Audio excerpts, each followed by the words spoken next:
Welcome, ladies and gentlemen. As you can hear, Bron giving a big shout to the players that are going onto the table right now, because it is all go here. It is the International Open here in Coventry, and I am delighted, Stevie Walker, to be joined by Dave Adenau. Dave, it's all go here. It is, yeah. It's great to be here again. Another great venue, Coventry. So great to be here, and so many events going on, all categories. So all the early stages. It's great. So we've got the mainstream table here. We've also got two other outer stream tables, and we're live on TikTok for the first time for this event. Quite exciting that we've got 4 streams on the go at the one time. Well, yeah, it's great. To have all them platforms available for everyone.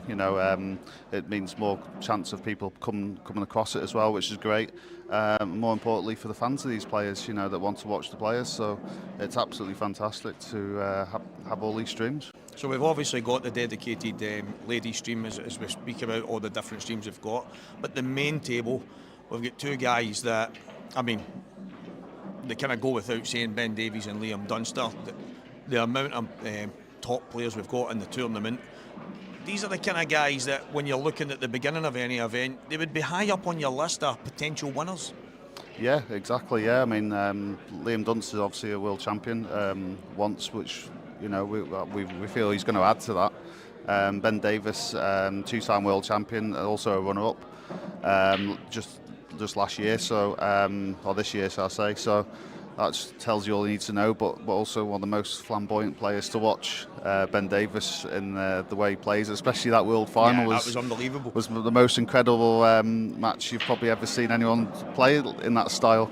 Obviously, we talked about Liam, a lot more methodical, but very effective, and that's why he's the favourite for every event that he's playing in. So it's hard to ever not call Liam in a tournament. It's quite funny because when people say to me, Stevie, you've been involved in the game now for so long, and you get to see these pros time and time again, every event that you're at, and whether you're commentating on it or you're standing in front of the camera or watching from the side, who do you fancy? And it's like almost every time I'm throwing Liam's name in there, but it's hard not to. Well, exactly that, and it almost seems unfair on Liam to keep doing that to him.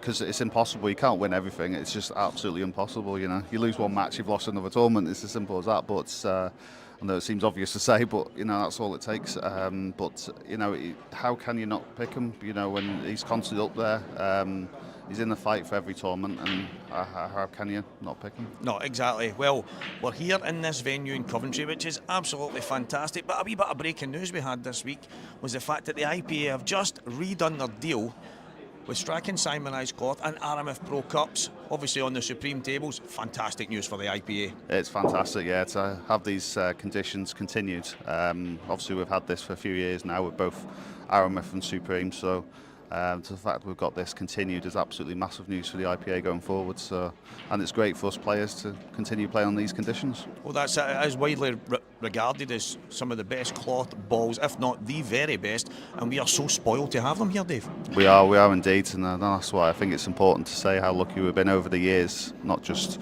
the coming years, but hopefully this will be continued for a long time going forward. Well, right now, Ben Davies and Liam Dunster are about to use those balls, play on that cloth and on that Supreme table. We are ready, the players are ready, and we're going to hand over to the commentary team with Adam Myerscough, but first, Alan Reynolds.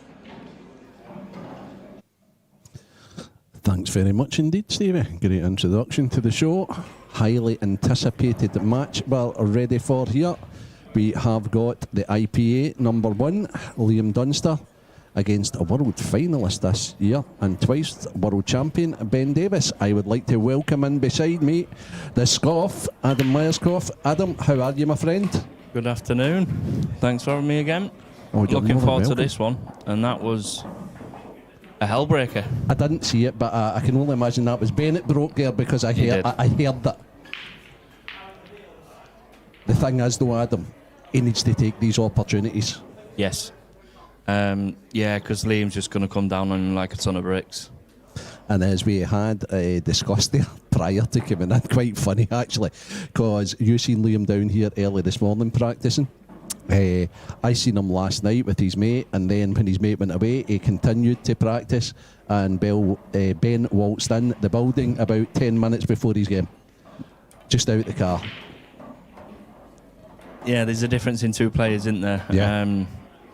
And that's the thing with Liam. His commitment to the game is more than most, in my opinion. And it shows where he's practicing on night time, late at night, and then first thing in the morning. Yeah. You know. Yeah, just an ultimate professional, if you want to call him that. And yeah. He prepares well for it. But Ben's flamboyant. Yeah. You know, and I think that waltzing in 10 minutes before, that's just the flamboyant. That's just typical Ben. Yeah. He's some guy to watch. Remember from Worlds, and he's just obviously I think he had a bad back, but yeah, he didn't even get down, and he was just potting them for fun.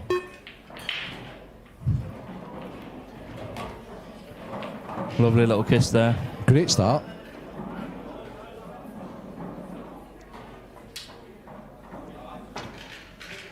So he's 3 balls away from an impressive start. Okay, and that's the downside of Ben. Yes. I don't think Liam would have played that in a month of Sundays.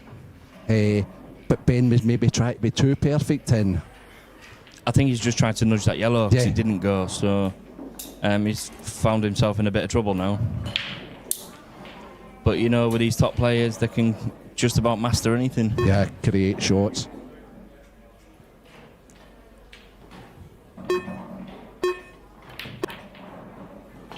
Yeah. Not this time, though. So I think he tried to hit the side of that yellow and for it to go into the left centre there. So I know I do this to you all the time, Adam, but how do you see this? Do you play an extra snooker here, or do you go attacking and try and use the ball up the top to develop those yellows?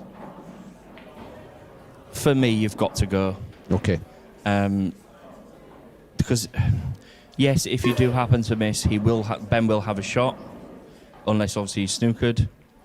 But even if you're snookered, these guys come off 2-3 rails and still kick it in, you know. So Well, Ben does anyway, that's for sure. That's Yeah. one of his go-to shots. And that's the great contrast to this match. Liam is very much a percentage guy.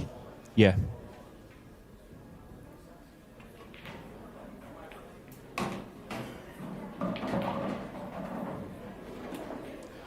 So for me now, Al, the way that Liam is, I don't think that he's going to go here. Okay. Unless he's going to push through in the one he's closest to into the middle bag and use the one that he's second closest to go back up table. Yeah, he'll certainly not use he'll not gamble, that's for sure. He Yeah. won't play a couple of pots and then leave the kick to last, will he? Yeah, he's going to come Yeah. off this and try and snooker behind the 8 ball, and that's not a good shot. I do like that though. Well, I like his shot. I like his choice of shot, Adam. Yeah. I just don't like the way it's turned out, because he didn't mean to kick the yellow. He came across and kicked. Yeah. He tried to get in behind the 8 ball.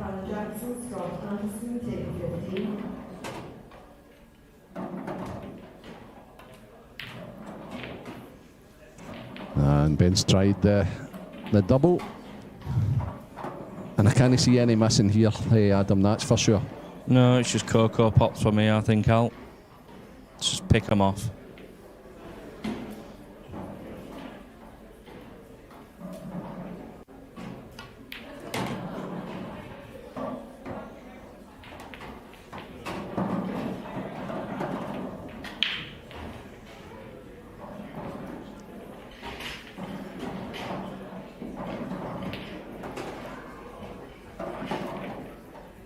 There was a guy that came up to me, or a younger kid I think it was, that said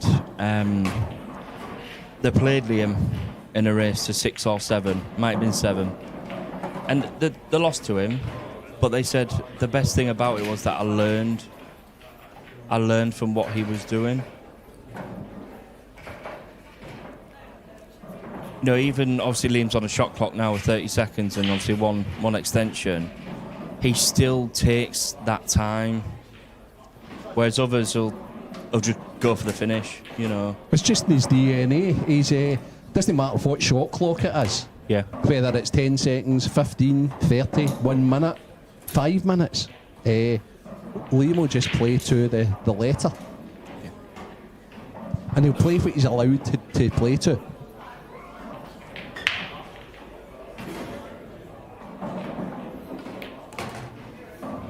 Say that, Albert, he just had 15 seconds left on that one. Yeah. He knows it's done now. Funnily enough, Ben can ill afford to make errors against Liam because Liam will just, and his break's so good and he dishes so many frames himself, so.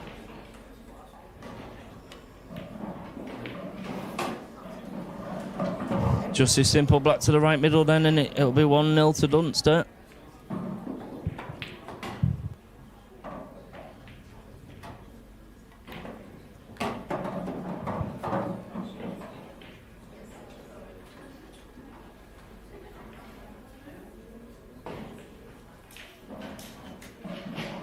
And there you have it, guys. 1-0 to the Dunster, and it is Liam's break next.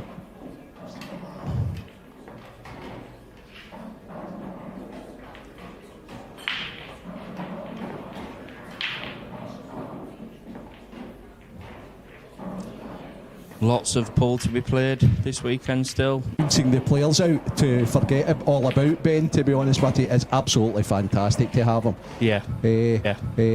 Ben's arguably now probably the top pool official in the UK, and to have him here as part of the IPA team is absolutely great.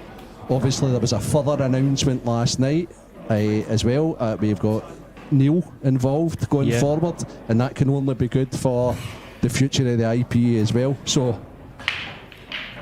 it's definitely going places.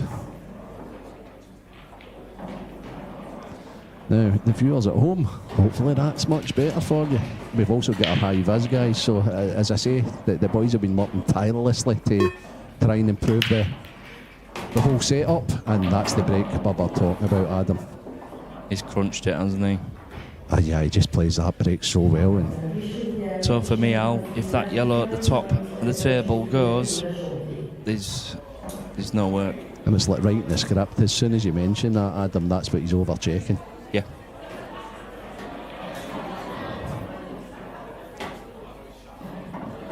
Yeah, I actually see a couple of ways here, but if that goes, he's not going to move it. If it doesn't go, I can look at the plan. Okay, that's what he's still looking at that up there. Maybe I'm getting a bit adventurous in my old age, because I've seen maybe just potting the yellow and then coming and playing the yellow off the red and to release the yellow away. Maybe Liam's just not that good yet. He doesn't see things like that, Adam. You never miss a ball sitting here. It's great here, Adam, isn't it? It's absolutely perfect for me. The way he plays this will tell me everything about whether that goes or not. He could actually pull back and leave an angle to dislodge it also. That tells me that it goes. Yeah. The only thing for me though, if he's going into it now and he doesn't get on that ball that he's going into, does that yellow above the black go into to the middle? left middle? Yeah. I think he might be able to play that shot in such a way that he can use the red to get back for the other yellow to the middle. He's so precise. He's the most precise guy, and that's what you were alluding to there about the young guy watching him and learning from him. Yeah. This is the sort of a thing that you learn from him. Oh, he's perfect. And that's another thing that Liam does. So, when you think he's getting down to play it straight away, he absolutely isn't. Yeah. He'll line it up to make sure he's got the right angle. Good to see a couple of the young boys in the background there sitting watching their phones while they're watching the world number ones in action. Maybe they're watching them. Maybe they're listening to us, Adam. That's what it is. Well, if they don't smile, then is it William Wallace? Is it? That's young William. That's young William. I tell you what, though, I'll give him some credit. Oh, he's getting after better. the run that he's been having. Yeah, absolute excellent talent.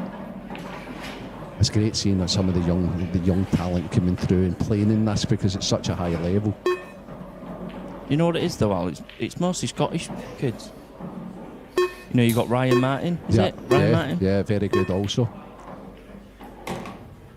I think even Corrigan's kids are giving it a good go at the moment, aren't they? And they're young. Oh, I've got a couple of stories about Corrigan's kids, actually. I do have a wee bit of work with them. And but last week, young Evan, who's 11, he got the semi-finals of the Scottish under-18 event. So big shout out if you're listening, Evan. He listens to all of us, right? He's a character. He was in commentating last week. That's excellent. Baby, the talker. Yeah. It was so funny. It was brilliant. I listened to it back through the week, and it was funny. He told Stevie went into a rant at one stage, as he does, and he told Stevie, any chance of just getting on with the pool again? Basically, it's brilliant, honestly. But that's what you need, isn't it? Aye, the exuberance of youth, as you call it. Now, is this 8 ball easy into the right here? Oh, yeah, no problem at all. So he just took his time on that one there. I thought the way he was down on it, it didn't cut back into the right middle. Yeah. I mean, it does look tight on screen. I think he might be going top right here. If that's the case, he's overrun it a little. Yeah. He seems to be playing very high on it. He's still playing it. Yeah, no problem at all. No problem. Makes it look so easy, does Dunster. Yeah. I don't think you would mind me saying, Liam, that in the past, maybe his Achilles heel a little bit was the single ball potting. Yeah. But I know he's did a little bit of work on that, or a lot of work on that, as we were talking about prior to going on air. Yeah. About him just putting single ball pots up. So he realises what his weaker parts are and works on them constantly. Yeah. And I think that can be the difference sometimes, you know. You know, when people say they're just going for a practice, they're just for sure rattling frame after frame, but not actually focusing on the harder shots. And very much so. Now, break. Ben would take a break the exact same as he had the last time, that's for sure. But he needs to get a foothold in this match. It's a race to 8. It's a heck of a first round game. You don't want to begin Liam Dunster, the number 1 ranked pro, 2 frames of start. And right now he looks motionless. Yeah. Oh dear.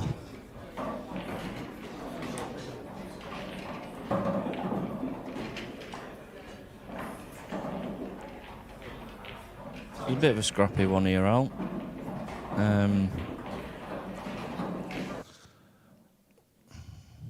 Again, I don't like to... you see it again, he's just lost the cue ball a little bit. I don't like to sing his praises too much. People would think I'm biased towards him. But he's just... he's so good in every department, and again, this is one of his plus points. Yeah. I don't think I've pretty much seen anybody better at working out what to do with the free shot to make it simplistic for himself after he uses the free shot. Yeah. So, I agree. So the first shot for me, I'm not sure what he's doing, because all he has to do is move the yellow closest to the black, and they're all.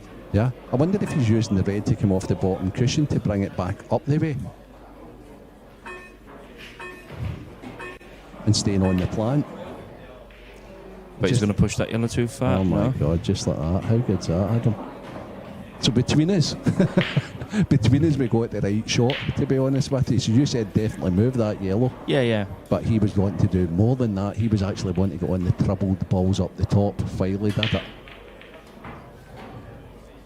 I think either shot was pretty much perfect, only it's more of a safety with that red there now, although it could be doubled if Liam takes the yellows away and somehow manages to miss the black sort of thing. Yeah, sure.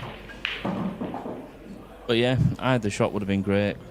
It would just have been dot to dot. And the one he developed now goes to the right middle, doesn't it? So yeah, it should be pretty much out here, shouldn't it?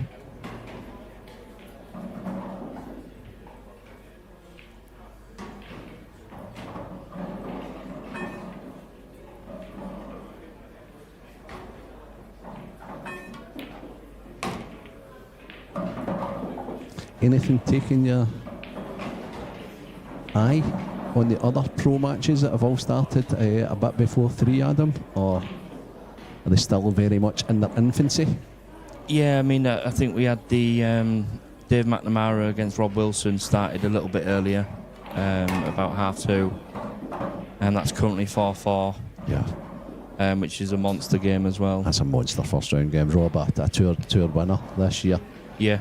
And Dave's been there or thereabouts. He's been He's found some form, hasn't he? Yeah, he has. He's playing constant, and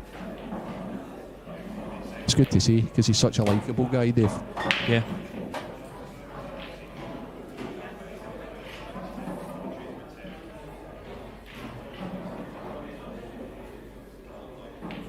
But yeah, aside from that, you've got Adam Stevens and Paul Harkness, with Adam winning 5-2 at the moment, and Ross Fernie against Wayne Fryer, which Ross is 4-2 up. And basically every other game sort of like at the start, 1 or 2 frames in. It can be a real lonely place out there, Adam. When you've had a chance, you should have went 1 up.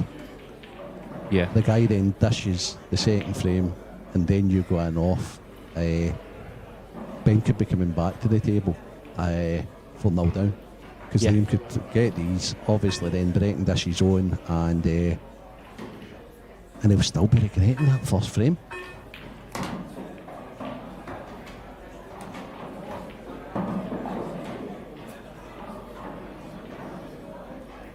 I mean, we say it, Al, but they've still got to do it. Yeah. And I think Liam's a little bit straight on this, so I think he's just going to have to like punch it a little bit. Yeah. He's got a bit of angle, as you can see. I think he's okay, hasn't he? Just about okay.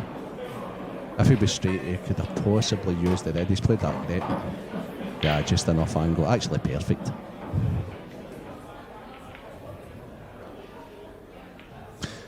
See, normal people now, Al, sorry, I was going to interrupt you. No, you're absolutely fine. They would just be down and playing this right now, but not Liam. He makes sure, doesn't he? Yeah. It's very clever what he does, actually, because I think a lot of 8 balls get missed. It's just my personal view. Because people go down and people that have a routine. Yes. Maybe on the 8 ball, you've not got a routine because you've no next ball to play for. So they maybe get down on it, a little indecisive. Liam's never indecisive. That's what I mean. Do people rush it a little bit? Yeah, I think so. Yeah. I think so. Looks happy. Yeah. Oh, yeah. He's just got no emotion whatsoever. It looks as if he could be doing me a couple of sleep, to be honest with you. I think we'll have about 500 to 1 for Liam to smile in a match. But again, he's 3-0 up. He's took him out nicely every time. So it's Liam's break. So Ben's just got to sit in his seat and wait for his next chance. Yeah, that's all you can do.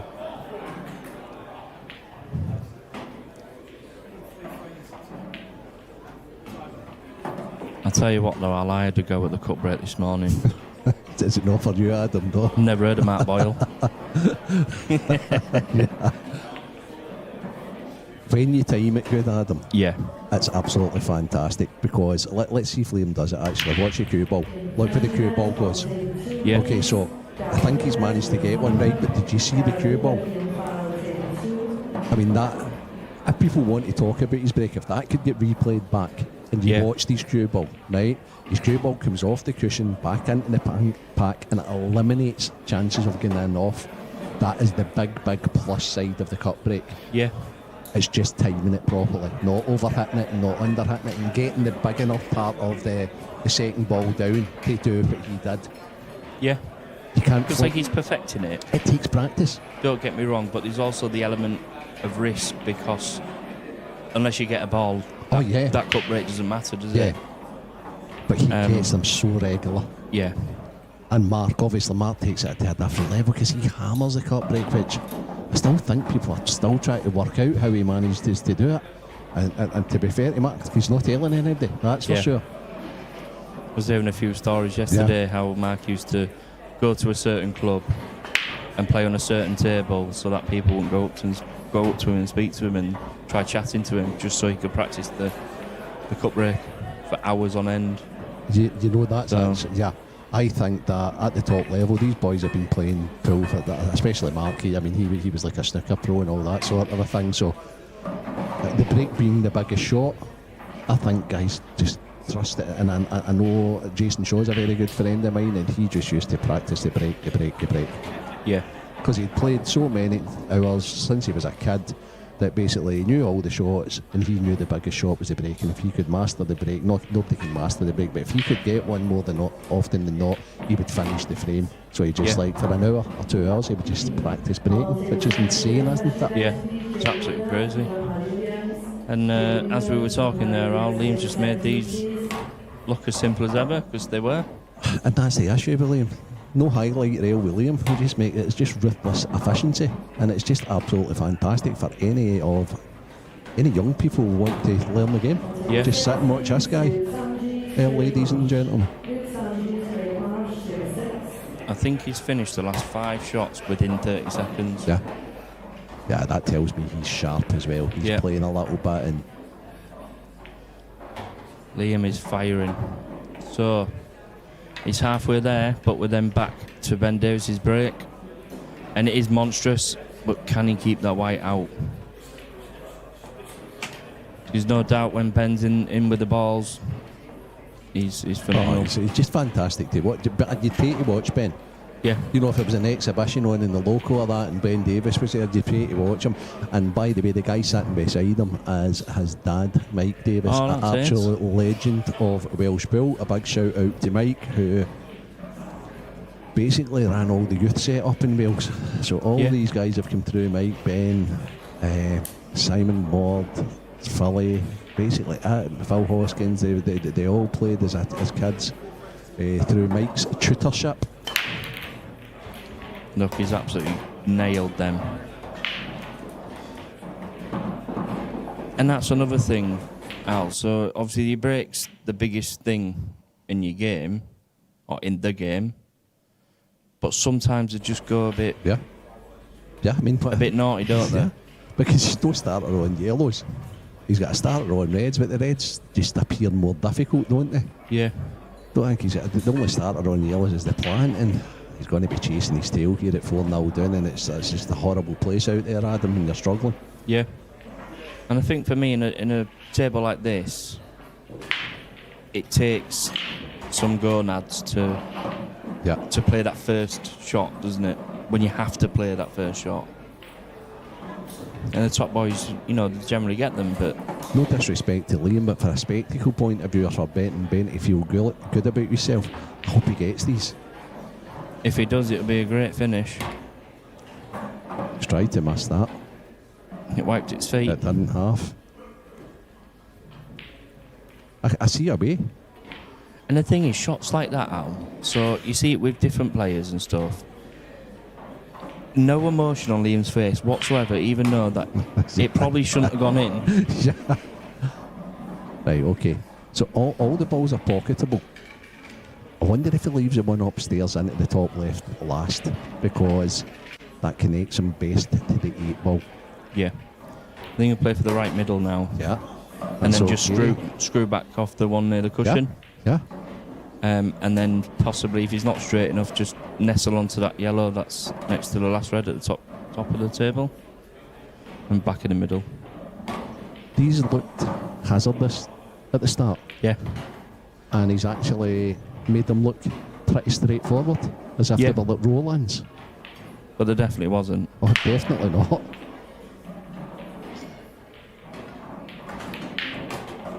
Yeah, great shot.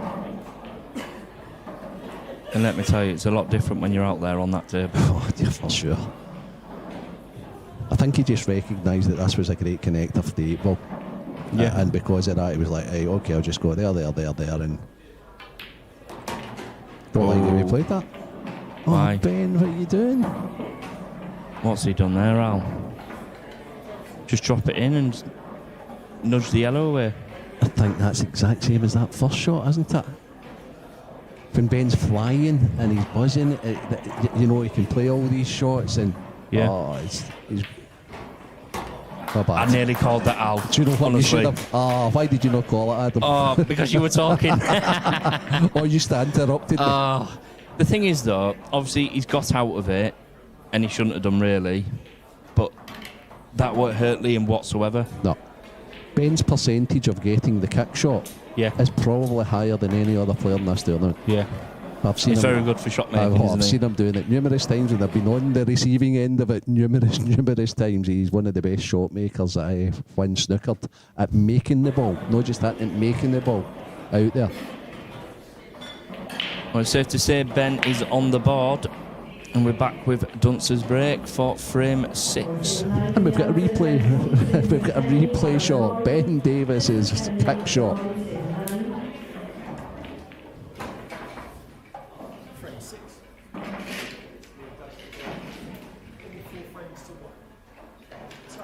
Mike looks none too happy because Ben snookered himself in the black here. Yeah. Be telling him off when he gets into the room, probably. I'm never too old to get told off with your dad. No.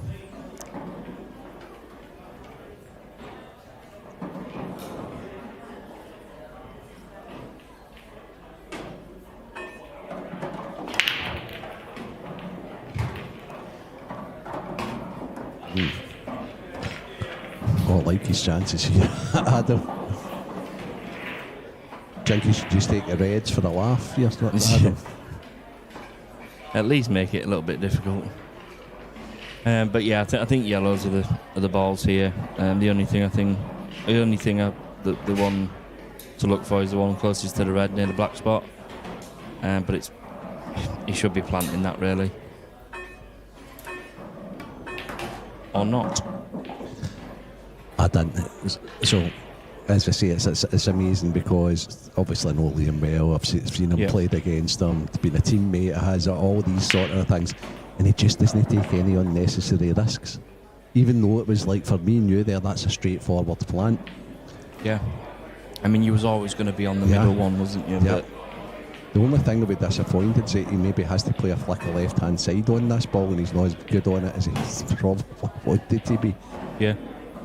I mean, he's still going to be fine, don't get me wrong. I think the difference, right, and this is a startling difference, is Liam could quite happily take the ball closest to the 8 ball last and actually use the red, which Ben refused to do in the last frame. Yeah. But I think we can see from the angle on the screen, I think on that last ball he could just screw against the side cushion with the black going in right middle. He came a little funny on this yellow. I don't see. He's a bit high, isn't he? Or a bit low. Yeah, okay. So he's got a bit more angle, hasn't he? But I think he can just drop it in. No, not that yellow. The yellow. No, so that goes no problem. We know that. That's okay. He's played that great. Now, is he going to play it now, come back into the 8, or is he just going to leave it? I mean, if he puts the cue ball there off last, they always say get rid of your hardest ball early. Yeah. You don't want to try and get on a ball, do you? No. At the end, so I think he's straight on this. He can just draw back, straight back. I'm not even sure if he needs to get into the 8 ball here. Or is he going to stun? All will be revealed in a couple of seconds. He stunned the gap. Perfect, yeah. Yeah, very good. Very good.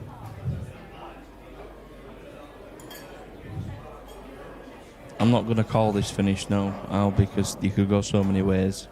Yeah. It's where the 8 ball goes, to be honest, Adam, isn't it? It's. Yeah. See, I thought he would play it that way because he'd be further away from the 8 ball if he would have left the one up to the top right for last. Yeah. And Liam likes to try and be right behind it. So do you think the 8 ball's going into the right middle if that's the case? I do. You'll pot this and just drift down, I think.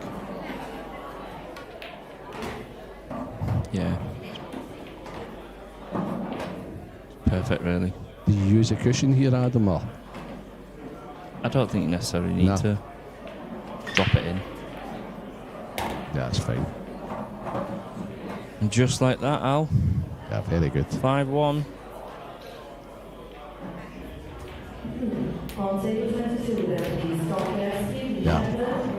Yeah, very good.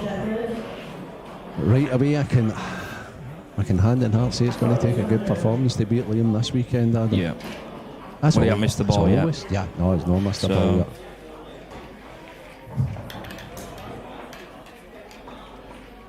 I just don't think Ben's been at the races so far.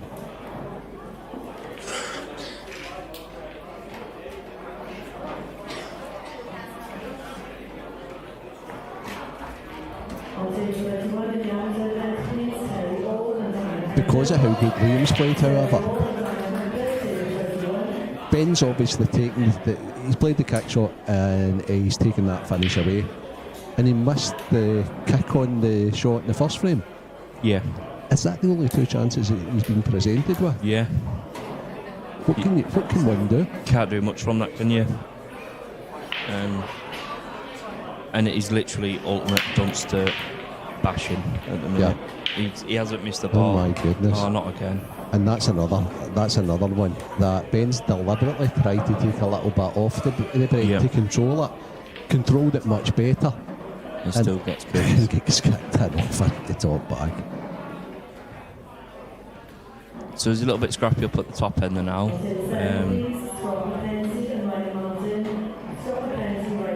Even I'm intrigued to see what Liam's going to do here. As soon as those balls came to rest there, I'm thinking because he likes to take nothing to chance. Yeah. So he's obviously taking his extension. And I still can't see it. I think his preference would be reds. But how does he get all 3 of those reds up there out in the one go without taking a chance? Right, okay, I get that. So is he going to come off the yellow and over into the reds? Or is he actually going to move the red and then go yellows? Ah, okay. So yellows it is. I like it. I love it actually. Right, okay. Great shot. He's got it. That's class, isn't it? Yeah. And if he's on that one now... God, that's the Brucey bonus then if he's on that.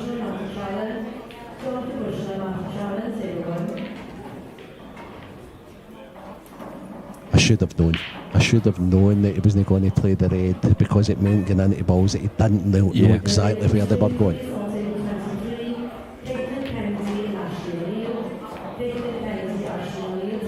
Played that nice. I think the yellow that is closest to, I think that may be his second to last ball now, Al. Yes, into the either bag to be honest, but he's got a good connector for it into the bag that he's playing the ball into just now. Yeah. So he's down for the only danger ball now.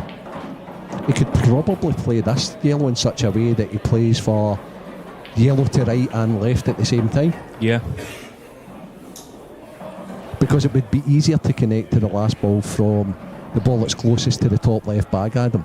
So I wonder if he plays this where we touch a right hand side on it and plays for that one, or he just... Oh no, he might even... stun across. Yeah. I got you. Stun it. Right, okay. Oh, he's missed that one. He's chucked one in there, Al. Didn't see that happening. No, and Ben's got to take advantage of it.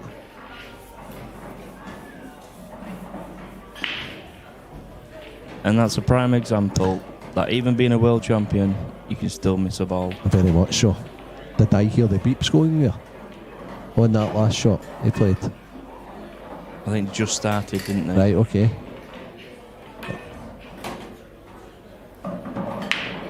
I'd be disappointed, like you can look at him in the background, he's absolutely raging. Yeah. If there's going to be a ball, don't make it an easy one, I miss that's what he'll be saying to himself. This is a big visit from Ben, Adam. It is, and it's not easy either.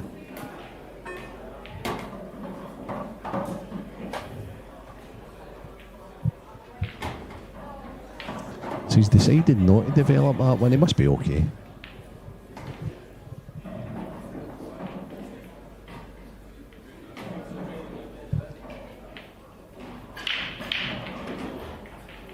For me though, I'd still take the one he's closest to. Yeah, me too.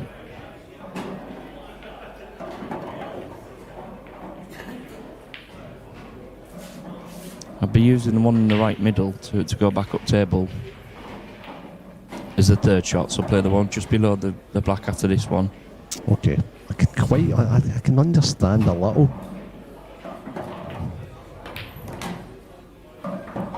Don't like that shot either. Ben's not played those shots. I wonder if the table's playing funny.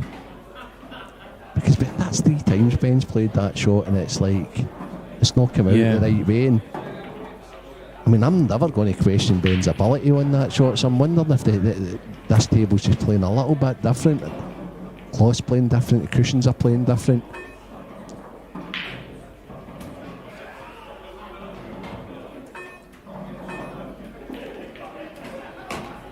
Oh, that's an excellent shot, that. I like that. I didn't even see that one, Al. Well, no, I've seen it, but I didn't see it. I didn't even realise it went. I just thought in a million years that you wouldn't be playing for that area. You'd be playing all the balls downstairs, then you'd be going up there, and then you'd be playing the ball he played probably into the middle, the right middle last. To go back but up. yeah. So I think now he's going to have to punch. He's just going to have to punch this and get out. Off 2 cushions. Yep. Keep going. It's a bit sticky again, Al. I think a double's incoming here, unless he's going to swerve around that yellow. He's got all the shots. I mean, I'm surprised at his choice there. I've got to admit, Adam. I know you called that one, but I'm actually surprised that he just didn't play for it into the. But maybe it's confidence. Ben's still playing with an air of confidence. Yeah. Like you said, even though little he's swerve. toiling. Yeah, even though he's toiling with the cue ball.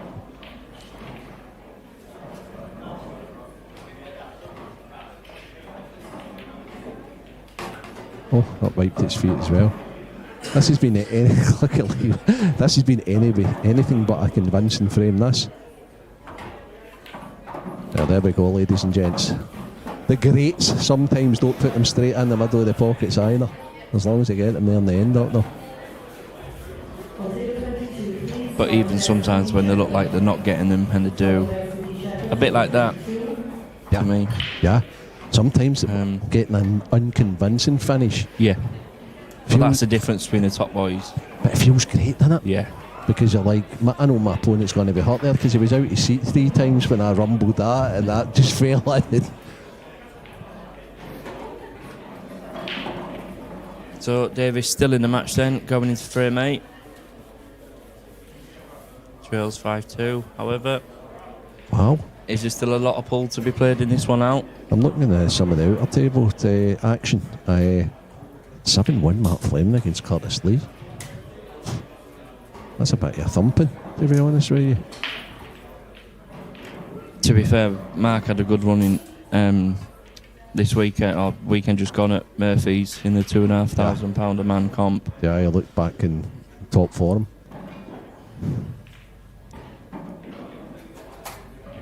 I absolutely love it when them tournaments happen, you know. There's some great tournaments out there just now, isn't there? Yeah. There really is, and it's the fact that all these guys, all these like pros and all the top amateurs and things like that, they all get backed. You know, there's like consortiums to take up the prize fund. So like that 2.5, maybe there might have been 4 of them involved in that. Yeah. Yeah.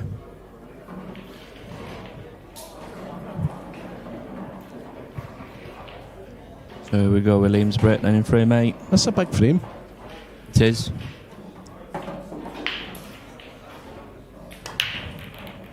And they didn't get them there. Didn't get them right at all. The downside of the cut break is exactly what happened there, Adam. Yeah, they've gone a bit bunchy. Yeah, it didn't time them quite right. The thing is, though, I think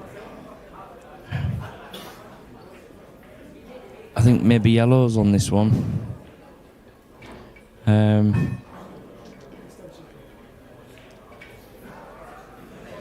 How do you deal with the mess down there, though? Personally, I don't think I won't be going in this right now. However, That's Ben we're talking about here. yeah. I mean, he's anything but naive. What's it like going? It's unbelievable. What's even more fascinating is Liam, it's still an open table. He's got the free shot to visit, and it's what he does again. I'm not going to even try and call it this time because I got it wrong. This is your turn, Adam. Yeah. This is your turn. Thank you for that, Al. Yeah, so still open, isn't it? 1 free shot, 1 visit.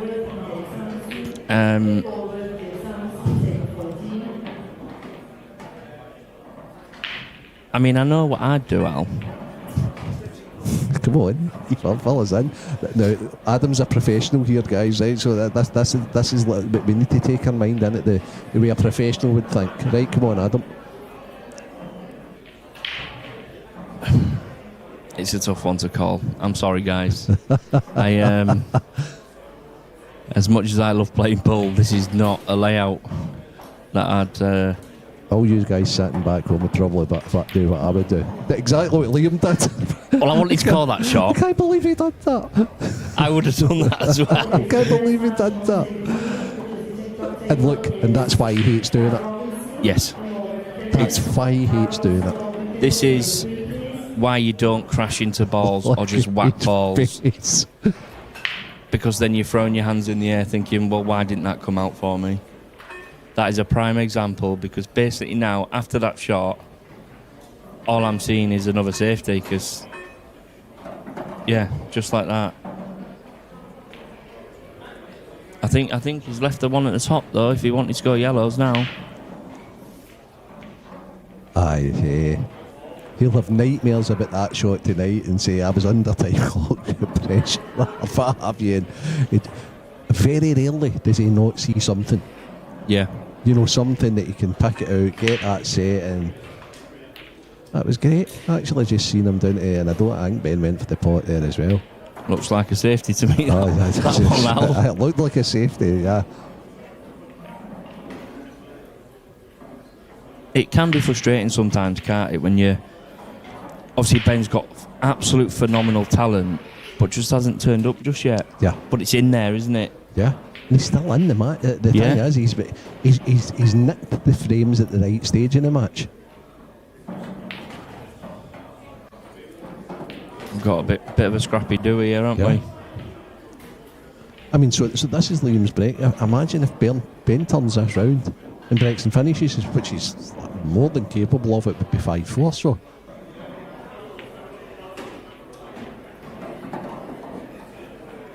You know, sometimes it's nice to have one of these tactical battles. I mean, there's not many people, if anyone, better than Liam at doing them. No, especially if there's no shot clock. Yeah, even more so when there's no shot clock. I think if there was no shot clock there, Liam would have eventually found the right thing to do with the free shot. Yeah. And that sometimes it can affect someone, can't it? You have that little bit of pressure on you when you're timed, and anything on here, Adam? Do you think for Ben? It seems to be looking at something. And we'll just let you know, guys. Coming up will be Phillips against McNamara. Christian Phillips, McNamara. What a match! So that's the next game you're going to be watching, guys. Christian Phillips, very underrated as well. Yeah. One of the Welsh players.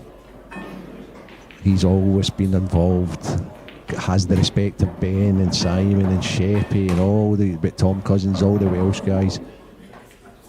And you can't be playing with that band of players and have their respect and win tournaments without being a top player. And then we discussed Dave literally 10 minutes ago. How good a form Dave's in. And he's very entertaining to watch as well, Dave. Yeah. He's the exact opposite of Liam, really, because you can tell, like, Dave's emotions and stuff. Very similar ages. They came through the youth set up together, playing for the young Scotland and England teams and things. I think Liam's 31 now. Yeah. So, and so Dave must be very, very similar age-wise.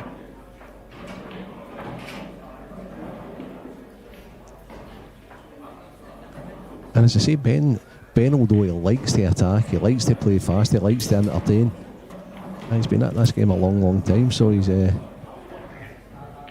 not naive, that's for sure. He's not a young, naive player. He'll play the right shot at the right time.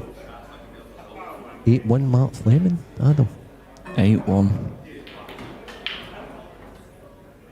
Sometimes you've just got to take your hat off to your opponent, haven't you, and say, look, you just played great there. Yeah. It's not nice being on the receiving end of that, but... And the annoying thing, though, Al, there's too many people in pool lose 8-1 and will still say, oh, that guy had loads of run. You know, just admit that you lost and you just wasn't better on the day. Yeah, I think sometimes you've just got to hold your hand up as well and have no excuses and just say, like, I was outclassed there. Or, Yeah. you know, yeah. Because another day, that person that moaned then beats someone 8-1. Yeah, sure. You know.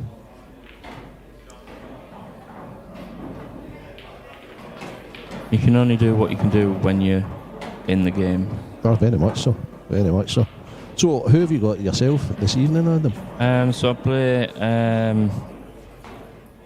another England teammate, Greg Davis. So Oh, yeah. I went to Ireland Yeah. last year and we were in the same team, and then Right, obviously he got moved up for Bridlington to A team. Yeah. Yeah. So yeah, I've got Good player. Greg. Good player. Good, Lovely good guy match. as well. Aye, off the very table. much so. Got a lot of time for Greg. That'll be a good match. There's some cracking matches, aren't there? Yeah. It's one of the standouts to me.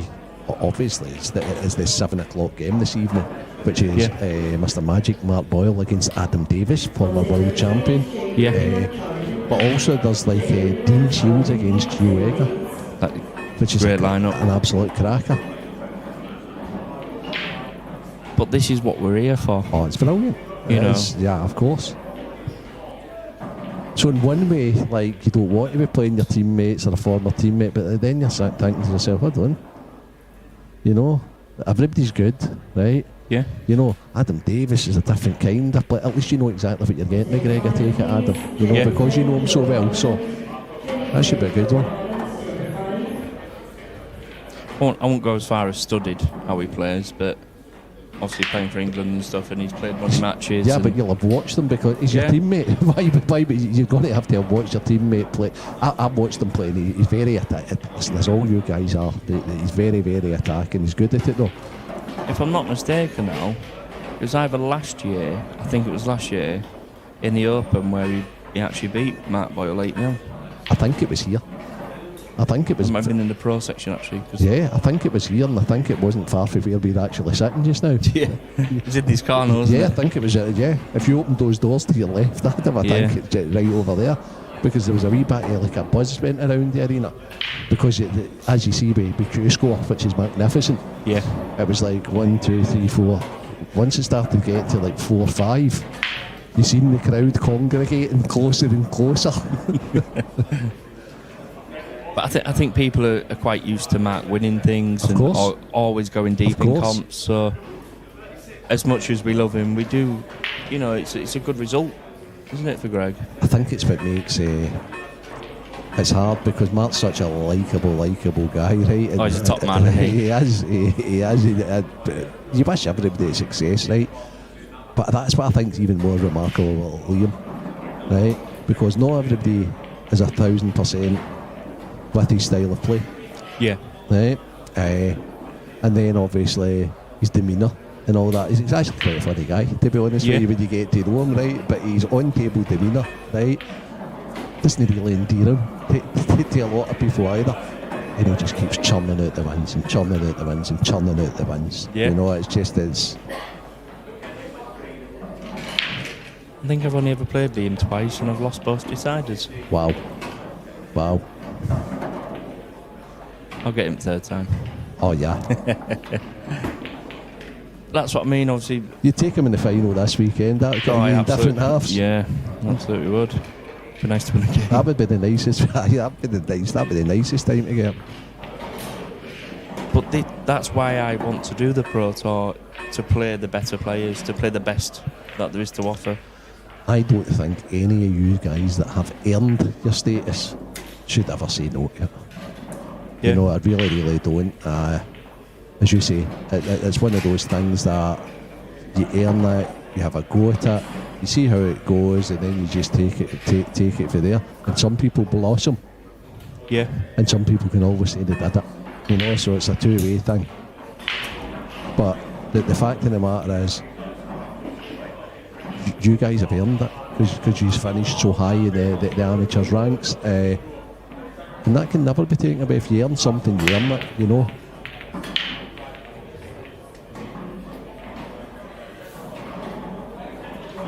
We went a bit off topic there, didn't we? But we're still in the same frame. Yeah. By the way, guys, for anyone listening at home just now, yep. The issue we have with between the Cuesports is when a frame like this gets bogged down. Yeah.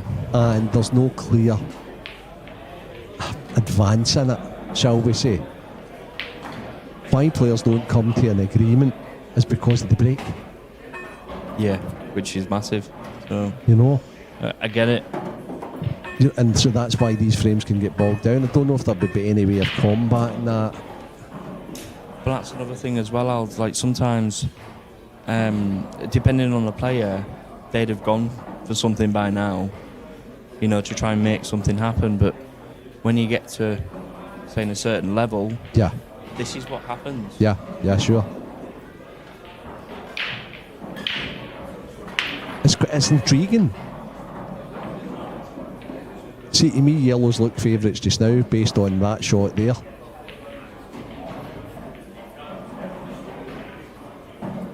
So I'm going to. It's very interesting to see what Ben's going to try and do. To me, Ben can only defend just now, Adam. Yeah.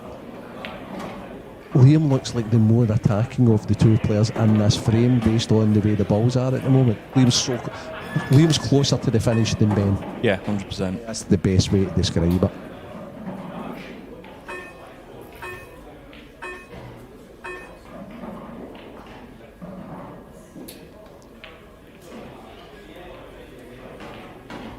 Well, that was a little bit different, Al.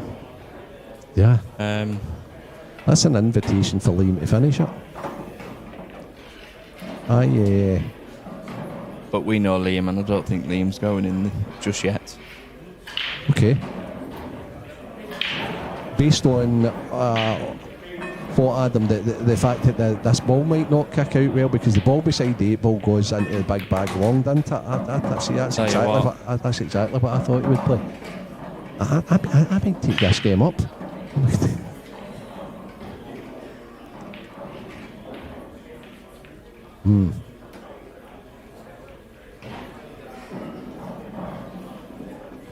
How soon do you get on the one next to the 8 ball?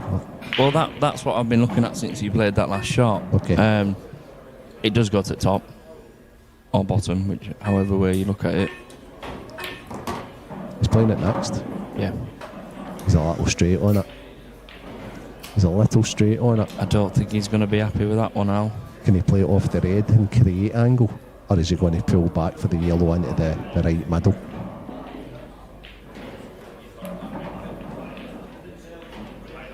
This is enormous. But this is high tariff, isn't it, really? Yeah, but it's an enormous frame.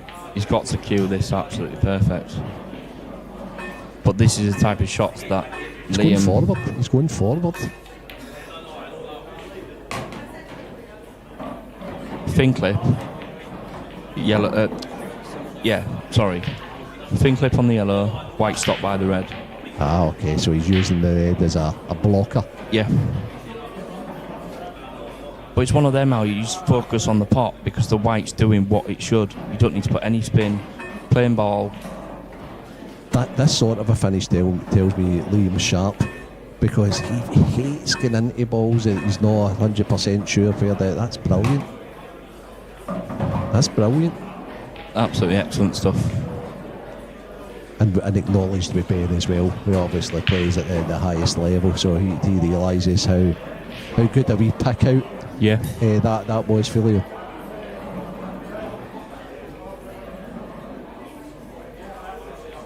I'm not sure he's got much angle going into the cushion here, so he might just screw back a little touch for a clipping middle.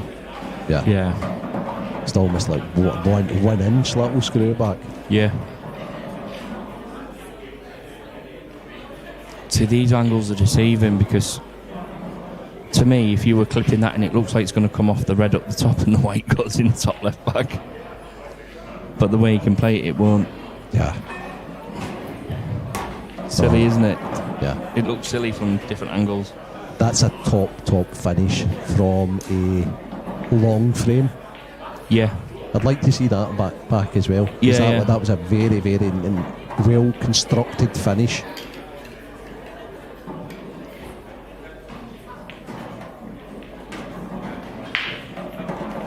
I think that's the contrast, Adam. You said you don't think Liam will be going here, and I was like, I do think he'll go. But I think that's the way Liam's developed his game now, that he's more unpredictable and just realises when it's time to go. That was a massive frame. Yeah, I mean, obviously he played the cannon knowing that they were gelled together and it was always going to go down the line, which obviously left him with the white ball where he wanted it. Also the fact that he could slow down if it didn't work out for him.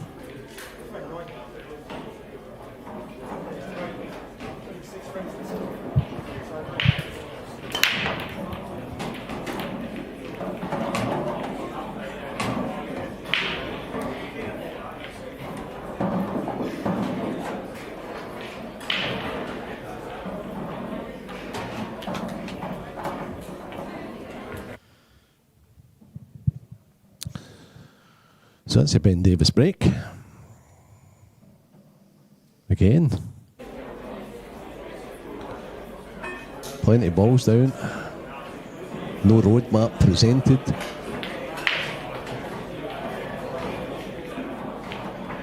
And it seems to have been the tail of the tape somewhat. It just seems to, every time Ben comes, he's either been getting off, or when he does get them, it's been hard work. Yeah. And for all we say Liam sharp, that tells me everything I need to know about Ben not being sharp, because Ben throws the shots in beside brilliantly. Yeah. It was absolutely nowhere near it there. He played it so thick it wasn't true. But touching on that last frame though, I think it can be hard, can it? Because you still needed to get that cannon right. But overall it was a top finish, wasn't it? Oh, brilliant. And that's just what Liam's all about. The percentage of shots that he plays. I think he loves outplaying somebody in a frame. And what I mean by that is it's not even outplaying, it's just getting to the it's getting to the finish before them. Yeah.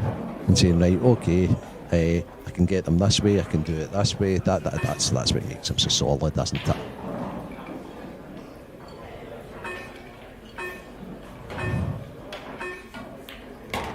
Not sure this is an easy finish either. Got a bit of work to do. Yeah, I mean, for me, you put the one into the right, you go over it, but he hates playing them. Yeah. Do you not see that as an attacking option, Adam, to put the one into the right? And is he playing a plan here? That's it. Looks off.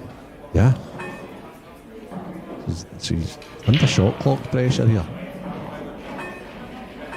So he's playing the outside one. Okay. Now he's playing the plan. It's a bit better. It's off, but it's a bit better. Obviously, the yellow will still come out.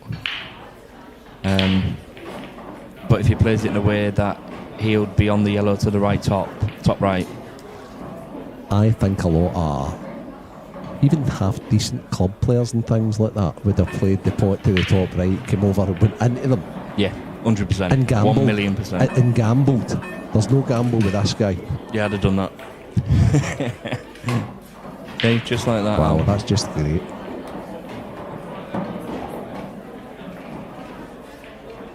But you learn about players as you commentate on them as well, and you just know he doesn't it. That's just not in him. Yeah. Take gamble like that. He wants to be in. And how good's he played that? Can't put it better with his hand. No. So he's got just a little bit of angle. He should sort of stun through the gap. How do you play to get on the 8 ball? Should come back round. So is he going to go round off maybe 2 cushions for the 8 ball me, into the same bag? Because of the angle that he's going to give himself now. And you just want to be inside the red here. Oh, he's stunned. Yeah. Yeah, just like that. He's not happy with that though. Because he's hampered? Yes. He wanted to be a bit lower. So the angle to be a bit acuter,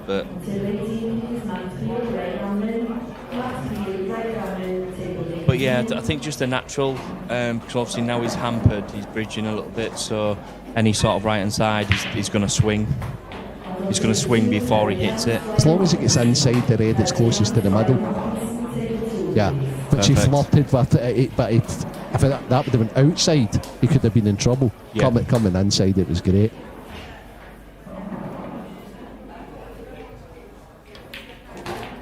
And that's done, so he finds himself on the hill. Yeah. I must say it's good having Ben Fuente back as well. Yeah. He's just went about this game. He didn't even know he was there.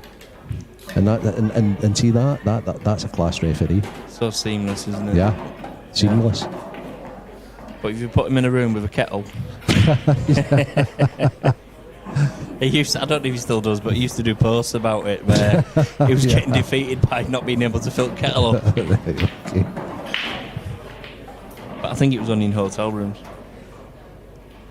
He must bring his own kettle, wouldn't he? That's the thing.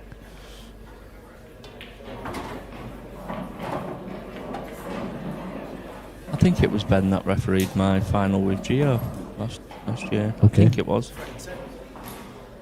He's a busy man, Yeah. to be honest with you. He's been to about 48 different countries since then. As all three of these guys, they've had wee sabbaticals at times, but they're all back. They're all back with the IPA now. Yeah. We've got Darren, haven't we? And Yeah. Rick Lloyd. And Brian. I Yeah. think Brian's excellent referee. Yeah. So we've got a good team, and there's loads of guys that they're out with.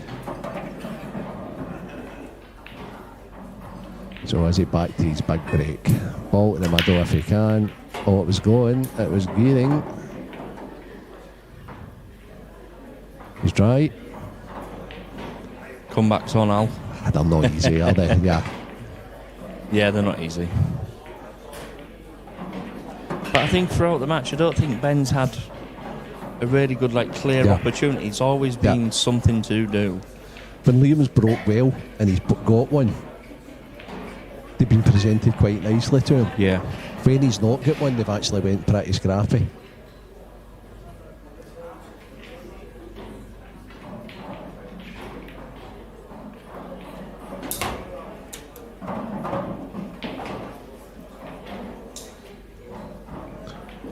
So he's only got one real ash. I wonder, what does he do here? Does he play the plant and try and bring the bad one into play, Adam? Or is that madcap? What's he got here? How's he got to get this baddie into play? Okay. Looks a bit straight on this. The only thing I can see is if you put someone in the middle now. He's playing the double and kicking it, I think, Adam. Yeah, good shot. No control of the kick though. No. Timid. I never thought I'd say that about Ben. Just haven't been there, has he, today? Yeah. Well, let me tell you guys that his talent is absolutely phenomenal. Sometimes he's just not at the races. Because there's no doubt about his ability.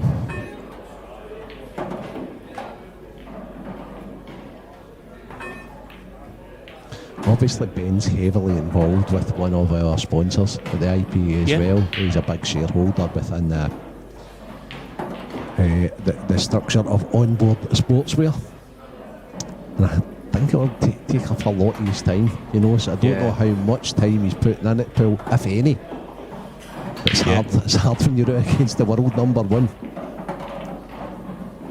When you want a couple of frames, a couple of maybe rounds, if you or a match to get your way into the tournament. That's just not going to happen in the pros.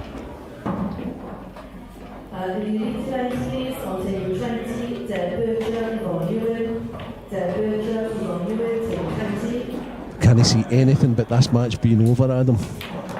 I just don't think we can. I think Liam's just going to pick these off. He's actually playing a little bit quicker as well. I think he knows it's done.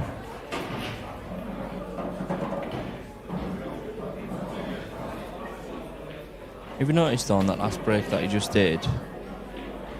It was in between 10 and 9 seconds left. For the break? For the break. Right, okay. I know he he's religious on the break. He takes his time and he does a certain wee routine that he moves the ball forward and back and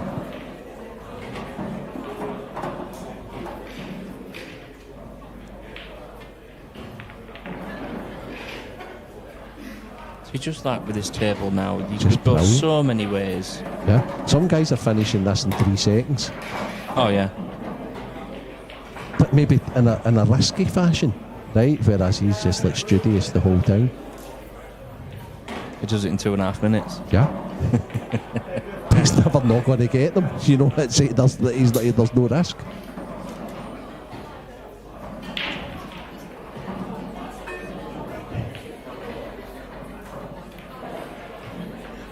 Yeah, perfect. So just roll the one to the top right bag. Yeah. Yellow in the middle and black in the bottom right corner for an 8-2 victory. And that's all she wrote. So, stay tuned, guys, because the next game coming up is Christian Phillips and Dave McNamara. That's coming to you very, very soon. Adam, I hope to not see you back in the Coventry booth. Well, I've still got a couple of hours out. I hope to be maybe commentating on you at some stage this weekend, so all the very best. Thanks so much for coming in and helping me out.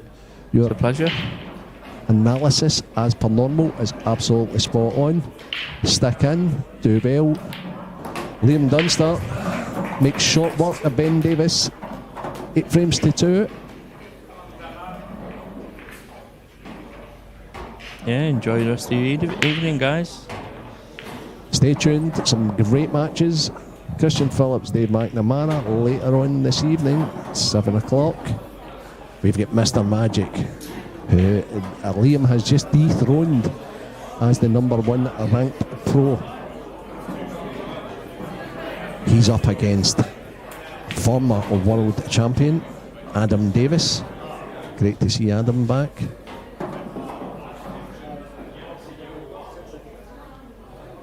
Liam's just heading over to the interview room. I'm going to be handing over now to Liam Dunster, probably with our talker, Stevie the Talker Walker. Stay tuned. Talk to you guys soon.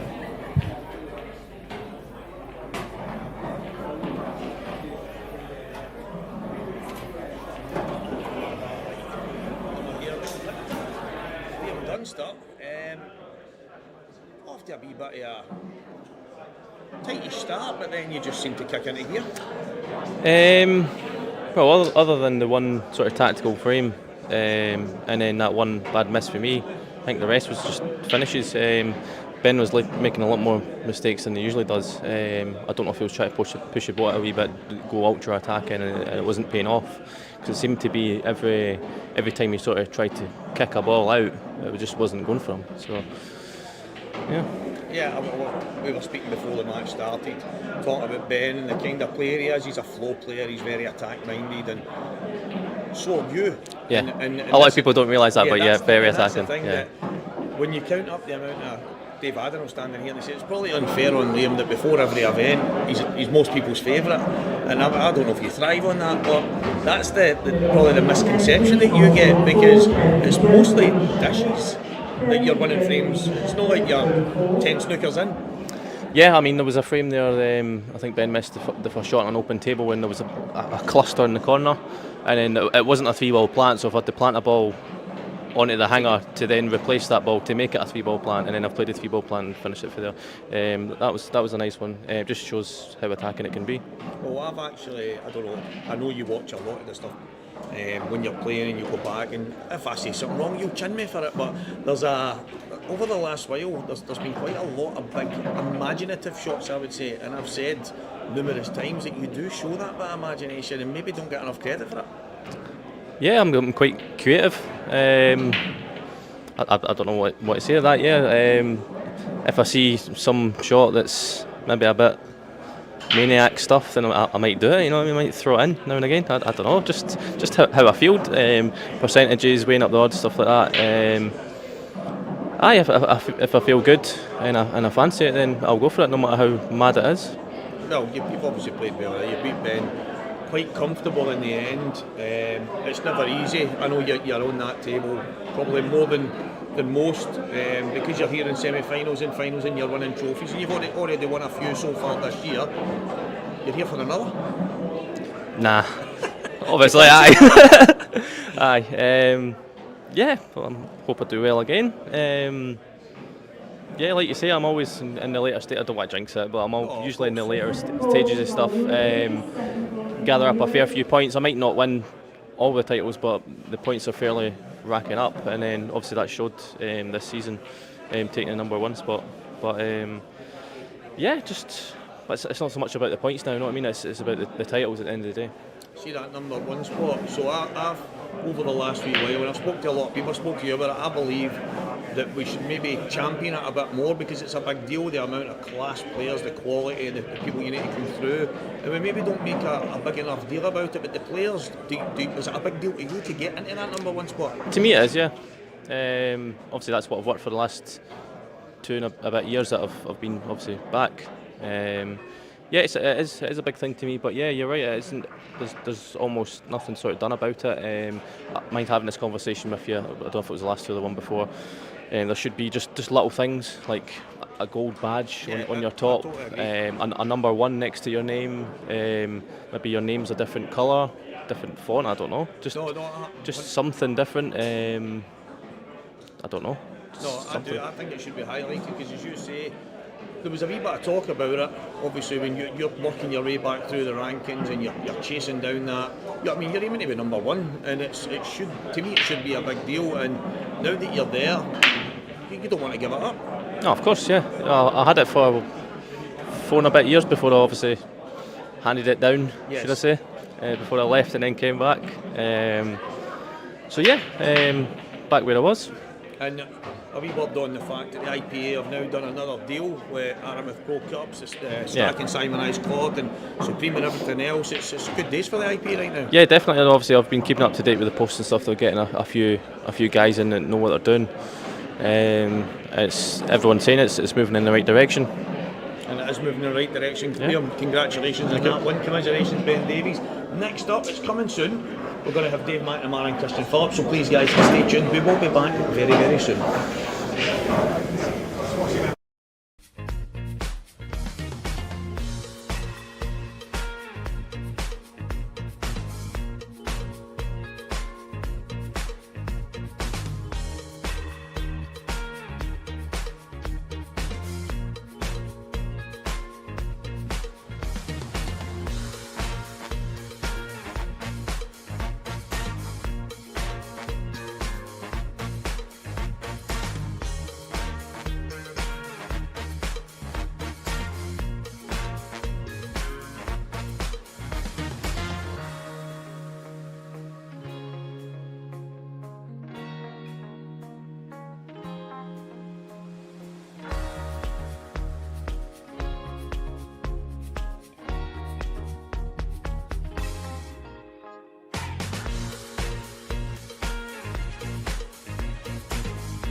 I come down here, and I think it's 21 or 22 outside just now. Oh, not a good start. Not a good start at all for Dave, who's feeling a little bit under the weather, I may add.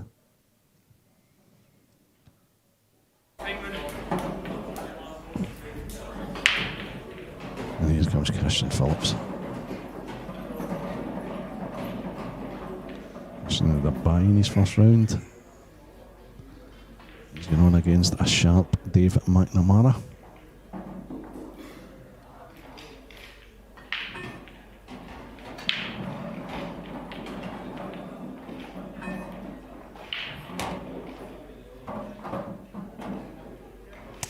It was 8-6 victor over Rob Wilson.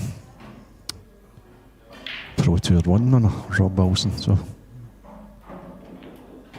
But I was talking to Dave there. He was in the foyer. He's got a couple of bottles of water. And as you can see, he's wiping his face. I think he's feeling a bit worse for wear.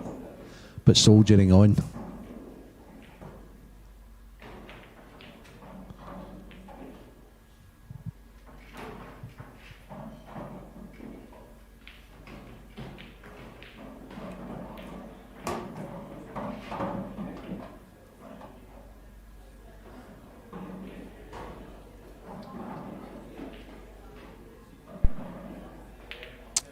As I was saying, this match, but we were looking forward to this one. Christian's been about the Welsh scene for quite a while now. Won many tournaments down there.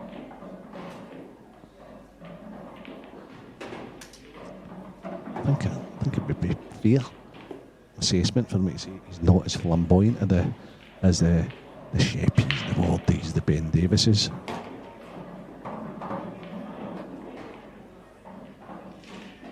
But doesn't make very many mistakes. Just a good all-round player.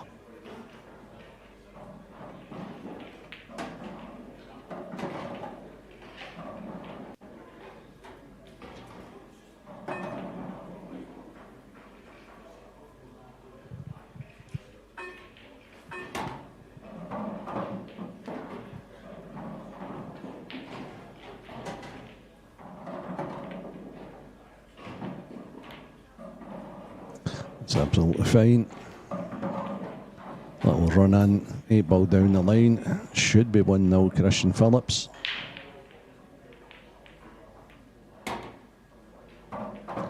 So is this 8 ball away from taking a 1-0 lead against Dave? There we have it.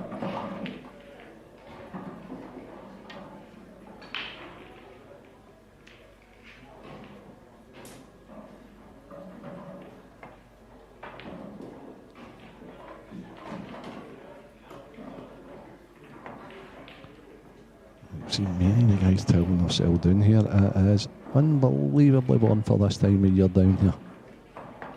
It truly is.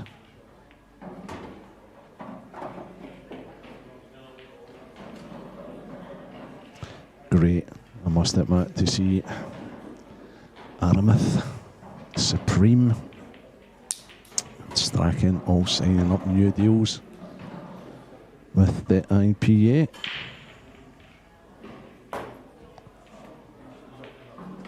Talking about guys and businesses that have signed up for another couple of years for the IPA. The person that is just taking the seat next to us, I can exclusively reveal, has just signed a new deal with the IPA as well. Stevie, the talker walker, our very own. Hi Stevie, how's it going? How's it going, mate? Aye, very good. And how has the start of this match gone? Dave, obviously, as we discussed in the foyer there, is feeling a wee bit worse for wear. He broke one in off and Christian finished that, so that's kick a man when he's down somewhat. Yeah, I seen Christian, I was just waiting in the frame, kind of finishing before I came in. I seen him with a half a chance. And then our very own Craig was filling me in on some of the details of what's going on out there in the tech world, and I was, to be honest, slightly baffled, but I just... Oh, I'm so glad I got away for that. I said to him, "Oh, that sounds amazing, Craig," even though I had no idea what he was talking about. But also, we've got Hive as back. Craig loves it. It's like almost as if Craig's a couple of friends. Well, it is because you need to be a certain kind of mad to learn all that stuff. And the guys are great. They're really, really great. He actually said to me there, he went, "It's actually quite good, this." He said, "I'm kind of like the technical operator of the stream kind of thing." And I was like, "Yeah, I suppose so." He said he's there when they need help and any kind of things, and he's actually on the oversight of it all, because obviously they are here to try and up the professional level of the mainstream, which is, I think Craig's done a phenomenal job up to now. And what we need to tell everybody is, Renzi, he was doing that himself. Incredible. He looked so happy. I was down in the sauna earlier on. I was just making sure all the guys were all right down there, right, before the bosses start listening, and just in case any of the guys were. I was lifeguarding basically down in the sauna, and Craig was in, and he was just so relaxed, and it's good to see that, because he's usually very, very highly strung. Yeah, you're right. I mean, there's many a time where, I've got quite a good relationship with him, and I'll go up and I'll say, "Listen, if you need help, just ask." The problem is, we know Craig and we know the way he is. He won't ask, and when you go and say, "Well, show me what to do," by the time he showed you, he's already done it. And it's just, listen, he's going to play the double here, isn't he? Yeah. He's just a big part of the team. Yeah, he is. He's exceptional. But I actually mentioned earlier about Gav Robinson. So Gav will not mind me saying that he's one of the most opinionated players on the tour. He doesn't miss a beat when there's something that he doesn't think's right or whatever it is.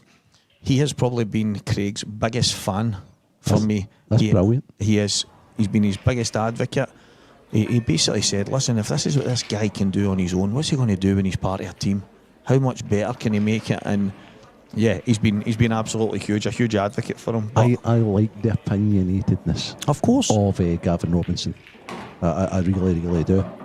I think it's so important that you have a pro. It does that sort of thing. There needs to be. Do you know, one of the things I find about Gav is, generally, obviously most people are they've got an opinion based on what will help themselves.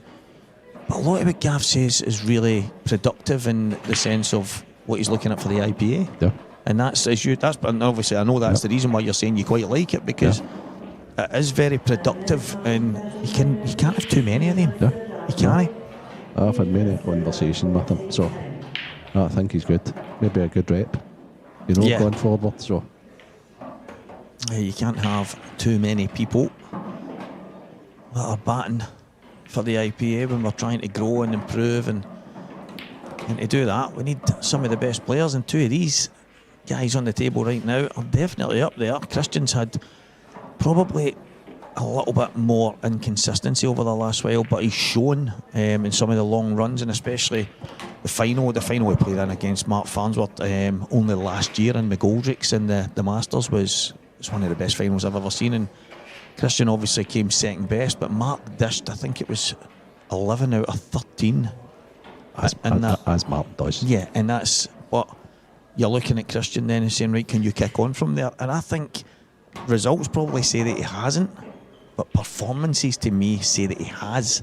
It's just tough at the top, Renzi. I just think he's a very, very, very mobile and steady player. Yeah. He's a really, really, really good player, and he doesn't make very many mistakes. And that's what's proven the case here. Dave's the only one that's made a mistake. Obviously going off, which is a slight mistake. And then he's came a bit unstuck on the 8 ball there and had to try and double it. Although he's overhit that, Christian, so has he done in this back in the middle? Yeah, he did. He's put it in off the knuckle a little. Okay. Yeah, the thing, I'm looking at that, and obviously since doing this job, you get to watch all these guys and the differences in how they play. For me there, if that's, say, Gareth Ibbott, he's popping that in the top. And it's funny when you see the different shot choices for the guys at the very top of the game. But there was a shot before for me for Christian there. I'm thinking you've just got to play a kind of stun run through type shot, but head, just make sure you get wide, and then it's not so tough a cut back into the bag. But he's got it anyway. He'll not be be beating himself up. He's 2-0 up here. Dave McNamara is not feeling good. And he gave a little bit of a fist pump when he beat Rob Wilson on the live TikTok match. Right, okay. We are live on TikTok, guys, throughout this weekend. Dave wears his heart in his sleeves. Yeah, he does. But he apologised to Rob and said, listen, that was no slight on you. What it was is I didn't expect to win a frame because I'm not feeling good. Fair enough. That's not a sort. I know. Just kicked me when I was down. That would have made Rob feel a whole lot better. Sometimes you just don't apologise for being passionate. Yeah, exactly. That's it. Apologise for being passionate. It's just the way it is. Like he takes offence with somebody celebrating. No. I actually mentioned that's the way they are. And even as a group, Renzi, they all support each other and they'll shout across the hall. And there's nothing wrong with a bit of passion. That's, you know me, I've said it for years about pool. It's where I want to see pool be. I want to see that. And that comes from the kind of siege team mentality. When if that's you as a team member, then that's you as an individual, and I don't mind that. I don't mind that. Dave's been that. I remember him playing the young international teams and that. He's always been good that way. Always been passionate.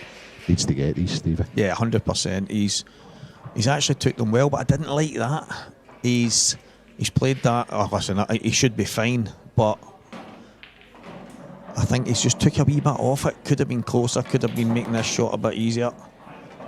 And that was the worry for me there, was because he couldn't pull it right back because of the angle he'd left. Was flipping me off, but if you're not potting these blacks, then you're going to have a tough time at the office, that's for sure. Yeah, pretty good. Yeah, a little comfort break for our Dave. I just hope he's okay. To be honest with you, there's nothing worse, and it's that season. It's that kind of when the bugs are kicking in. It's still summer down here, but we've came for winter. Exactly. for our place. There's a few people catching wee things just now, and I just hope Dave's all right. First and foremost. Yeah, that's the big thing. I mean, he's obviously mentioned beforehand. He had to. Listen, guys, everybody tuning in, there's loads of us out here that can not feel too well, and you have a couple of wee bathroom breaks, but Dave has actually had some major problems even in his last match, and the fact that he's here playing right now is testament to his character, because from what he was explaining and describing to me after his match, he would have had good reason for simply throwing in the towel. He's really not feeling good, so fair play to him for actually playing and infecting everybody else. That's the thing. It's also it's not easy on your opponent in that situation, because your opponent knows you're not feeling well, and he almost it's just a hard situation. Dave's got it good, because if he loses, he's lost because he's not well. Yeah, exactly. If he wins, he makes everybody else not well. Yeah, I can just imagine Monday. On Monday we're going to have everybody saying, I don't know what happened at the weekend, because we're all sick. Don't preempt that, Stevie, please. I'll end up going and buying a couple of masks for the Tesco Extra across the road.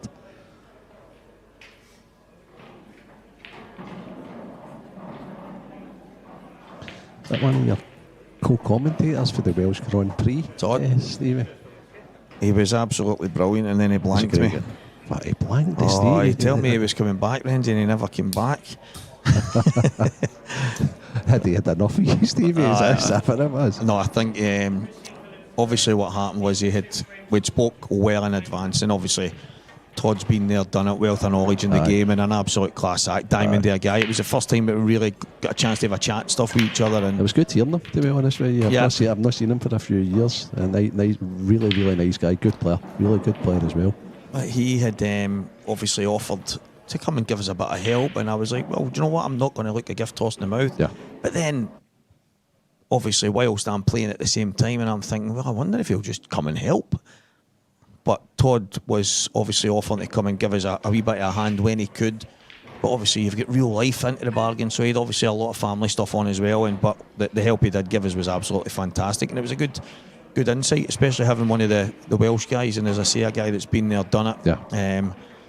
It's good to have these. Listen, when you go to the events in particular, it's without getting a bit of help for some of the local knowledge, then it can be a tough ask for instance myself, one man that's down there and trying to kind of but then having the support of guys like Dave Adenau and what have you stepping in, and Dave's blossoming.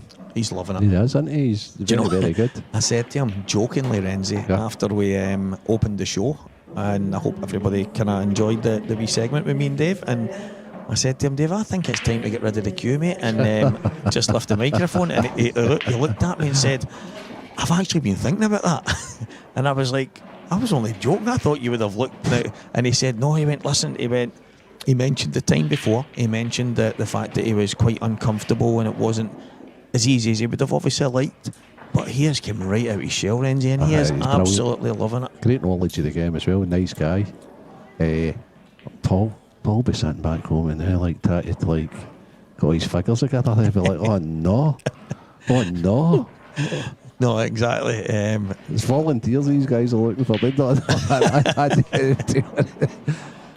He's actually, listen, he's an ideas man. Yeah. He's got a lot of ideas, a lot of them that maybe we're quite far away from, and he's like me in that sense, because we would all love to run before we can walk, and if all these things were possible straight away, it'd be great.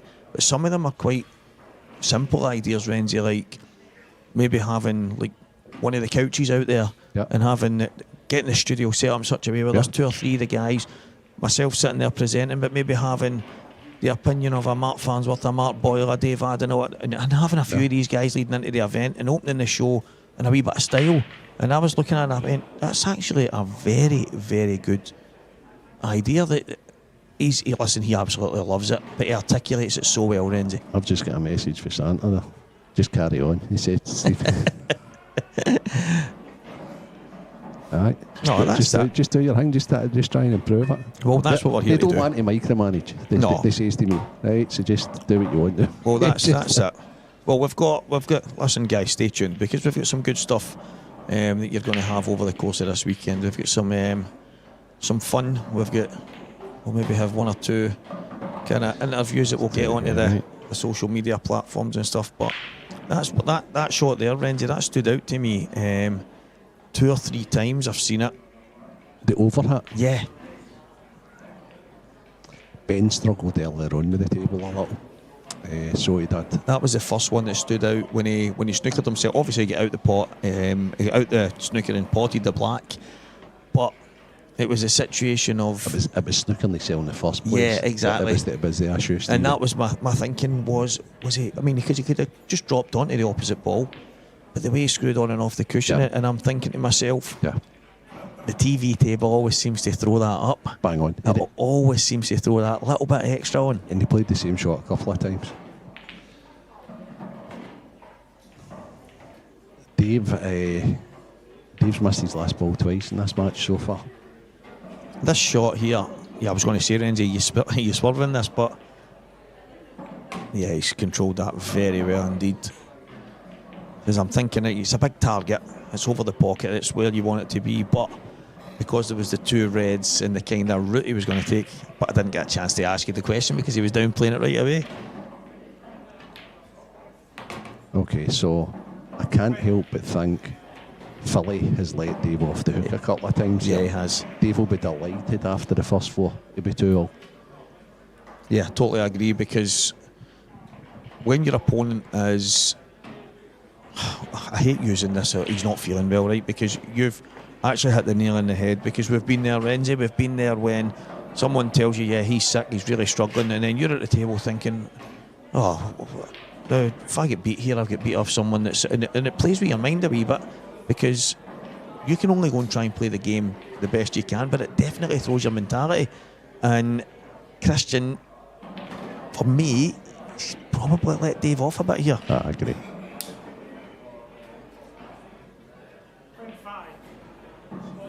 It's warm out there, Stevie. Yeah, it is. The weather down here, I think they forgot down south that it's supposed to be the winter months. We're heading towards the cold spell. Everyone in Scotland is. I think they're just booking in for the week now. With the suntan lotion, this is. I'll be family holiday in Coventry next year. Aye, in late September. Yeah, I was going to say that in September. No, it's actually lovely. I couldn't believe it. I went out to the car to get the water range, and I looked at Matt Steeper. Matt was just walking in, he had the shorts and t-shirt on, but I seen him through the glass, and I'm like, what's... And then I stepped outside, I went, it's like summer. I went that way. I went over for a coffee and that before the concert, and I had a t-shirt and a shirt, and a t-shirt and shorts on myself, and I thought, it's only across the road, I'll be okay. And then when I went out, I was like, great choice. Absolutely exceptional. But it seems to be the luxury that they have that little bit further south. But it is quite hot. That's good. The boys are doing it well. The boys have got Glasgow in June. It'll be raining. That's yeah. That's for yeah. It might not be freezing, but it'll be wet.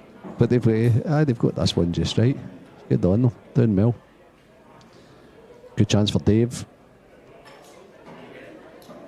Oh, I don't like that cue ball, however. So he's playing to go high side when I would have been thinking other side and drop him. But then again, it's the yellow's the issue, isn't it? You don't want to run into it. But is he going to? Can he come round off too and play the red into the top left, or is he just going to take his medicine and play it into the right middle? The right middle it is. It's okay. Or even bottom right. Choices. Yeah, I wonder. I'd like to stop shorter, Stevie. Yeah. So he could control the cue ball better. I think he's looking at the bottom. And I think the fact that it's just off. If he does go middle, he's tried to put it off it and he's played it well. Was it great? Yeah, I knew he wasn't lining up to put it straight in, but I thought maybe that yellow was too far away for the pocket, but he's controlled it. He's controlled it fantastically well, and all of a sudden... He needs to get up. He's fine. Yeah, controlled that well. So he seems to now... He's getting a bit... He's got the pace.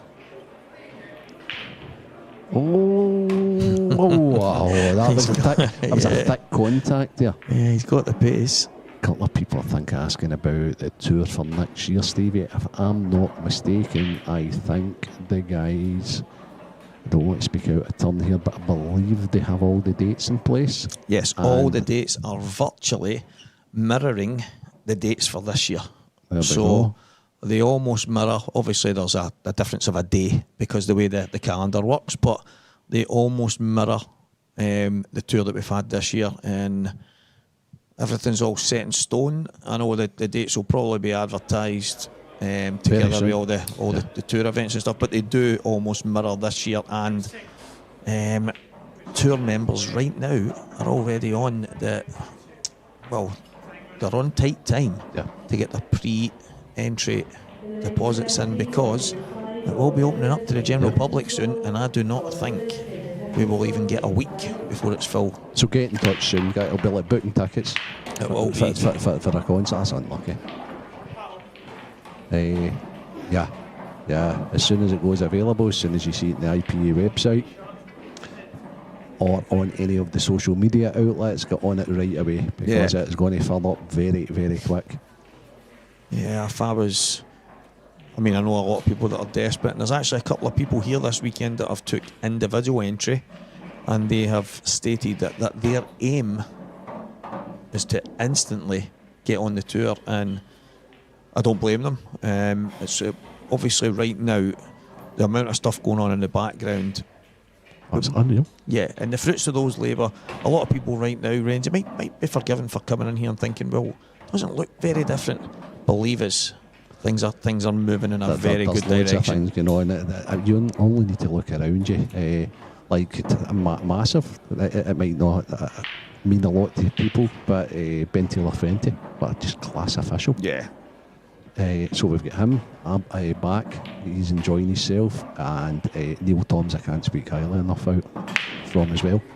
Just a really, really good guy with loads of experience running tours, running tournaments, and he's going to be absolutely fantastic for the IPA. So onwards and upwards, guys. It is obviously and the high vis team. Yeah, that's it. Yeah. Listen, everything is obviously for the benefit of the players. It needs to have some element of success in the way the players see the tour and see the tournaments and how they succeed because without the players we've not got anything, and that's where for me I'm seeing a lot of stuff that's happening behind the scenes to try and kind of really take that up a notch, and having these kind of people involved. I don't know Neil personally, but every single word I've seen dropped on the guy has been second to none, and also and a decent player back in the day as well. And I know he's competing this weekend. there you I don't go. know how well he still plays, but Neil was a top player, so he knows the needs of the players, players. and he will help Bronwyn. Sometimes we forget to mention Bronwyn. Bronwyn's here like 12 hours a day. That is It never changes. She's just absolutely tremendous. You know, we throw the word legend. Yeah. Like, we throw it about Renzi like it's getting out of fashion sometimes. And there's people that they've got legend status and that's, but Bron is, when it comes to what she does. Listen, there's a lot of good people out there that do a cracking job in the world of pool, but she is exceptional, Renzi. Absolutely exceptional. And I said in the beginning, when the guys were coming in, Maybe get her a gold badge, the same as Dunster. and I said, please tell me Bronstein. Yeah. And they says, well, that was a condition in taking over. And I don't blame them for having that condition in there, because she's unbelievable. Tremendous person. Tremendous human being, to be honest. Yeah, on the tour for 2026, as I say, it almost mirrors this year, and that goes for the venues, so it'll be exactly the same. And we'll have, if it's mirroring last year, guys, we'll have 2 in Coventry, 1 in Newcastle, 1 in Glasgow, and the Tour Championship will be Isle of Man once again. And we will have our World Championships once again in the Cedar Court Hotel in Bradford. So all the details will be out very, very soon. It is only pre-entry for the existing tour members right now, but the minute that comes to an end, it will be open, and all the dates, the venues, the details that everybody's waiting for will be out instantly. So stay tuned, guys, because it's going to be very, very soon. I love watching Dave. I really do.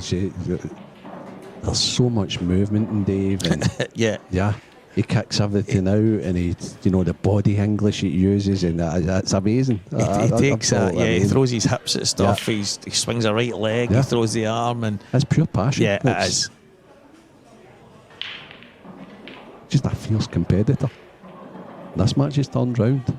Philly looked good at the start. Dave looked a wee bit in bits, and Dave's got a stranglehold in the game just now. It's a good shot.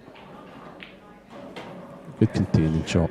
Yeah, the fact that the red and the 8 ball down at the left-hand side, Renzi, aren't great. I'm looking at that there and thinking there really isn't any reward in pushing out the boat. Oh yeah. There we go. That's great. Isn't he? His box office. Right. Okay. So what's he going to play? Yellow off red onto yellow. He'd definitely be on the one to the right middle. So he's playing a billiard. He's going to play a 4-ball carom here. Billiard. 1, 2, 3. He's missed the 4th. He's missed the third kick in. And for anyone that watches English pool and heard the word carom, if you want to go and read an American pool dictionary, you'll find out what that is. I cannot believe a Scottish guy sitting next to me in the Coventry booth is called the English pool. That's outrageous. Well, as far as I was led to believe, that's what it was made. If I'm wrong, then You're probably right. It's just me being racist. To be fair, I think there's probably about 2 or 3 million major inventions in the world that came from Scottish people and stuff. There's a handful from down south. We need to give them their props, Renzi. I actually asked a question a while ago about it, and someone says, well, I'm pretty sure the game as we know it, this game was put together in England, so hence the reason English 8-ball or whatever it is. So. Probably, to be honest with you, down at Hazel Grove or Supreme or somewhere down there that invented the table, and it's been about a long time now, and it's getting bigger and better all the time. Best cloth, best balls, best tables. Yeah, that was one of the things we spoke about, obviously, myself and Dave Adeno, and then a wee chat with Liam there as well. And the players feel that. The players, obviously, when they come to these, these are some of the best players that to lift a queue in. But obviously, when we're not naive, there's brilliant players all over the world, and they all play different disciplines. We're not shying away from that, but they want to play with the best balls and cloth and tables that are out there. They want these facilities, and it's fantastic that the IPA have managed to keep that going with these guys at Aramith with the Pro Cups, and Strachan 861 Simon Eyes. And obviously without the Supreme tables we wouldn't even be able to put these cloth and balls on, so it's fantastic that we've got such amazing partners here, Renzi, to keep things going. Yeah, very much so. So Dave has handed the ascendancy in this frame to Christian. The only thing is, it's not an easy out for Christian. How does he attack the ball next to the 8 ball, Stevie? What's the thinking here? I know you're still pretty sharp. Yeah, so I mean, I quite liked his shot earlier to put the red up over. I would have loved it to be touching, because then I wouldn't have been really too fussed about the 2-1. But he's going to play. I'm not going to say it this time. Yeah. He's going to play a cannon. Is that better, Stevie? Yeah, but he's obviously playing. He's going to develop the one next to the 8 ball, and he's going to play the kick into the red, into the yellow. Needs to be careful here. There we go. It's nice. Yeah, it's not bad. But if it's he on? My worry was he was going to pop the black in there, so I'm thinking needs to be careful when he's playing this shot. But Renzi, I actually quite liked. What pot's he on, Stevie? I don't think he's on anything. But for me, if you just have a wee glance back at where the black and the red were on the cushion, so I liked popping that red onto the yellow and just going down and just playing a really tight snooker down there, and then next visit taking them out. But he wanted to get it all out in one, Renz. Oh dear. Oh, he's made. Oh, did that twist a wee bit? I think it's caught the weave in the Can you cloth. see the one at the top? Oh, I think he can get it by a little bit aside. That's a poor shot with Philly. That's a couple of wee containers that he's not got quite just right. Yeah, and he'll be feeling that, because that's normally his strong point, playing those shots, and he's just not quite put the cue ball where he's wanted to on a couple of occasions. And Dave's jumping all over the top of it. And saying that, is he having to play Cuesports here? Oh, Dave just played that attack this last year. Wow. That was really, I hate using the word, Renzi, but it was lazy. Yeah, and it was one of those shots that he played it awful quick and didn't think through the fact that there was nothing for short on the shot, Stephen. Yeah, exactly. That's that. So that could be being ill, not making it as an excuse, but your head not being quite there, and you want to get the game over with as quickly as possible, and a bad mistake at such a vital time. Maybe the difference between 5-2 and 4-3 down. Lee Shepherd is making a remarkable comeback in one of the outer tables against Scott Gillespie. I think that game was 7-2 at one stage. It's now 7-6 Scott Gillespie. He seems to have been on the hill forever in that match. Scott was 5-2 up at one point, and then the next I looked, it was 7, and then that was the last I looked. I'm glad you've spotted that there, because that is a massive turnaround.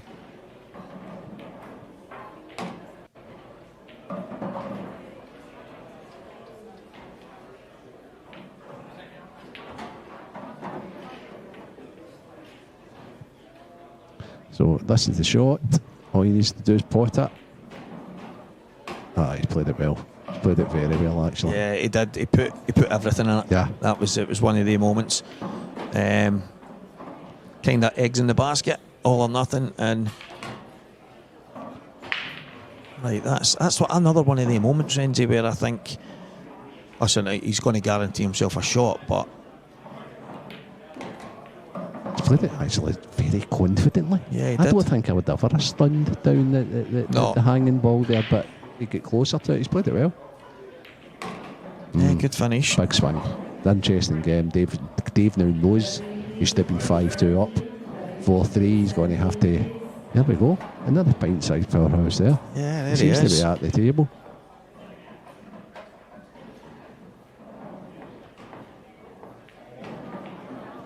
loads of action going on. Amateurs. We've got the ladies elite going on. Ladies amateurs. But we are concentrating just now on the professional events. Well, the men's professional event.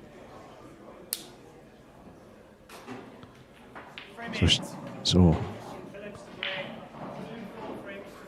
is he on the 8 ball here? Back to our own game. We'll get our team. Oh, the cue ball was getting off there, but it's been saved, or has it? I think the red came up and kicked it, and then the red took its place in the top right corner. No easy opener here, Stevie. I think he has to go reds. But there's his opener. Either middle, a cut back with no control, or a cut into the left as we look.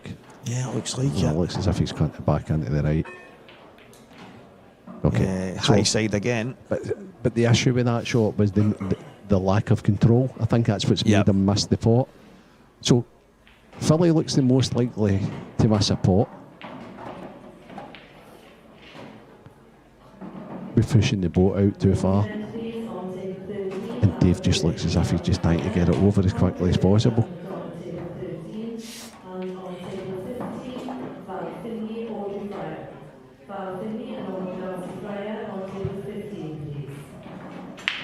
So it's not quite took off yet, this one.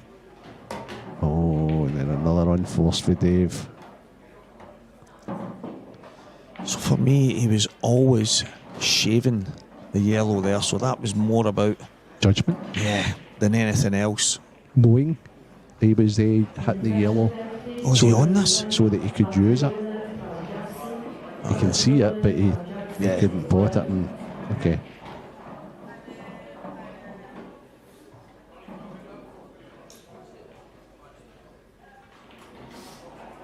So the thing for Philly is these safety shots haven't quite worked out well for him here, so he'll be looking to park it a lot better this time.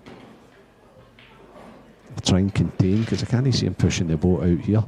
No, I mean, it looks to me as if he's just going to touch the ball at the top left, but... Yeah, that's a good shot. Yeah, nicely judged. It's definitely... I mean, you look at the yellows and you think, right, half a chance here, but... Yeah. You need to get an opener. You need to then work out the 8 ball. You need to kind of... Where does Dave hide here, Stevie? That's not bad. Yeah, bottom cushion's probably as good as he's going to get. The only difference is, is he left an edge at the top left? I think he can pot the one at the left middle and the top left. Yeah. Oh, yeah. He has opened that up. We're just looking at the overhead that we've got here. Yeah, there we have it. Now, they're all available, apart from the 8 ball, which isn't easy. So is he going to duck again, or is he going to take the bull by the horns? Yeah, he is ducking again. Right, okay. So just at this moment, Christian just trying not to lose the frame. Yeah. Instead of kind of pushing to try and win the frame. Yeah, but as soon as Dave gets an opportunity, he might have an opportunity here to pot this in at the bottom right. There we go.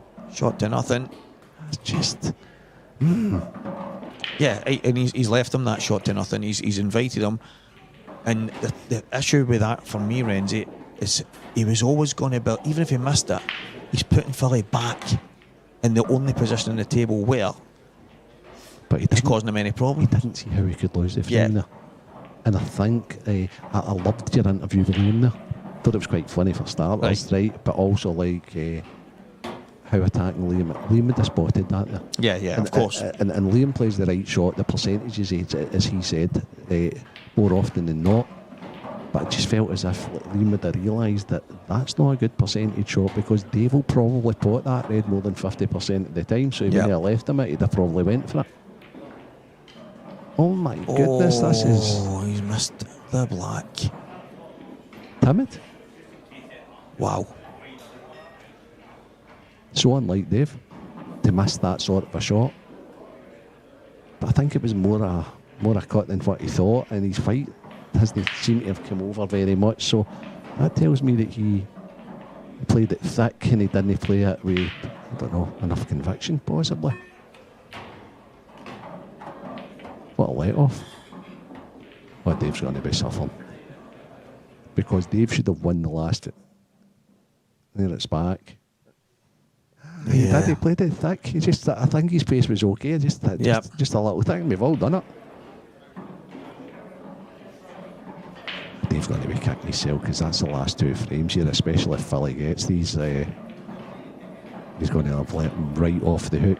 Should probably, at this moment, be 6-2. And Philly's taking these yellows away too.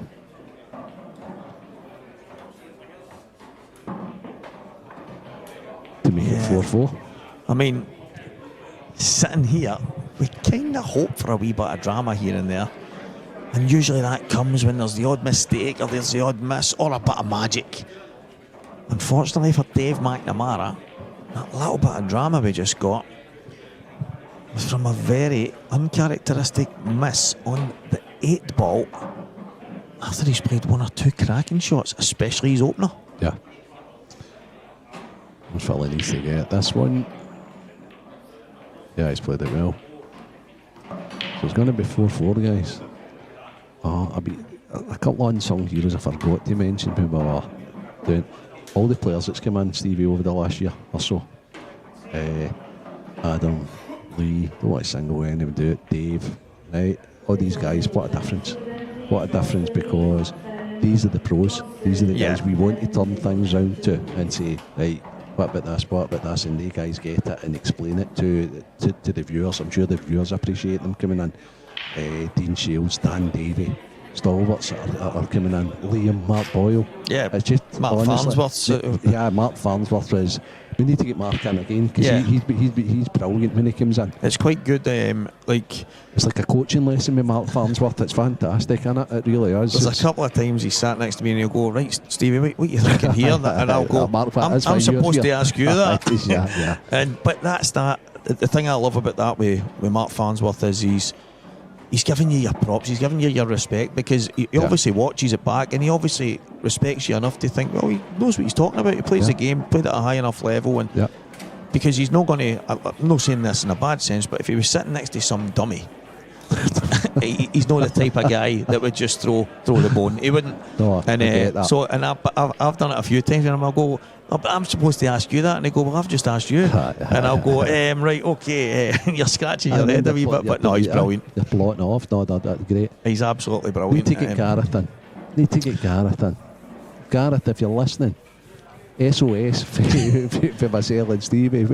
And you know why we can't get Gareth in? Because he's in the tournaments at the last stages. He's all always the time. there winning. But it would be great. It would be great to get Gareth in because his insight and his knowledge in the game is second to none. I would say him and Mark Farnsworth today. Yeah. Obviously they've been at it the longest and they've won so much. So Gareth, we need to get you in here at some stage, mate.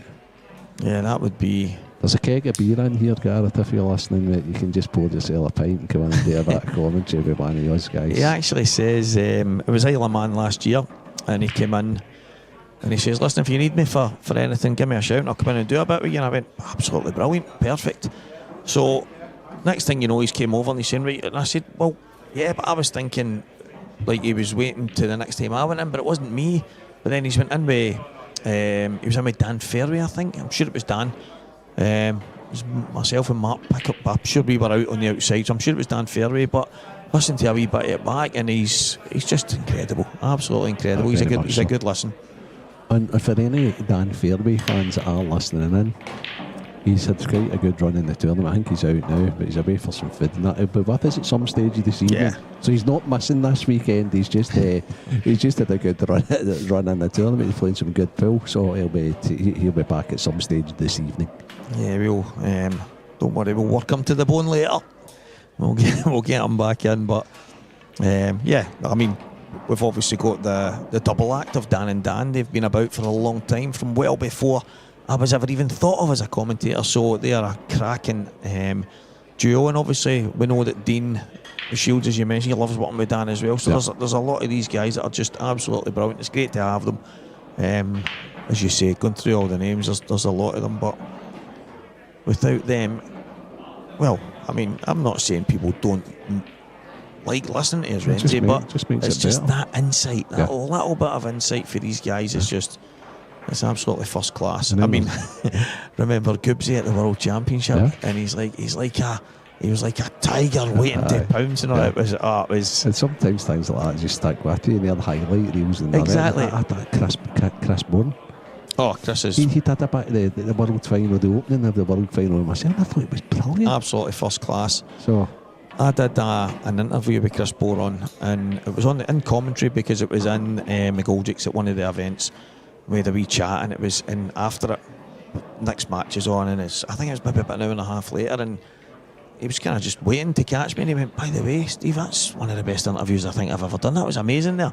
And I think because we were in the commentary booth and we weren't like standing in front of cameras and stuff, Renzi, it was like you relaxed him. it was a bit, and it was, and I went, "Oh, I wasn't even thinking," but he's like, "No, I just wanted to say that was absolutely class there," and because we just kind of went away on one, do you know what I mean? And there's a match on it, then we're just having a wee bit and talking about some of the stuff in that and what was happening, obviously in his match beforehand. And it was, Chris is excellent. He's absolutely excellent. He's a good, he's a good laugh at the same time. And Dave McNamara having a wee laugh there. Did you see what happens to what you? was it he was thinking? He decelerated. He tried to play. He was going to play the double, wasn't he? The red that the cue ball's closest to it. And it's even better when people can poke fun at themselves. Yeah. Because then you feel as if you're not. And by the way, what Dave's done there, anybody that's played this game's done it before. They've actually tried to get out the road of the cue ball, and then they hit it very softly. And it lands like maybe 3 feet short of where you wanted it to. You can see on your screen, guys, our next main event match, and these two played here in a similar position, Renzi. Greg Davis and Mark Boyle. The tables in the setup. Is it Greg Davis? I thought it was Adam. Is it Adam? Davis. I'm thinking it's Greg. Okay. I'll need to double check that actually. There's that many Davises. Yeah, Steve Davis. Steve Davis. Yeah. You need to get a wee check at that actually. Now that you, well, hold on, it's right in front of See, us. funnily enough, me and Adam were talking about. It's Adam Davis. I'm going to have to go back on, and everything I was about to say is gone because it was in this area. Stevie just made his notes.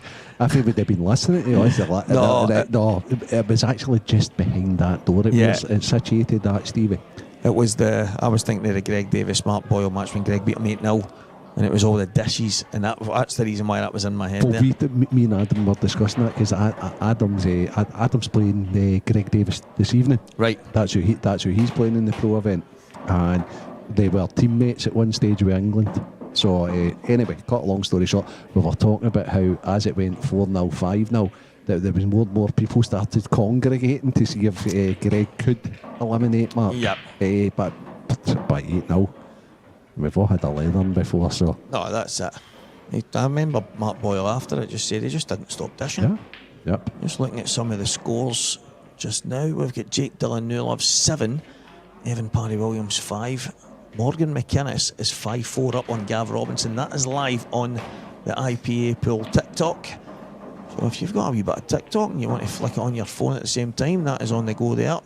Ross Fernie, Mark Fleming, that is on one of our other stream tables. Yeah, massive shot, Dave McNamara. It's just getting started, and Liam Dunster 2-0 in front of Darren Cook right now. But the main match is now Dave McNamara in front once again. It's had its moments, Renzi, but there's been some gifts in there as well. It's been a strange game so far, to be honest with you. Dave should have probably won the last 3 frames, and he all but looked as if he was going to be going 5-4 down there. He did. But again, with the first chance and the frame, and Phillies blew it back to him, pretty much.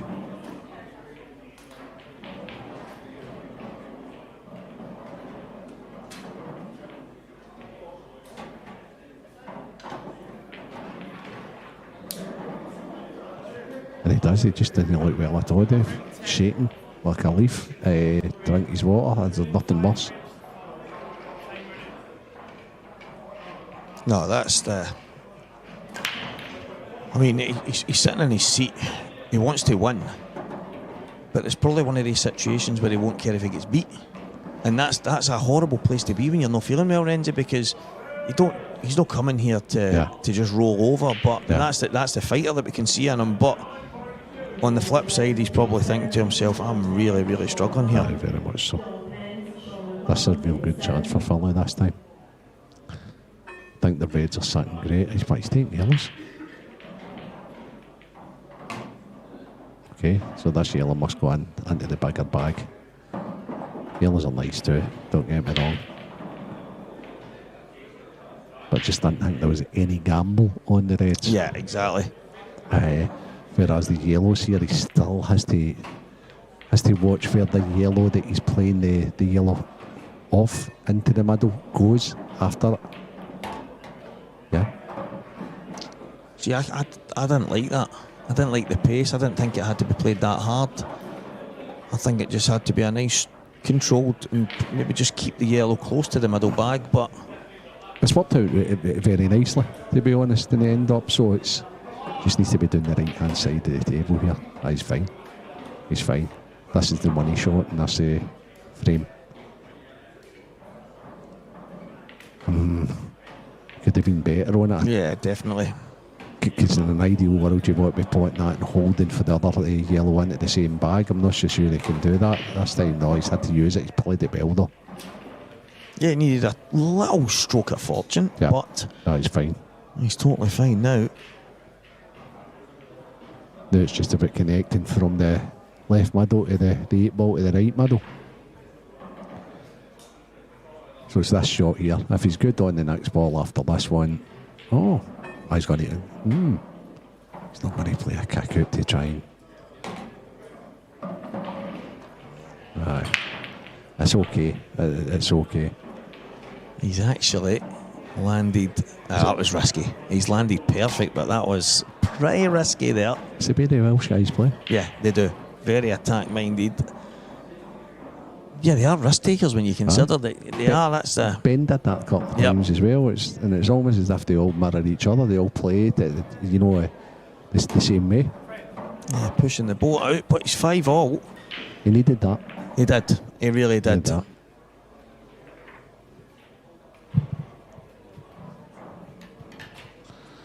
So that's a big champ just checking in at the moment.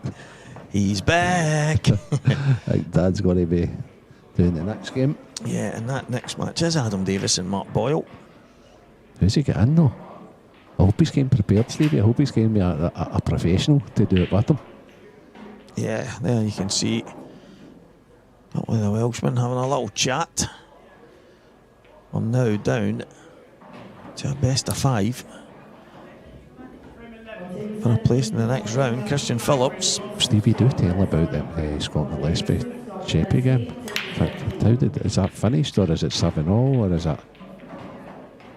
Let's get some news on that one, and it did end in the Scotsman's favour, 8-6.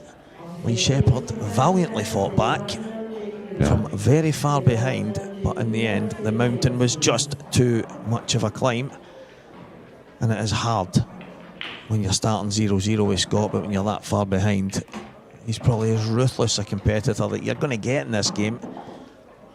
Well, the good thing, Sheffy can do a wee bit now, a bit of commentary now. There we go. There's always a light at the end of the tunnel, Stevie. Paddy, and a lot of people watching, some of them won't know Paddy because they can probably hear his voice when they go to sleep at night.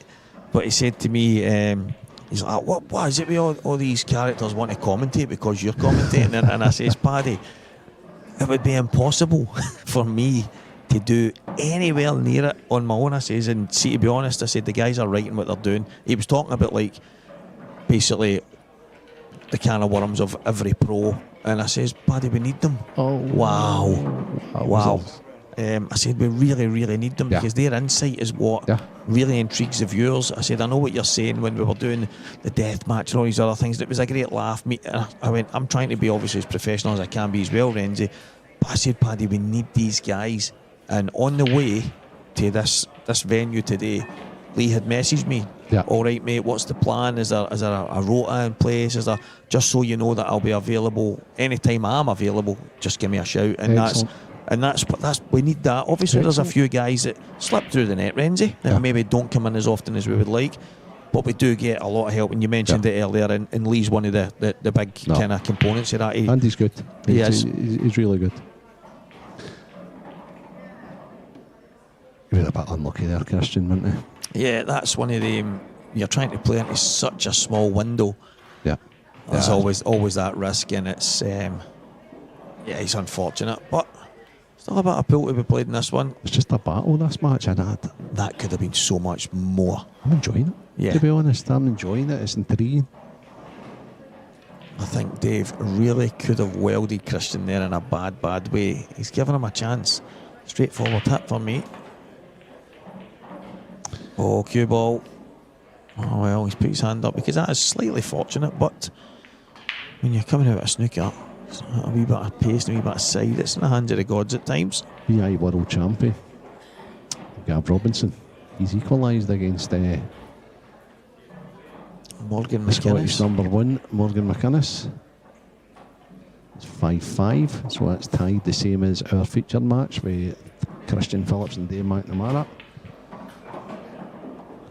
There's Liam Dunster's been shot into a 2-0 lead against Darren Cook in his second round match.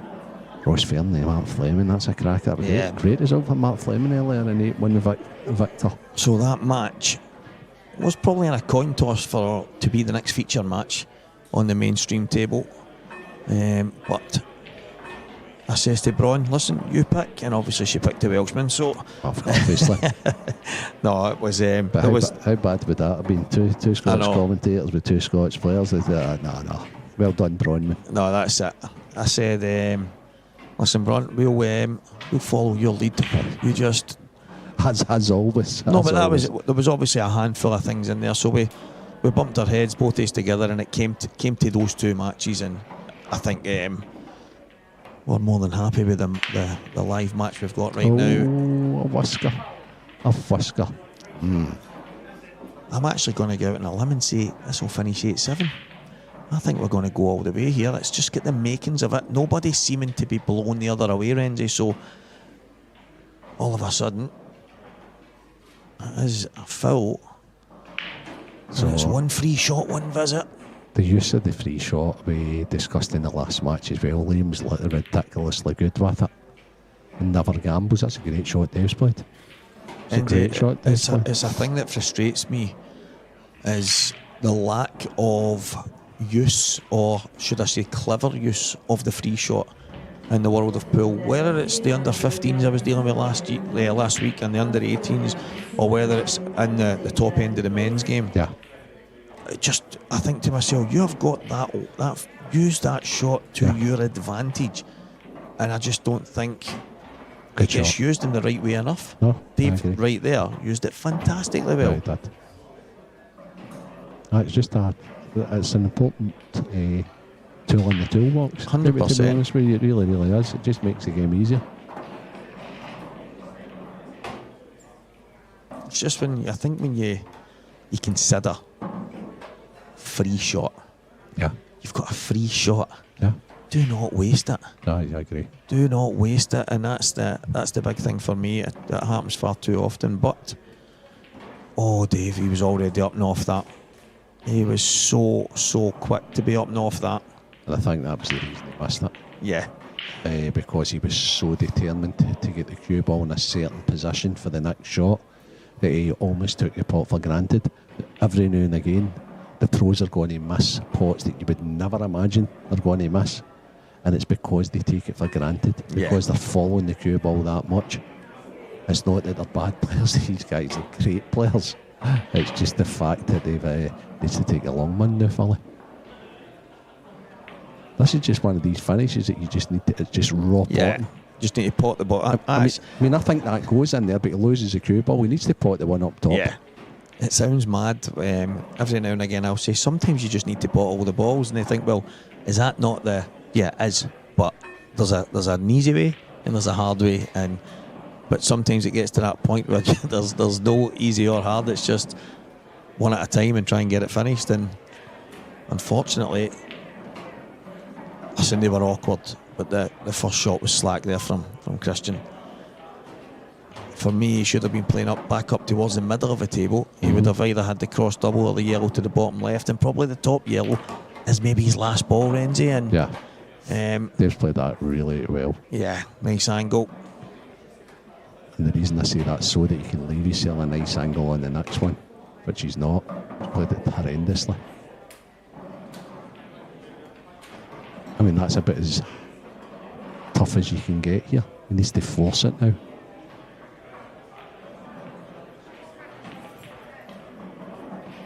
So it was such a bad shot, right, that he ended up, he was going to take the double on. Yeah.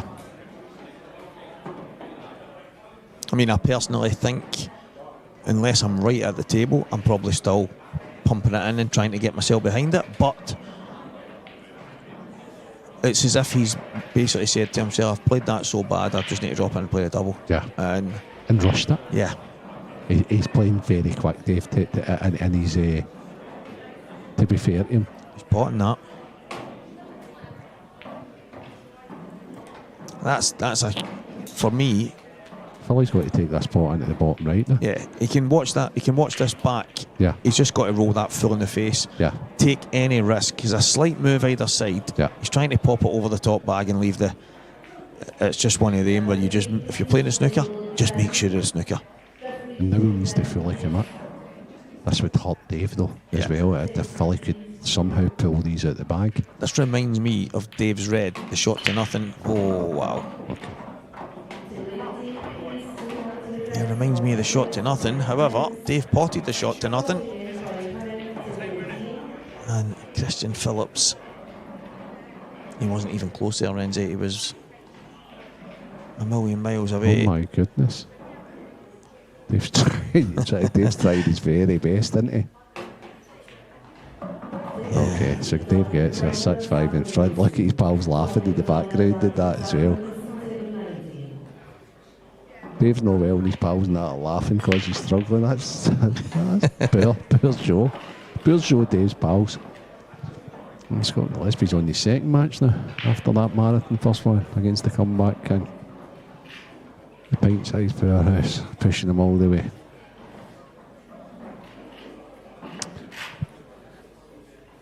Well, he's a frame down, Scott, so. Dave Adenall, Jake Dillon, New Love just getting started. I can't help but think that Dave Adenall is not even caring if he gets beat because he'll just join the team. Yeah, he loves it, doesn't he? He absolutely loves it. Could be reading again. Sensational. New addition to the team. Oh, brilliant. Stevie Walker has no locker. When we obviously spoke last night. I know. When we spoke about last night, right, who's good? And I said, well, that's fine. We had a couple of bodies, and he was the first person I messaged. And his message back to me was just exceptional. It was it would be an absolute pleasure. He's a class act. I was actually thinking that maybe having one, and I says that's where we're going with it. It's where we're at right now, and we're enjoying it. Having that little moment where you're speaking to one of the pros and one of the guys that are deeply involved in what we're doing here. And it just and he's like, yeah, well, he what was it he wrote? Great minds think alike, something like that. It's just good. Yeah, he's loving it. And looking at the tour events coming up, obviously, we question there, will I be in Isle of Man? Yes, I will be in Isle of Man. Yep. That close to Christmas, Renzi, 2 weeks away was just too much for me. Yep. And obviously, right now, I am so committed to trying to make this the best that it can be. And that means 100% I will be in Isle of Man. And I've had a few messages from other people throughout the weeks. Certain people, Renzi, that are having tough times in life and what have you. And this is where I think a lot of the guys probably take things for granted without thinking it. These people tune into this religiously. Yeah. They watch it and they make a difference for somebody. They are, and they love listening to certain people. They love hearing the different voices. They love hearing the different opinions and getting educated in the world of pool as well. But one of the guys in particular, Lee Seymour, I did say to him I would give him a wee shout, but this.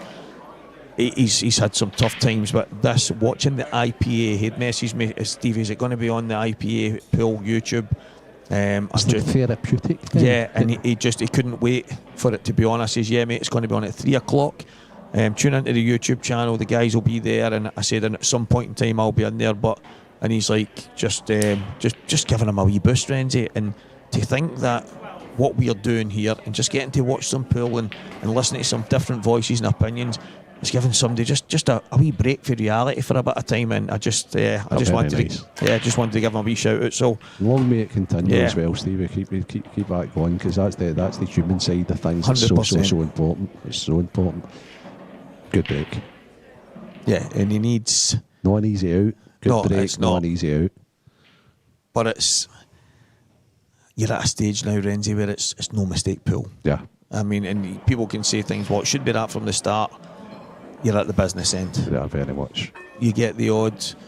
I know a lot of guys that will say to me that the first few frames they play their way in, they try and get a feel for the balls, the bounce, the skid, all these different things. And you can't be making any mistakes at this stage. 6-5 down. He's actually got a chance here. If he plays the ball into the... He needs to play the ball into the right. And would that not kick into the other red and make the other red available into the top left? I may be wrong. He's not ducking again, because every time you've done this, it's not worked out for you. And he has, though. Can't help but think he's handing the ascendancy to Dave again. It's the wee shout out on the Ladies Elite. That's at the last 16 stage. Or that has some of the matches on at the moment. Deb Birchall, the Diamond, against our Yvonne Ewing. It's 5-3 Deb Birchall at the moment. Caitlin Kennedy and all Ayrshire tie against Ashley O'Neill. Ashley, the Scottish number 1, 6-4 up on Caitlin. Kelly Egan, tour winner this year as well, 5-2 in front on Louise Shepherd. And Shona Lucas, another tour winner, is 4-4 with Rhiannon Graham. So it's all going on.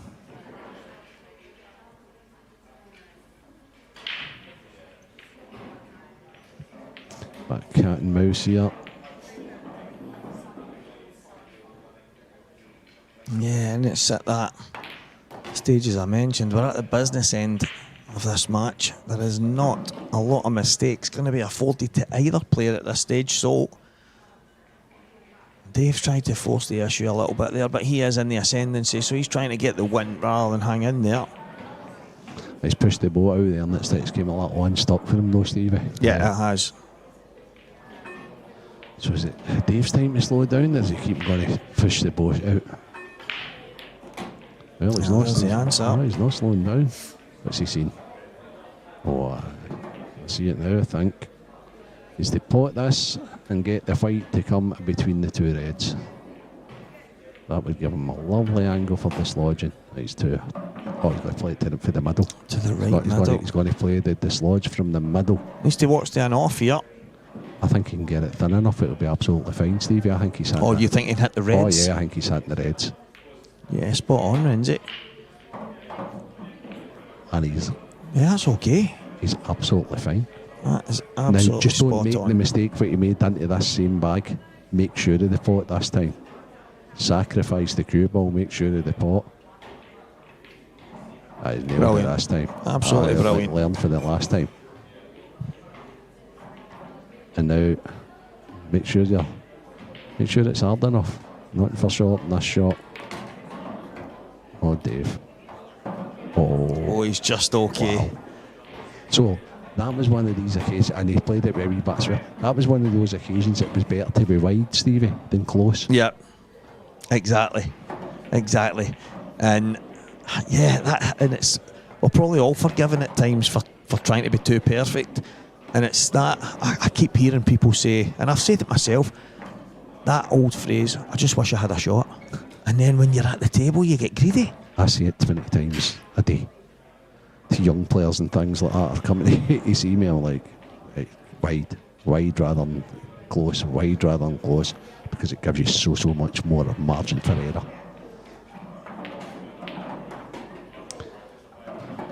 Dave's did well to turn this round. See if he gets over the line here. He's going to have the mask on when you interview him, Stevie. I might need to. Just cancel the interview. Yeah, we'll get it via Zoom. We'll get a video call. Oh, what a break. Oh, what a chance. Yeah, he's just sprung. I get a wee spring in his step there. And I know why though, because he'll be thinking, that gets me through. When's the next round in this? How long does he get? Is it tomorrow? It is. So Dave can actually go and try and recover. Paracetamol, exactly. you know. So he'll just be saying to himself here, one big effort. These reds look lovely, especially if he takes the one. I think it'd end up with the one. So his conundrum's where to start upstairs or downstairs here. He's elected to go up, does he want to be straight? He's fine. Yeah, it's just about perfect actually.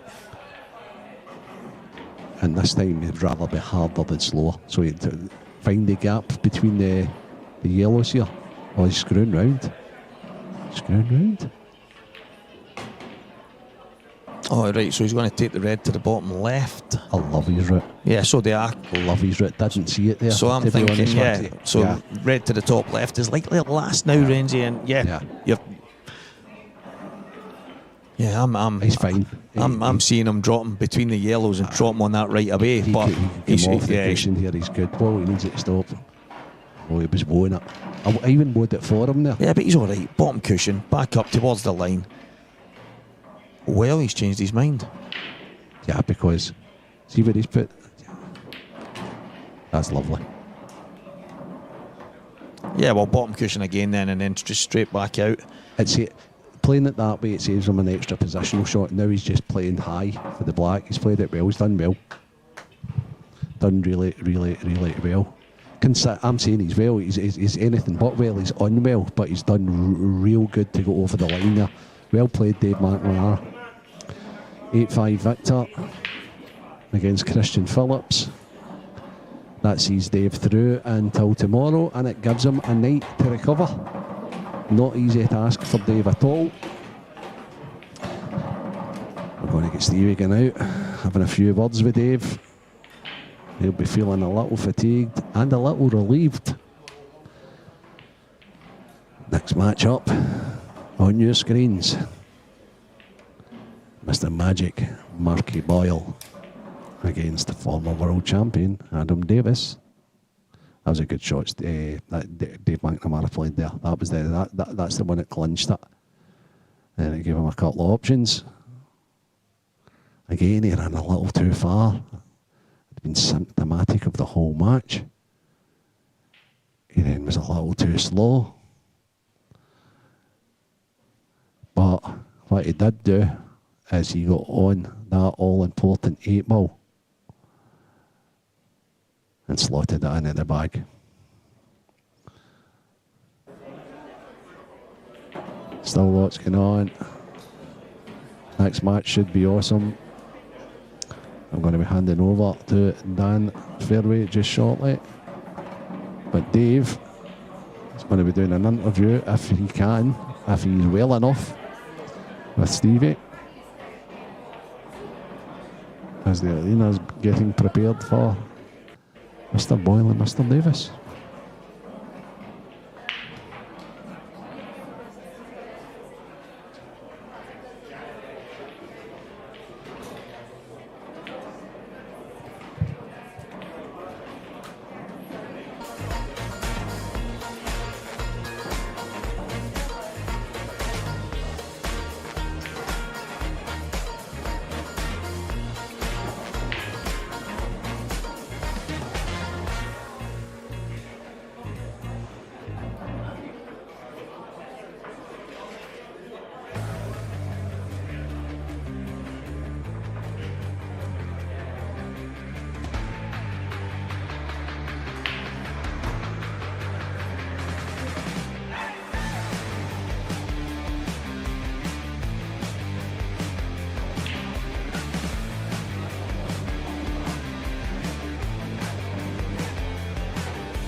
And here we are, back, Stevie Walker again with Dave McNamara after match got off to a bit of a scrappy start, but then the real quality stuff came from yourself.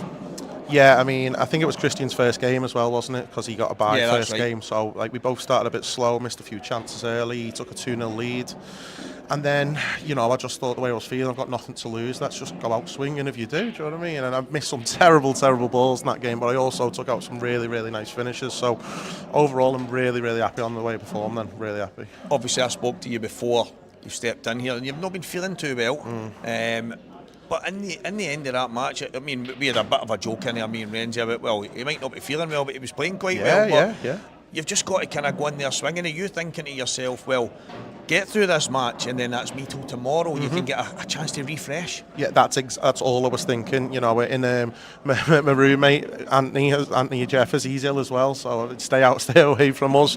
But in the first game against Rob Wilson, he was in my corner going, just get through, battle away. So a massive shout out to Ant. And in that game then he's upstairs, and then I've had Rob Dagnall and Tez in my corner, you know, just saying, just get through it.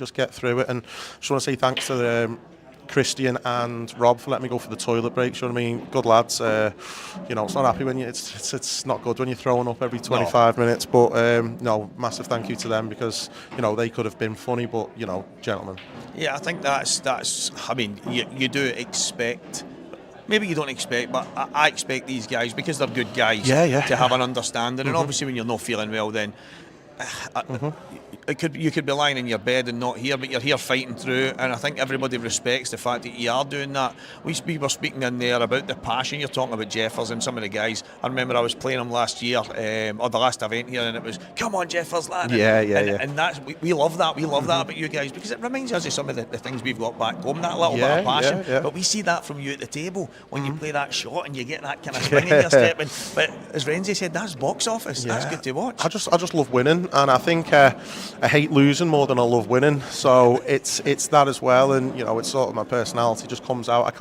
I love to try and hide it, but I just can't when I'm sort of in the battle. And when you're playing top fellas, top players, you need to sort of, you know, get that extra 5%, and I think that's what happens, especially when you've got all your mates support. And like I've just checked my phone, then I had loads of messages off the lads, so they were watching. And you know, at McNamara's, both bars, we do try and bring that to every event, you know what I mean, support each other on and off the table. So, you know, without the lads back at the club and who are here, I probably want to go over the line in both of them games. See, that's massive. I'm a big advocate for that, because there might not be 100 strong in here, but there's loads of people watching from home, and they're all supporting you, whether it's from a message or whether it's just watching from afar.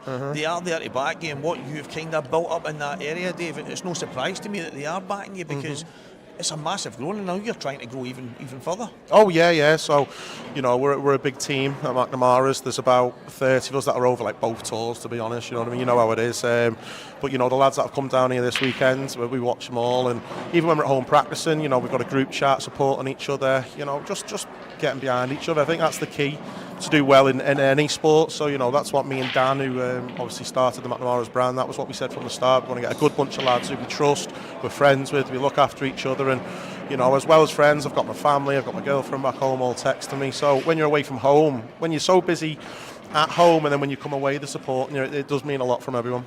Yeah, it was obviously big news when you came back to the IPA. Well, now September, we've been through so many tours, and I'll obviously ask you this maybe all the time, but we're at the later stages now. We've got this tour, we've obviously got Isle of Man coming. How has your year been back on the IPA? So I've really enjoyed it. I've always played blackball growing up. It was always my set of rules. Obviously the other set of rules, I do like them, you know, but there's something about blackball where you can take control of the game. You know, the only thing I'd actually change was the break rule. I think apart from that, you know, it's perfect. There's actually rules. a lot of guys. Mark Boyle's obviously going on next, and he's mentioned that himself, the break rule. Yeah, and I think that's it. I think the table played lovely. At first I thought I was struggling, because in our club we've got Hainsworth match, you know, so the first couple of frames you've got to get used to the cloth and the cushions, they come off a bit different. But no, it was fine, because this season I think I've missed the last 2 events due to work. You know, we've had no staff, and unfortunately you've just got to bite the bullet, especially when you're the boss, me and Dan.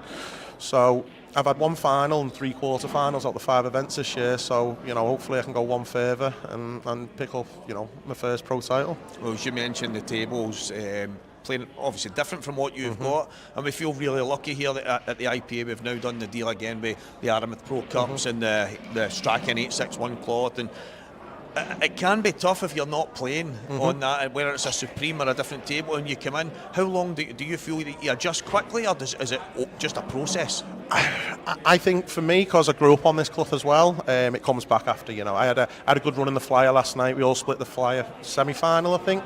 So I had a good practice last night. I actually felt great last night, but I didn't eat. And then we went up some food today, and it'll all just come back being ill all week. But I had a good practice last night, so that got me over the sort of switching tables, switching cloth, even switching balls. Yeah, exactly. So I got over that very quick. But that's just to the fact that me and Ant and had a good practice, and I was with Robin that last night. So and Tez. We got over it quite quick because as a professional you've got to adapt quick. You can't blame the tools. Everyone's playing on the same table, and it's up for you to prepare better than your opponent technically. So we came down a day early, smashed the practice last night, had a good, and it's obviously paying off today. Well, actually, one or two people said that last night in here, that they've got the same cloth, they've got the same balls, but not in that condition. So even just coming from the same cloth and balls, it can still be very different. Well, we had 4 or 5 of these cloths, maybe 6 in both our bars, and they just don't play the same. They really don't, and they're really nice when they're brand new. But after a couple of weeks of wears and tears, the public, and also it's the heat. It's very hot in here, so the pockets play a little bit bigger. I mean, you wouldn't think it, the amount of balls I missed then, but the pockets play that little bit bigger. They skid in more down the rail, and you just don't get that in the club. The doubles play different, the breaks play different. Look how great they split for me and Philly. It's sort of trying to recreate them conditions back on, but it's so hard with that cloth. So tough. Get here the day early, prepare well, and you've got no excuses if you win or lose. Well, preparation is key, and that's you till tomorrow, mate. Go to sleep now. A wee bit of rest. I was going to say get something to eat, but better no. Just leaving the foot till tomorrow. But Dave McNamara is in the draw tomorrow. That's the last 16 stage. Yes, so thank you. Another decent run has already started. He's not feeling great, but he'll be back tomorrow. And after a good night's rest, who knows, Dave? Who knows? I'm going to go for a quick sauna now, quick swim, get out of the way, and I'm going to support the lads tonight, and then I've got a good night's sleep tonight. Well, massive good luck to Cheers, Dave, Steve. and we'll be back soon. It's going to be Adam Davis and Mark Boyle, and that's coming pretty soon. I do know Adam is just about in the building, so we'll be back very, very soon. Thank you.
Welcome back. If you're just joining us here at the IPA International Championships in the wonderful Hilton Doubletree in Coventry, we are just awaiting the players for our next match. You can see in the top left corner of your screen there, it is Adam Davis versus Mark Boyle. Promises to be a cracker. But just while they're prepping and getting themselves ready, just run you through some latest scores. We've got Morgan McInnes is 7-5 up on Gavin Robinson. That's a first round match. It's all a little bit higgledy-piggledy on day one, where we flip between first and second round. Liam Dunster 5-2 up on Darren Cook in the second round. Ross Fernie 3-2 up on Mark Fleming in an all-Scottish battle. Matty Rowland 4-all with Callum Jackson, and Connor Davison is currently 2-1 up on Scott Gillespie. And in the bottom half of the draw, in the second round, Jake Dillon Newlove currently 2-0 up on the Isle of Man's David Adenall. And as I read through the scores, I'm delighted to be joined in the commentary box. Johnny McDermott, good afternoon. How are you doing, all right? You still in? No, unfortunately not, but I gave it a good go. Sorry? A couple of good results earlier on, I noticed. Yeah. I ended up losing 8-7 to Andy Lucas, so there's no shame in that. What game this will be as well. This should be a cracker, yeah. Adam Davis and Mark Boyle. It's a difficult one to call. I think you'd be remiss if you didn't say that Mark was probably the favourite. But having said that, Adam's so good. I think he's tonight's world champion, isn't he? Yeah. Certainly in one of the many disciplines you can be world champion in. But yeah. And of course, Mark, essentially, it's the only thing missing from his CV, isn't it? Is the IPA Worlds or World Championships. I don't think he's got any other World Championship sort of international or. I think he does. Does he play the international events, Mark Boyle? No, I didn't think he did. I think he used to, but not in the last 3 or 4 years, to my knowledge. Yeah, I mean, he was a pro snooker player for a while, wasn't he? So, I think that he didn't come into this game and this set of rules through the normal channels, if you like. He sort of did his time as a snooker player and then came across. I'm sure I think he played Jimmy White to qualify Crucible 1 year. Yeah? I think he lost 10-9. Yeah. I could be wrong, but if someone wants to correct me on that. That's a very Jimmy White scoreline, but the wrong way round, isn't it? Mark Boyle at the Crucible, what a treat that would have been.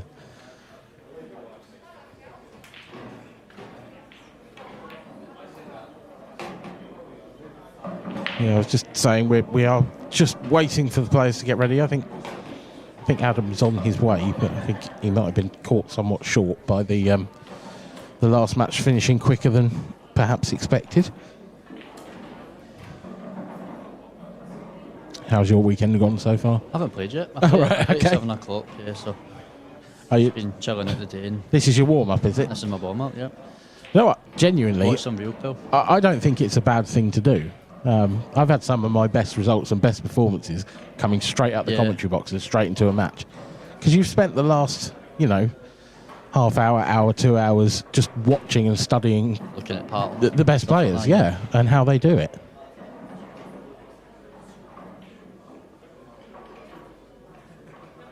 Who do you play? I play this evening? Alan Robinson. Okay, that'll be a good game. I haven't played him before, so we'll see what happens. Tidy player, Alan. Yeah. Don't think you get many in the pro event. No, you don't, of course not. But new professional for this year. Yep. Don't think he's pulled up any trees yet, but he's one of those players that I think will probably have 1 or 2 good events. I think it'll take him a while to settle. That's it. I think it's a case of, I think anyone can be anyone, can't it? It's just, need a good start. If you don't start well, the pressure starts to build quick. And sometimes it's literally just getting the chances. That's it, yeah. Getting to the table is a hard part. Yeah. Are you pleased with your first season as a pro? No, No? Not so far, No? no. But there's still plenty of time, isn't there? There's still this and there's still Isle of Man, isn't there? There's more to come Yeah, from plenty you. of time, yeah. It's been a bit average, to be honest, but I'm not going to put any expectation on myself in the first year.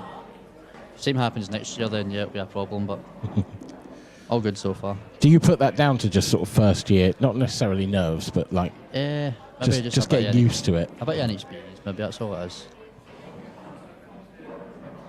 But the results have been there. I've had a few good results, but probably more bad than good. Yeah, I don't think there's a better way to get experience, to be honest. That's the thing.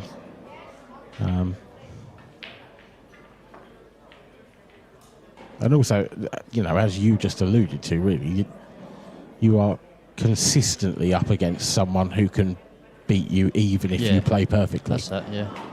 You're never going to play someone who's not great. No. You can play like perfect pool and still lose. Yeah. You might get lucky and play someone who's not having a great day, but they're still going to be a great player.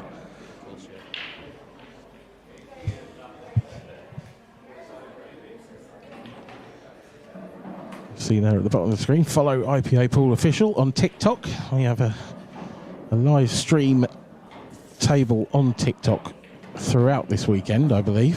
So, if you've got a phone in your hand and you're bored scrolling through something, then log on to TikTok and watch us on there as well. Wasn't far away, but I've been corrected. Nathan tells us that Mark lost 10-8 to Jimmy White and wasn't 10-9. Oh. Terrible, isn't it? That is... What's he playing at? That is, terrible from you as well. I mean, one frame makes all the difference.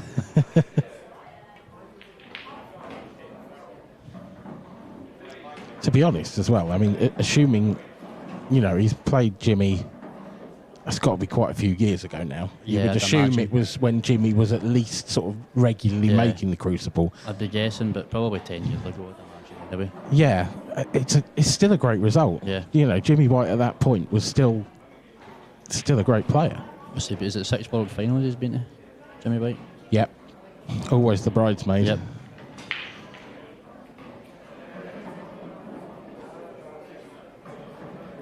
Yeah, he played an IPA event once, to be fair. Did Jimmy? Did he?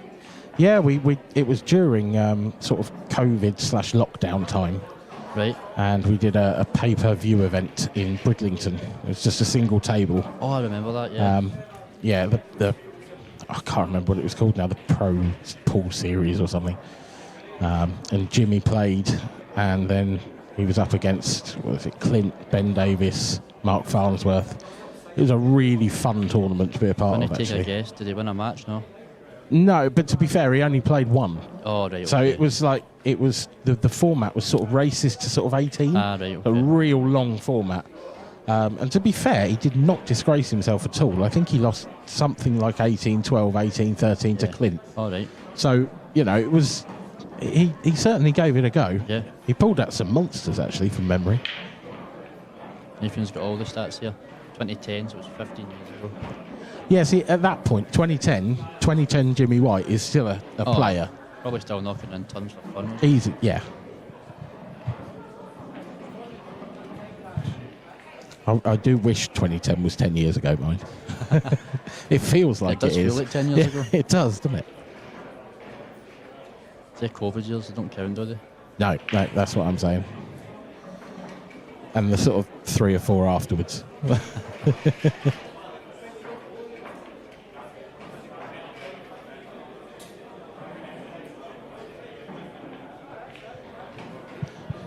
Just let's run you through some other scores as well, because of course we have the amateur, and that's getting into the meat of it, if you like. We are sort of at the bottom end of the third round, which I think is the last 64. Current scores: Luke Johnson 7-3 up on Andrew McPhee. Preston McInnes 6-5 up on Chris Ferrier. Preston, he's one to watch, isn't he? Yes. Morgan's younger brother. Definitely, yeah, he's fearless. Is he a player that you've had much experience of? Yeah, I played him a few times, yeah. Yeah. Played him obviously when he was a lot younger and recently, and he's good, he's really good. I mean, I think it's not hard to sort of tip Morgan for the top. No. The way that he's come about playing on the tour. He's been in and around the amateurs for a few years, and all of a sudden just seemed to jump up a real level. Yeah. Do you think we'll see the same from his brother in a few years? I think there's actually a few people have said that they think Preston's going to be better than Really? Morgan. Okay. I think obviously time will tell, but I'm not so sure. We'll see. I mean, it's a bit of a dynasty, isn't it, that family? I know. They've got big shoes to fill. Yeah, huge shoes, yeah. That's Michaela I'm talking about, no Ross. But I mean, the truth is, if either of them can do a tenth of what their dad achieved, really. I think he won 13 Scottish titles. Yeah, that's just ridiculous. Unsure about Worlds. I know he won one, I think, but I don't know how many.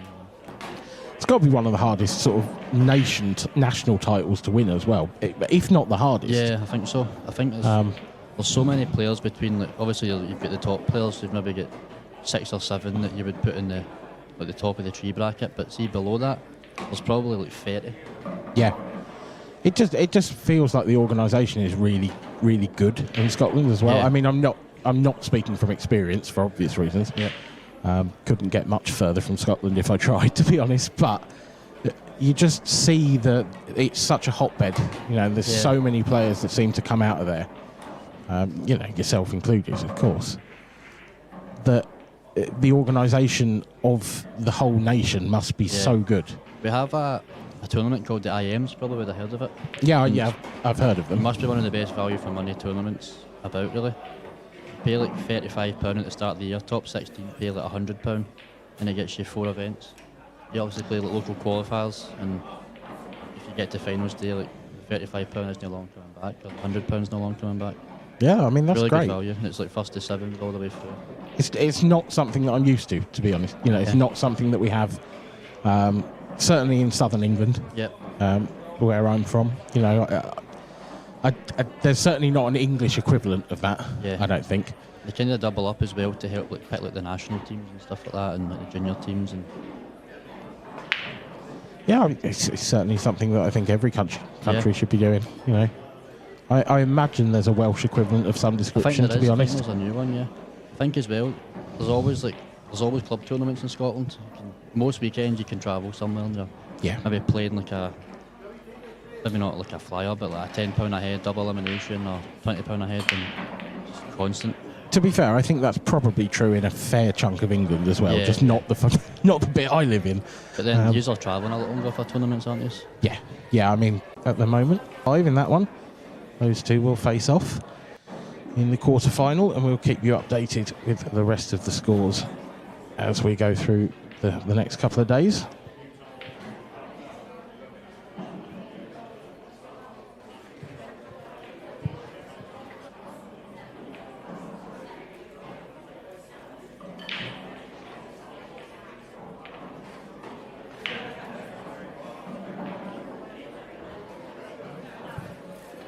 Back to, I mentioned the amateurs earlier.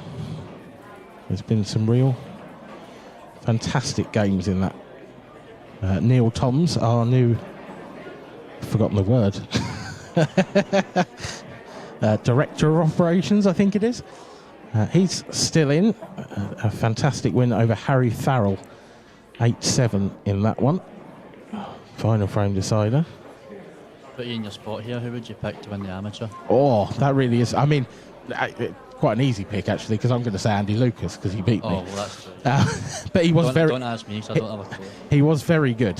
So hard, isn't it? It's such a tough field to pick from. It's arguably the toughest question of the whole weekend actually.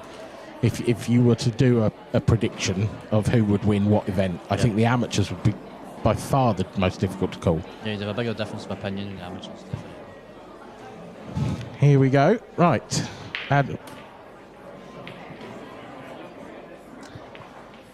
We are about to get underway. You can see there Mark Boyle and Adam Davis. Now, Adam was late for this game, hence having to listen to us waffle on for about 20 minutes. As a result, he has been Dr. Frame, I'm told. So I imagine there's some explanation going on there by our referee, Darren Maidman. I wouldn't want to be in his shoes at the moment. No, I would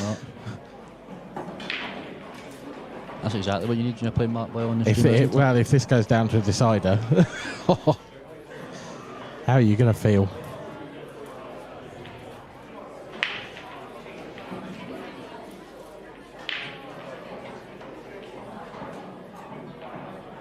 What would happen here if Mark said he didn't want this? The one frame, would it be? I don't think he's got a choice. I didn't think he did. No, I think it's one of those things, a bit like, you know, if someone's playing on the stream and they've got a ref and they pick the cue ball up, it's just an automatic foul. Yeah. I don't think you've got much of a choice in that. Because he clearly doesn't want, you know, you can see that there. You can see that Mark doesn't want this. He wouldn't take it if it was his choice. No. But equally, I mean, I know Adam's newish to the IPA, but do you know what? Those things have been explained to the pros many, many times. I'm sure you've been told. If you're on the stream, you be ready. So, yeah, it's a tricky one. I think it was Liam Dunster who was penalised earlier in the season, actually, for being late. All right. And again, he'd had messages. Yep. You know, but I think he said he mutes the chat, which you can understand. But equally, when you're at an event, when you're at the tournament, maybe just take it off mute. Can't blame him for sometimes. It's a bit relentless at times. Yes, absolutely, 100%. I'm sure everyone at home knows what it's like to be in a WhatsApp group, and yeah, some are worse than others.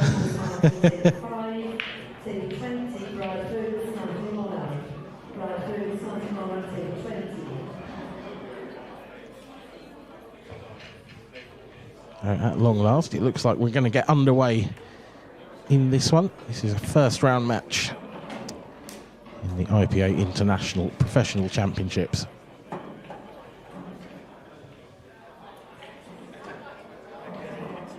Mark definitely feels bad because that's at least the third handshake I've seen. Yeah. Also, Mark to break first. Adam will be sitting in his chair thinking, what's happening here? Yeah, man. 2-0 down before you get before you even get a break. That would be. Just hope he doesn't drive it. Yeah.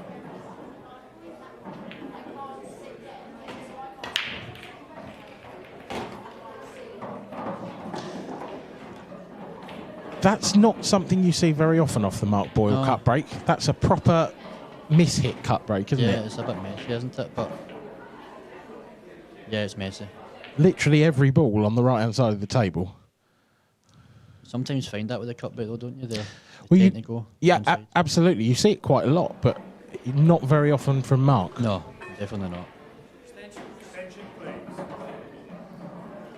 I wonder if he can play the yellow near the red, off the red.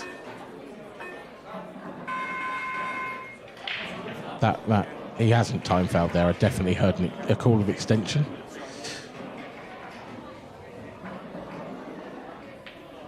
Yeah, so you're saying play that the three yellows closest to the camera. Play the left-hand one off the red. I'm saying it like if it's easy though. I'm actually not sure it's on, to be honest. But I mean, if it is it not worth taking one into the middle first to get yellows? Possibly, yeah.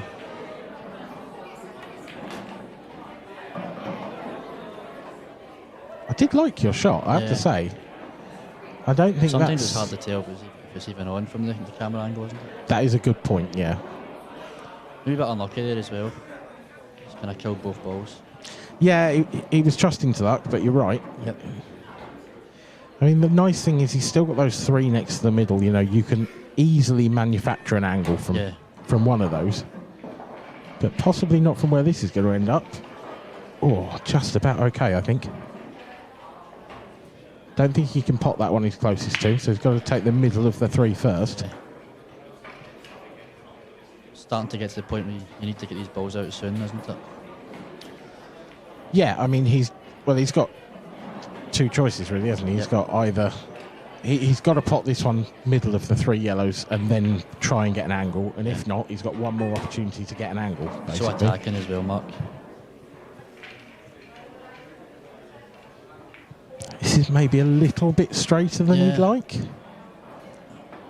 See, at first look, when I'm looking at this screen, I thought he could cut the one lower him, but see when I look at the other screen, I think, no, he can't. Yeah, the overhead gives you a sort of clearer picture. I think he might just have to pot the one closest to the centre and then leave that angle. So you're playing for a wee bit of luck, aren't you, when you're playing the cannon off your last open ball? Yeah, so this is the one.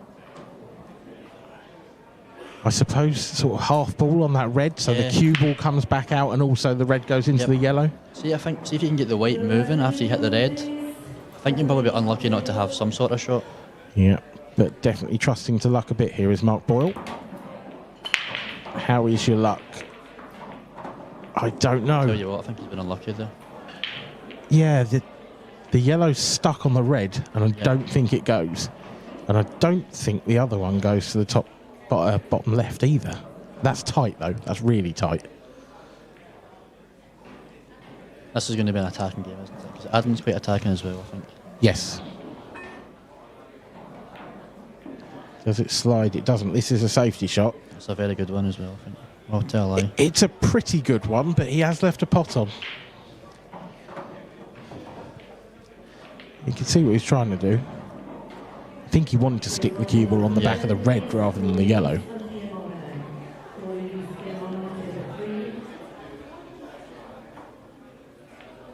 It's got to go down as a pretty decent opportunity, this, for Adam Davis, though.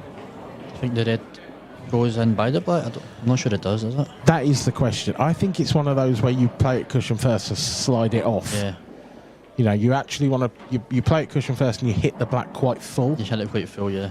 And it sort of runs through. Almost, it's sort of skill shot-ish territory, isn't it?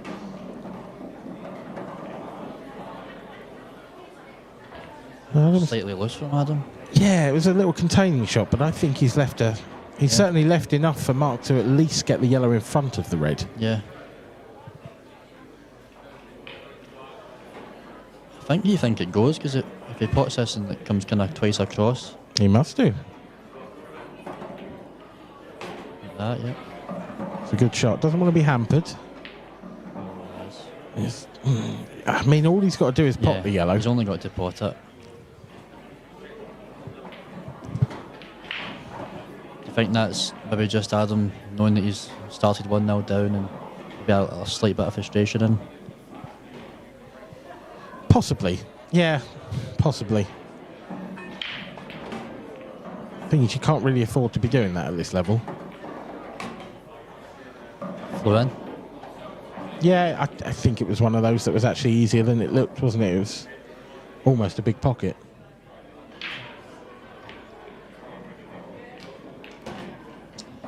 Two 2-0 then to Mark Boyle after one frame.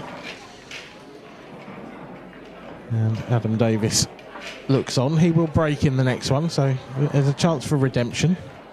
But you've got to say, you've kind of got to take every opportunity you get on the Mark Boyle break. Yeah.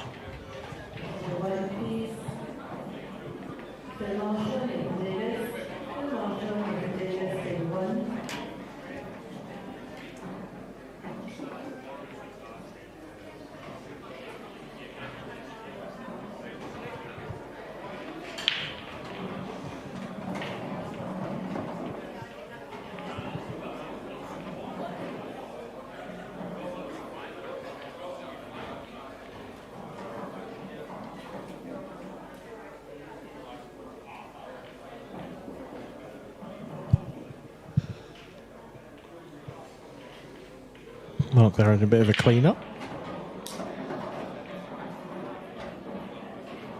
Frame 3. Break, training, 2 frames to end. Time ready. Let's see what Adam can do from the break.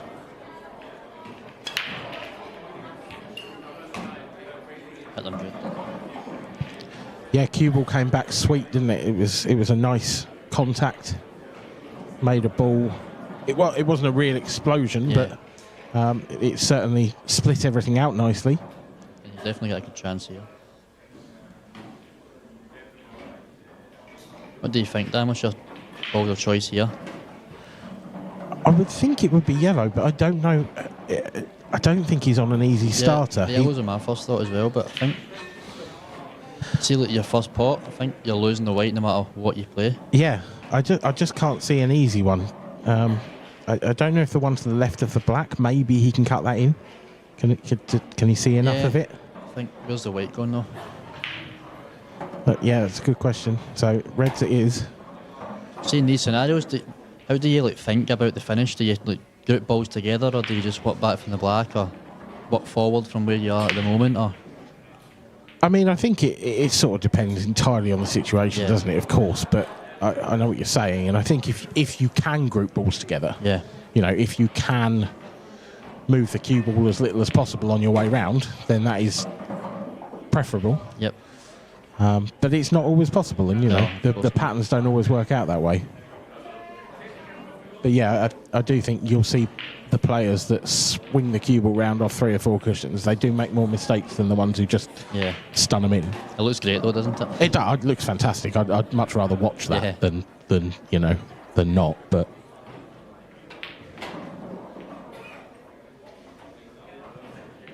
the one red I really didn't like, when he was sort of forced into taking reds, is that one closest to the right centre. Yeah. Because it doesn't go. I even prefer the one on the rail to it. My first instinct when I seen them was that was my last 2 balls. See the ball he's going to play now, probably, and the ball down the cushion. They were my last 2, I think. But it looks like that one in the middle of the table. That'll probably be his next one after this, will it? Well, he's under. He's wrong side, isn't he? Yeah. So he's got a shot to play here.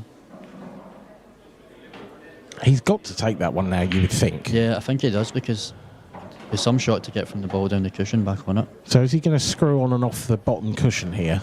Either that or he's going to go 2 cushions like this, 2 cushions. He's played it really well. Yeah. It's very good. It's about as good as he could have got, really. It is. The only slight drawback here is that he's queuing over that yellow. Yeah. So he's got to just raise the butt of the queue ever so slightly. It's not really in the way, but it was a little bit.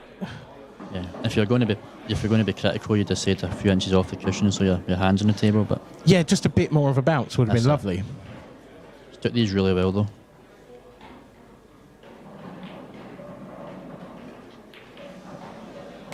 Yeah, good finish. Yeah, little puff of the cheeks from Adam Davis, and he's on the board, trailing by 2 frames to 1. But that will hopefully be a settler for him. Yeah, he probably almost needed that, didn't he? Because if you don't get them, you're 3-0, mark to break. Yeah, it can get away from you so fast. Even early on, going 4-0 down against guys at this level is just too far, isn't it? Yeah, you certainly... At that point, you're getting to the point where you need some serious run. Yeah. You need Mark to make mistakes. Yeah, and that's rare. Yep.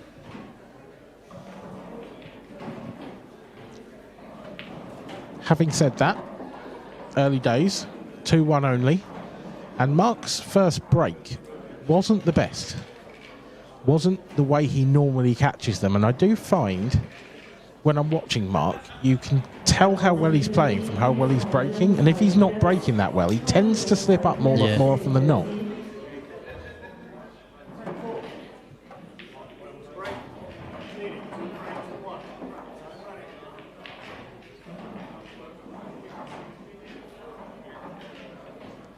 Can't understand how he can get so much power into it from where the cue ball is, because it's not even at the line. It's almost like a quarter of an inch before the line.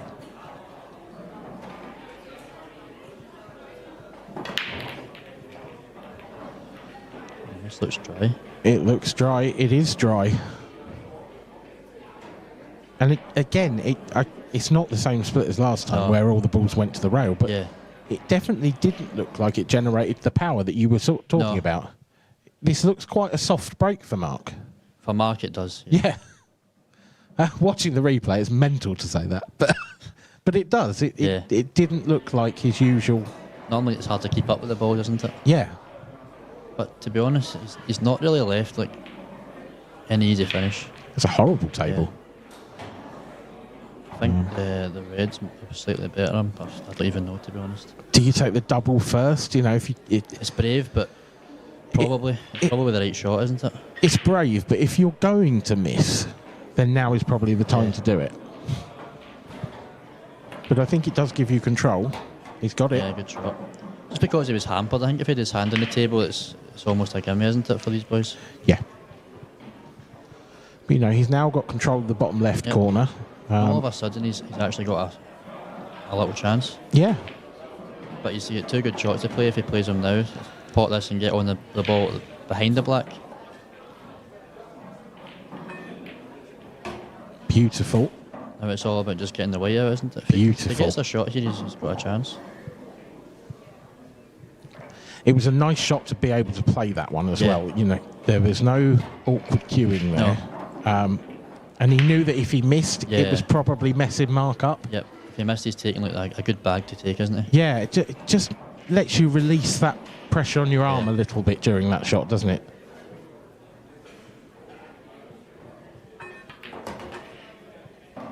That's so well struck. Wonder if he's on the one through the gap. That'd be great to be on that. Oh, yeah. Yeah, it's absolute Just dreams. Drop in, plant. What drop in, dreams are drop in. made of. Yep. And it looks to me like he is.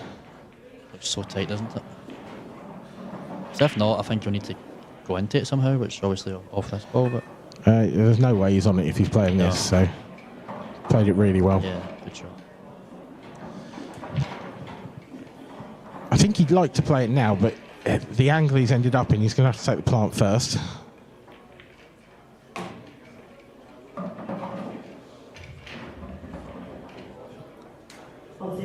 Nicely on the red to the right centre, and that you feel will be 2-all if this goes in.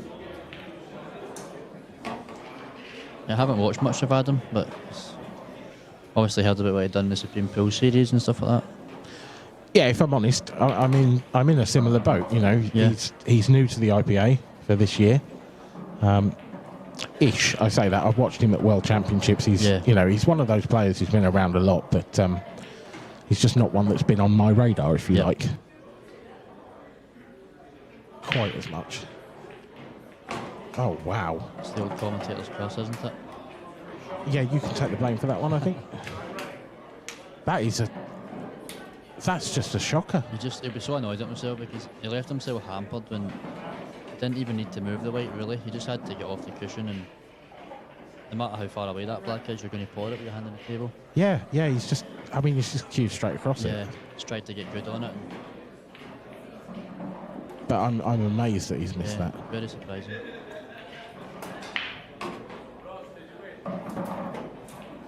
Well, this is birthday, Christmas, Easter egg all round.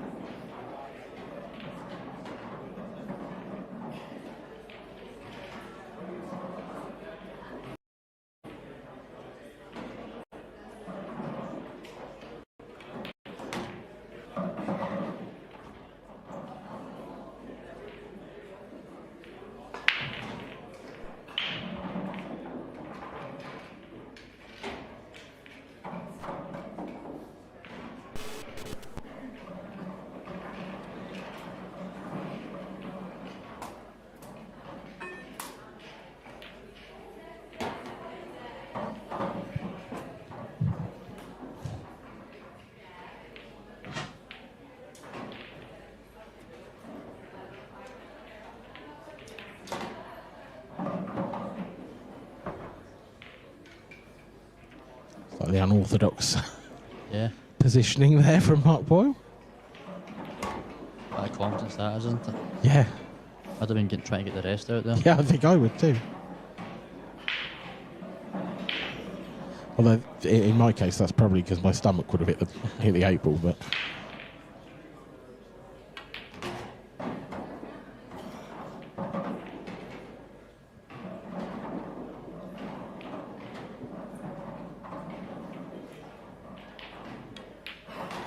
A very routine finish for Mark Boyle, and he restores his 2-frame lead.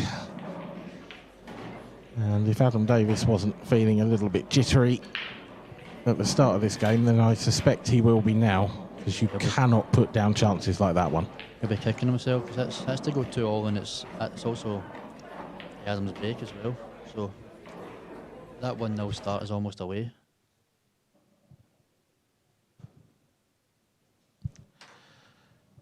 Yeah, just cannot quite believe he missed that one.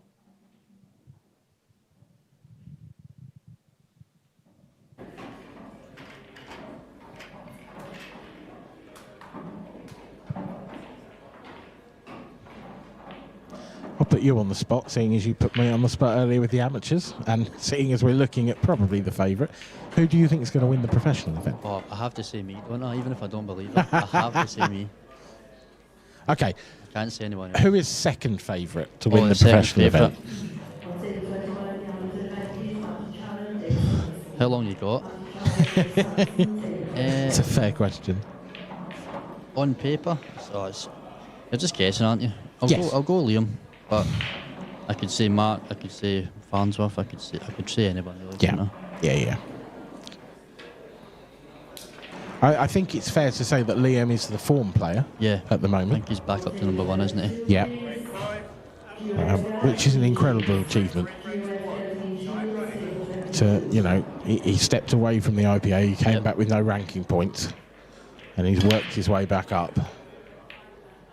There are very few people that would have been able to do it the way he did. Yeah. Now, Adam Davis, it's going from bad to worse because he's gone dry, and they are beautiful. His yellows are gone, aren't they? Yep. You could take, honestly, he could take reds and they probably go. Could take reds. But I think yellows make sense because of the 8 ball. Just the 8 ball. Yeah. And obviously, the ball you're on just now, the toughest ball, it gets you to where you want to be for the ball beside the red. It's just dot to dot, really, isn't it?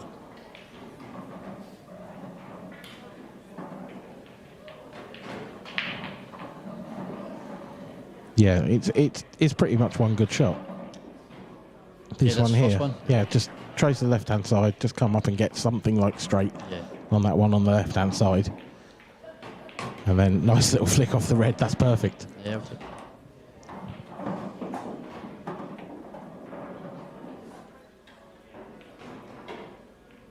Is exactly what Adam Davis did not want to see. Yeah, I'm not even going to say anything here because I just jinxed Adam, so... Well, then it's only fair that you jinxed Mark, surely. That's true. Yeah, I don't think Mark will miss these, and I'll even it up.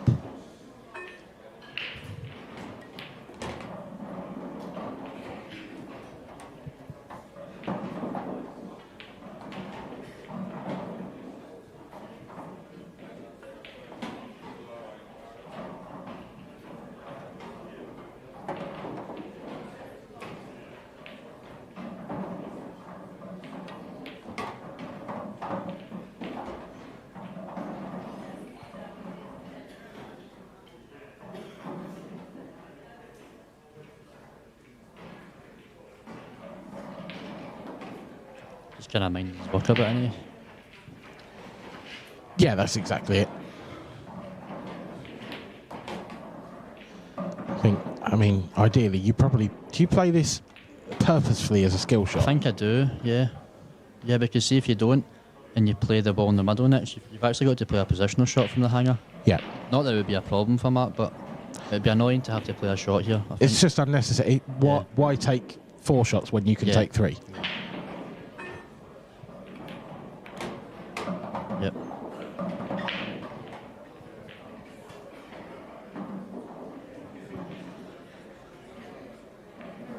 Maybe just he'd probably like to be the other side of this yellow so that he can just run on and off the left hand side, but he can just stun across. Just don't leave yourself hampered is basically the key here, and that's perfect.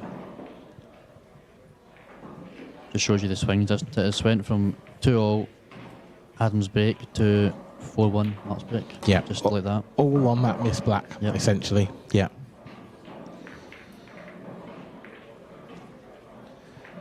It does mean it's 4-1 now. Definitely wouldn't write Adam off though. No, of course. Yeah, I don't think you can. He's top player. Yeah, he's class. But he is 4-1 down to arguably, certainly one of the 2 best players of the last 2 years. Things need to start changing now, don't they? Because if Mark gets these, then you definitely need Mark to make mistakes from there. Yeah, he could use a bit of luck off Mark's break. I'd argue he's already had a bit of luck off Mark's break. Yeah, he has, because I think, what is it? Is it Mark's went dry once and the other one was really a frame he couldn't go for. Yeah, nasty split. So actually, to be honest, although it's 4-1, in terms of frames played 3-1, I suppose, you'd probably argue that it's Adam who's had more chances than Yeah, Mark. he might have done, yeah.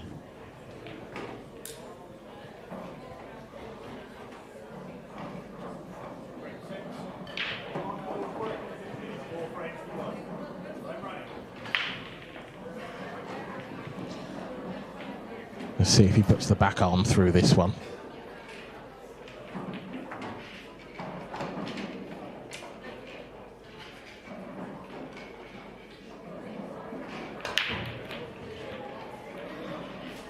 Again, it's Yeah. not...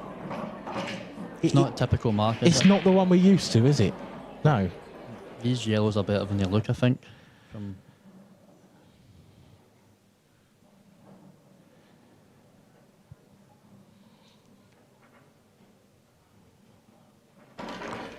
I mean, I can see you probably start with the double. Yeah. The only problem is the kind of always ball to cannon your bad ball out is pushing it the wrong way. Both ways, really, because even if you play off the ball in the middle, you're kind of pushing it towards reds. So, I mean, yeah, could you... You're looking at the three yellows that are in and around that cluster of reds. Yeah. I think if you take the bottom one out of the equation first and then develop it, I think you've got more of a chance. Yeah, possibly. Because then you can just push the red down table and actually leave that yellow into that bottom right corner. He's tried to I'm a clear wee out. bit surprised at that, to be honest. You thought he'd go for the I double? thought he would play the double, yeah. Yeah, I did. But I'm not really in the position to question Mark, so... No, it's true. But it felt like the more natural shot. It did, yeah.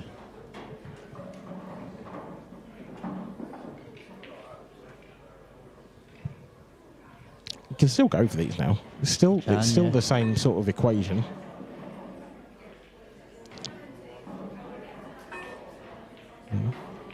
Just laying up, little safety. Yeah, we container. I mean, it makes sense, you know, you're 4-1 up and look at the reds. Yeah. Why would you not, in some ways? He's almost saying to Adam on you go. Yeah. These are hard and you've got to get them.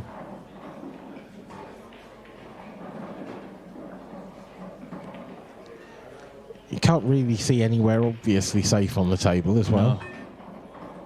No. And the last thing that Adam's going to want to do really is disturb those four reds because they are what's stopping Mark.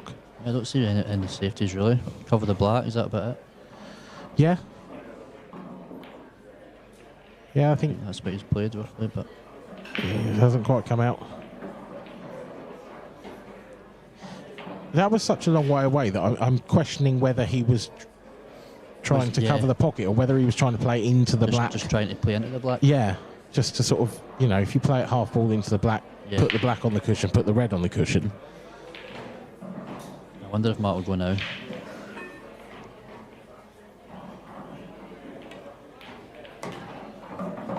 Doesn't want that to drop in. And it has. And we were talking about that yellow being the ball to get that other yellow out. Well, if he takes it now, he can't do that anymore. Yeah, the ball beside that yellow is still good to hit the yellow, but I think it's just going the complete wrong direction, isn't it? You'd be so lucky to get a shot on it. Yeah. He's going to have to leave the angle with the next shot, you would think. That's okay. It looks a bit straight both ways, to be honest, to me. Don't see how you can generate any power into that yellow from there. He's looking at the trash cannon. I wonder if he can top it with the right hand side and see the red that if he hit full ball he'd be on the yellow to the middle. Yeah. I wonder if that shot's on them. Just trying to sort of arc the cue ball around the around the red. That's what he's done. Oh, that's exactly what he's done. What a shot. That's a great call, by the way. He's played it well. He probably deserved a shot there. Yep. A lot of people would think that's lucky, but... No, I agree. He's played every piece of that. And he did trust to luck a bit. There's no doubt about it. But he's played every bit of that shot. Yeah, I feel like, see when you're 4-1 up, I think that's when you get that rub. See when you're 4-1 down. Like if Adam had played that shot there, I think it's a different outcome. Yeah, you're not. It does seem likely. I think he's actually got too much into that there. Oh, he definitely has. He wants to be straight on this. He can come down the other side and take it to the top left if he wants to. I think he's maybe going to have to use the red. I'm not. Again, it's hard to tell, but can he get into the white enough to miss the reds? I think so. But I see what you're saying. He's used the red and it's come out lovely. Again, trusted to luck a bit, but he's played that. Yeah, I think he knows that if he hits the left side of the red, he's going in that direction. He doesn't know where, but you almost feel as if you didn't get a shot, you'd be unlucky. Yeah. Not the other way around. I think the only thing there would have stopped him would be maybe then off in the top corner. 5-1 to Mark Boyle, and he is turning on the afterburners. Adam Davis has been sat in his seat since that missed black. That was for 2-all. Yep. It's now 5-1. And Adam Davis hasn't had a visit. No. He just needs to break this year, doesn't he, really? Simple as that. Yeah, absolutely. That is basically where it is now. It's at this point for Adam, it's perfect pool or you go home. Yeah, I think sometimes in this position you can free up a wee bit and you can start playing really good pool, because not that you've lost at 5-1, but you know Mark's going to have, how many breaks does he have left? I don't want to work it out now, but he's got a few breaks anyway. So you're, in your head now you're thinking he's going to take at least 1 or 2, so yeah. It's just shot at a time frame at a time, isn't it? It's 4, by the way. 4? Yeah. Right. Just done a bit of mental maths.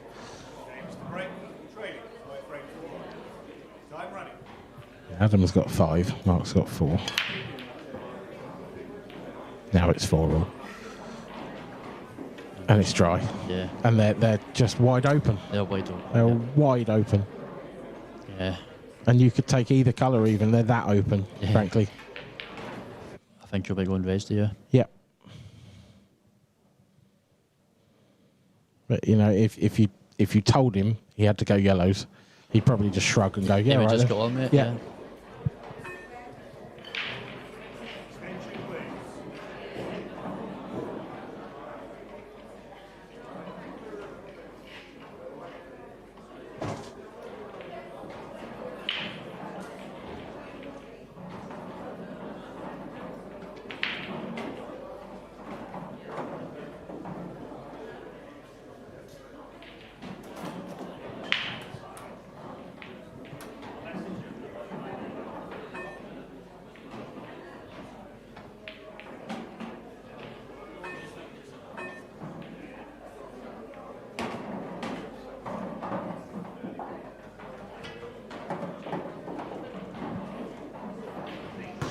Can't have been the best angle on that first red, because he's just dropped it in. I sort of expected him to go after that one on the right hand side next, but yeah, ideally he takes the balls at the top of the table and works his way down. That's pretty good, isn't it? Yeah, it's very good. You know, options now. Yeah, I think it's the yellow, the red beside the yellow, and then it's almost like just get a shot next and you're good. Yeah, I mean, you can drift this in and then play the other one next to the other yellow, or you can, you know, screw back, play the one down the rail. Yeah. Yeah, he's obviously going to go top right, bottom left, bottom right, right middle, I think. And watch him go a million different ways apart from that now. I have every faith in what you're saying. But I'm not so sure. No, the thing is, I think you're right, and I think that's his pattern at the moment. But obviously, it's sort of subject to change, isn't it? You know, if you overrun one or underrun one, or by the way, it could change now. Yeah, and that's exactly it. You know, if the cue ball travels 6 inches further, then his mind was made up. That was what he was doing. Now he's landed sort of in between the two again. Yeah, I think he's still got to take that ball now, but I don't know if he can play for the. I mean, you could take the one to the middle and screw back, and then actually take this one last you can into do that, the left centre. So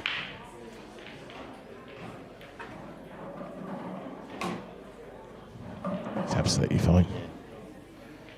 And again, this is just one of those where you've got a decision to make. Do you stun, sort of try and just stun past the yellow, or do you screw through the gap of yellow and black? Stun through, but it wouldn't surprise me. There we go. You just can't call pool, can you? It can be. Well, that's it. You know.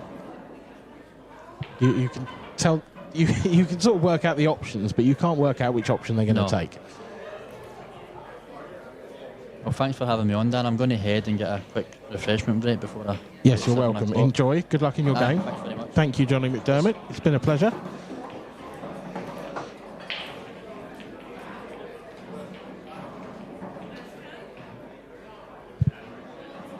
As Johnny rushes off to get ready for his game,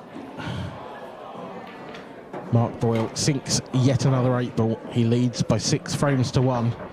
It's another dish. That is 3 on the spin now. 2 dry breaks from Adam Davis. And it feels like a long time ago that he missed that pivotal 8 ball to go 2-all. And it just shows really how pivotal a shot can be that early in a match.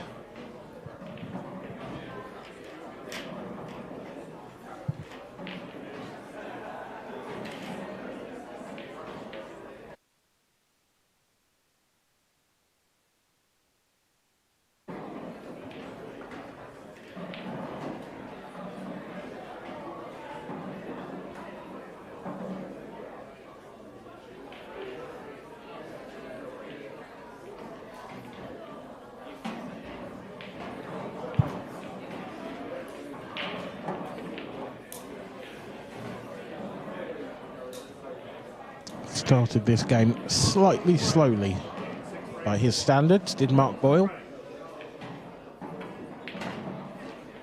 But for about the last 4 frames, been running through racks like a freight train. Mark Boyle to get to the hill.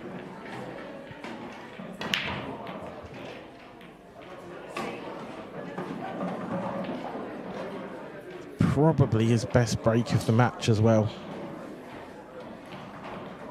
It's still awkward. They're not coming out nicely for him.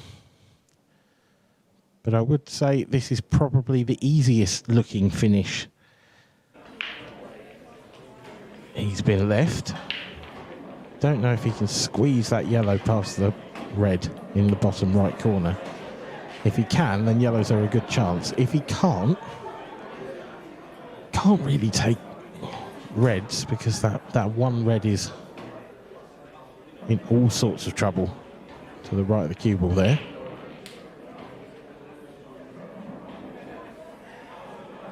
It's so hard to tell whether that will slide past or not. This is probably as good a camera angle as you could have, and we still can't be absolutely sure. I'm going for it, just got to squeeze it in off the far jaw. And that's part 1 of the puzzle solved.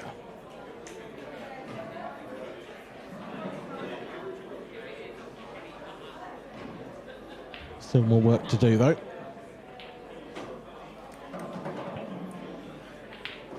If he takes the double on here, then that might essentially be frame ball, because the left of those 2 yellows that are close together can play that off the red. So the double's going, and it's not gone in. So a first visit for Adam Davis for a while. He's probably been getting stiff in that chair.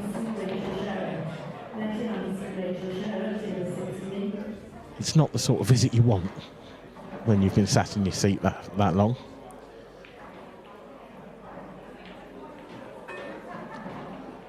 Hard to see any options here that are too aggressive. Could try and cover this pocket.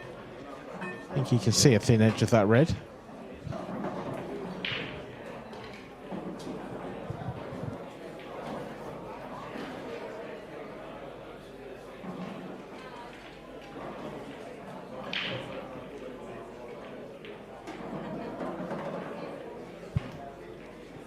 Cushion first is a good little container, that.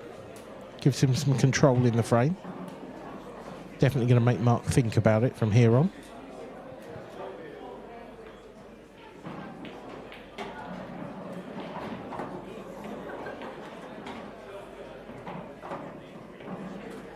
Oh, this could be a foul.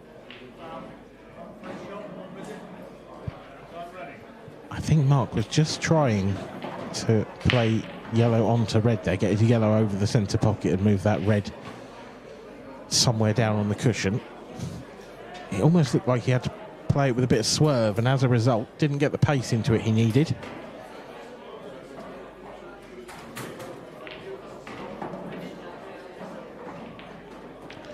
You can see there that once that pocket's cleared, Adam Davis has a made plant with those two reds. That makes life a lot easier. He does have to clear that pocket first. So he's not going to need that plant because he's going to have to take one of those two now.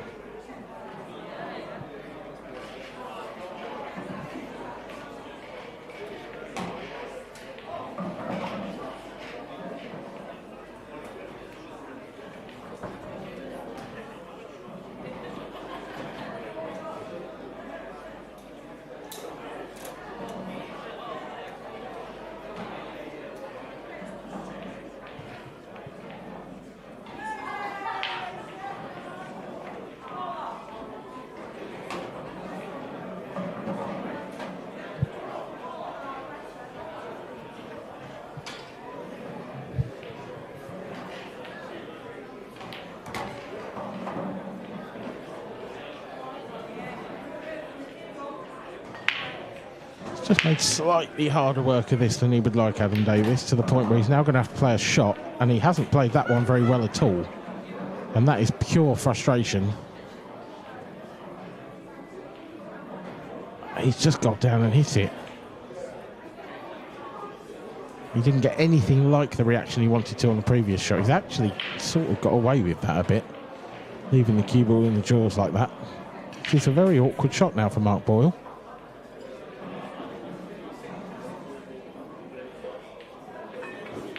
See there, he just can get through to this one to the centre. But he can't pot it. And he's left it on. It is close to the rail, this red, but it is just off it, so it's definitely possible. Is he going to be on the 8 ball? Is he going to be on it? Oh, I don't think he is. It's a big swerve, this, or it's cushion first. It's cushion first, and with no real care, to be honest. I think Adam may well be resigned to his fate here.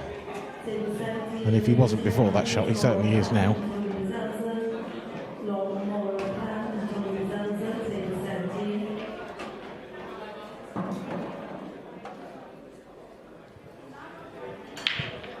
I think we are extremely unlikely to see a comeback from this situation, to be honest, to state the obvious.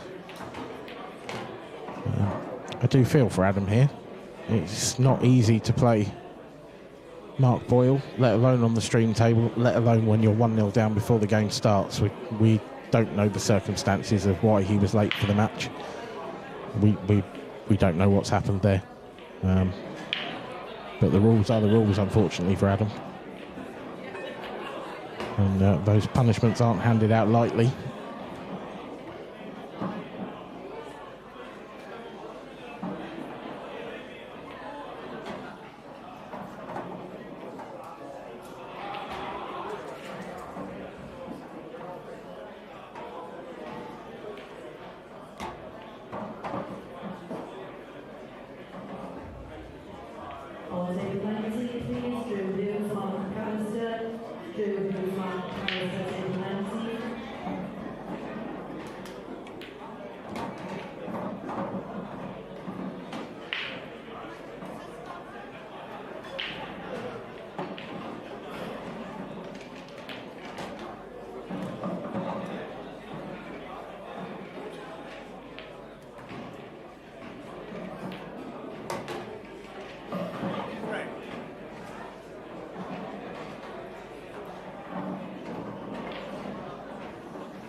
(7-1) the scoreline reads. It's been grim viewing for Adam Davis and those in his corner. For Mark Boyle, you've got to say it's been fairly routine. He's been very good, but not excellent. He hasn't been at his very best. His break hasn't worked the way that we expect it to.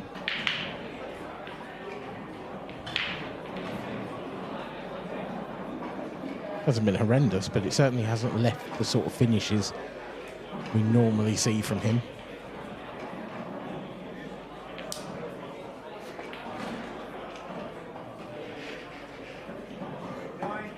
Adam Davis for break. 27 frames for 1. Time running.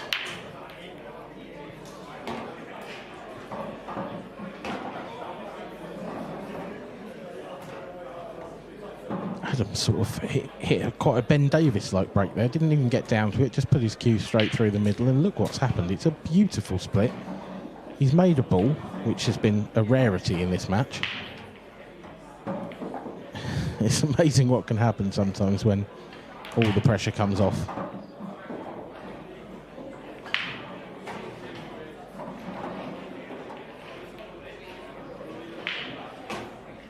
This could well be one of the quickest finishes of the weekend from Adam Davis.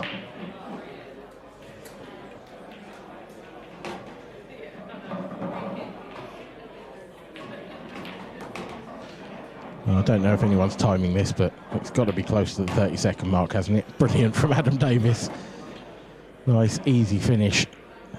And it's 7-2.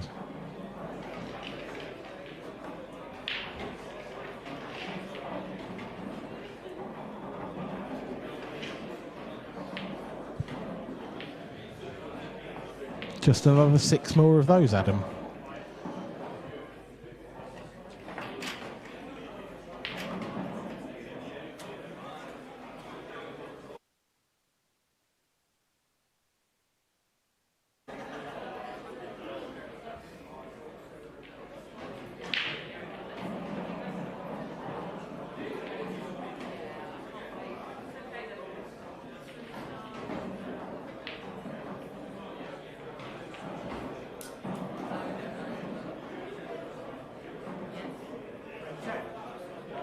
Break.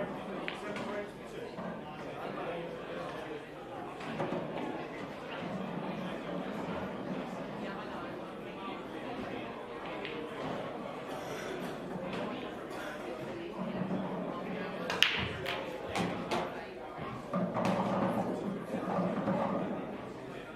This time it's Mark Boyle's turn to break off and leave a nice open table. But has he left a nice opening shot? That is the question. It's difficult to see one on him. He'd love to take yellows, I just can't see a pot. The very difficult plant to the left centre. The yellow closest to the cue ball might go top left. That might be his best bet. If he gets that, you'd say it's game over. But it's not an easy pot. There is a real question mark as to whether it goes at all.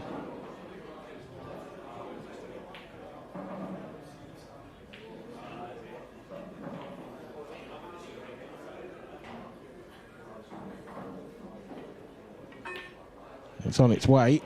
It's not there. And it was missed by enough that I feel like possibly it didn't go.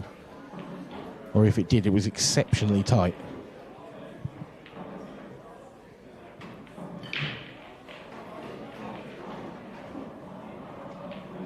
Mark's got slightly fortunate not to leave anything easier than this.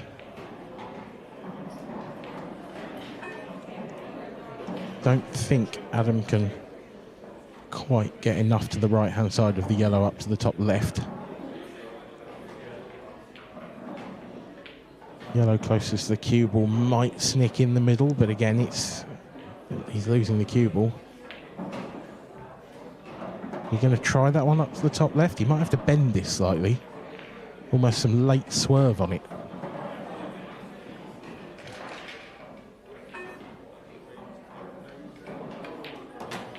No, forced into reds. Nice positional shot. Just needs one more, really. Can probably play this with a decent amount of right-hand side. Try and straighten the cue ball up maybe bring it down through the gap between those two yellows. It's either that or he plays it with the left-hand side and comes round 2 cushions. Again, somewhere near the blue spot would be good. Take that all day long. I say that, I think he'd like it to be a touch straighter. He's going to have to stun into the red now. Oh, one big shot. This isn't easy. He's dropped it in nicely. Adam Davis still hanging in there in this match.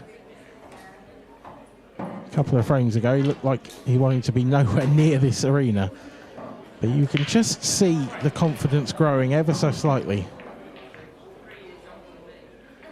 It's a long way back, but he's breaking next. A break dish here, and then a failure off the break from Mark Boyle in the next one.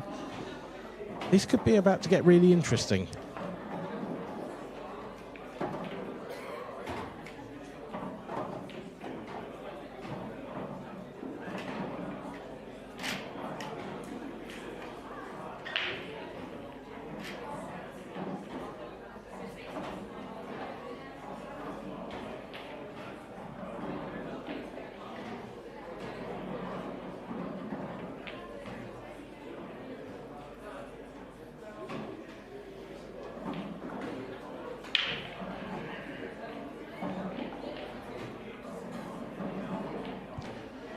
Do not adjust your screens.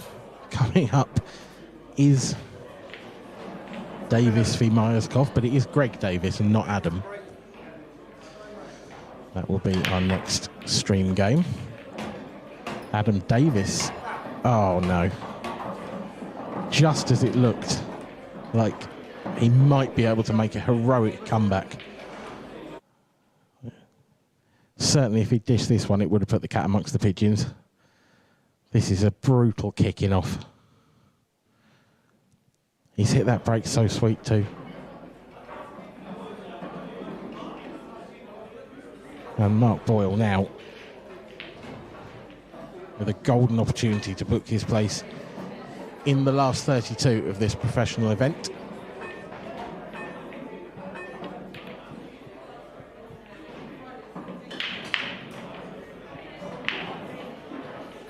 And that will do nicely. All the yellows are wide open now. Had that free shot just to open things up. Used it to great effect.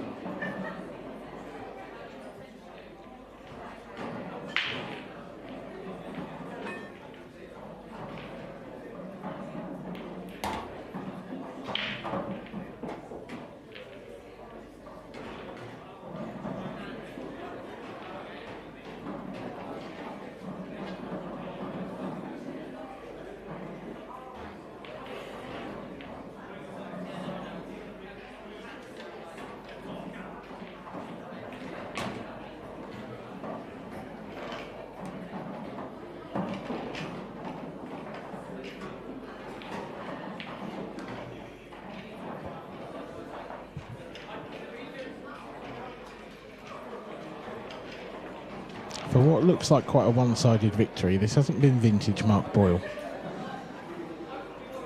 But Adam Davis made a couple of mistakes at crucial times, and Mark was fully able to punish him.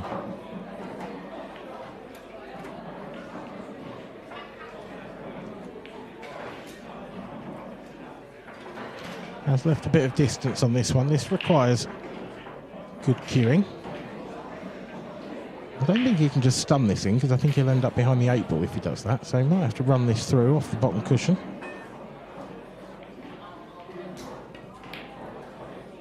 And he's rattled it. And it's not over. Not just yet.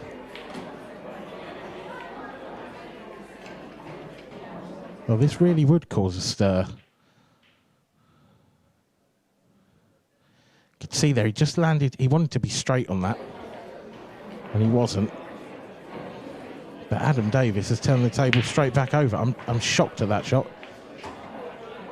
It wasn't easy, but I thought Adam might go up into balk first and then come down, because I'm sure he could have picked one of that cluster off from that end of the table. As it turns out, despite being handed a lifeline, Adam Davis has just thrown it back, has he? Little wobble in the jaws again from Mark Boyle, but this time the yellow ball finds gravity.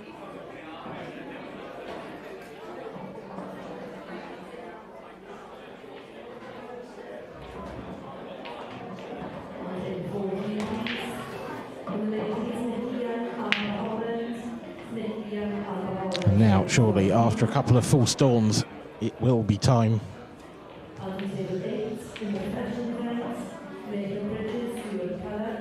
to crown Mark Boyle the winner of this match. He beats Adam Davis by 8 frames to 3. A comfortable win in the end for Mr. Magic, but not his absolute best.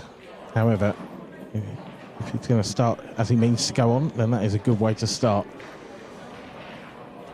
You've got to feel a little bit for Adam. He did put up his best fight. He tried to make a game of it despite being under overwhelming pressure from the off. Didn't help himself by losing a frame before the game had even started. Oh, you can see there, that was a kick. That second last yellow that Mark almost missed. But he did fall over the line in the end. It was a very good performance, really, from Mark. Just run you through some latest scores. He's there getting ready for his interview, but he's clearly not quite ready yet. In the first round of this International Professional Championships, Rob Dagnall and Andy Crosdale are 1-1. Drew Hughes 1-0 up on Mark McAllister. We have Connor Jones. He's on the hill against Harry Peart, 7-4 in that one. And Nathan Bridges 0-0 with Stuart McCulloch. And the final one that's currently underway in the first round is Gio Edgar and Dean Shields, and it's Dean who is 2-0 up in that one. In the second round, good match there, Corey Reese versus Cian Monaghan. Corey is, well, that one's 3-3. And Connor Treacy up against Mark Farnsworth, and would you believe it, Connor Treacy 5-4 up. And that could go down as a bit of a shock. It's always a shock when Mark Farnsworth loses. And that's no disrespect to Connor, a great player in his own right, but Mark is considered one of the favourites here for a reason. That one looks like it's running all the way.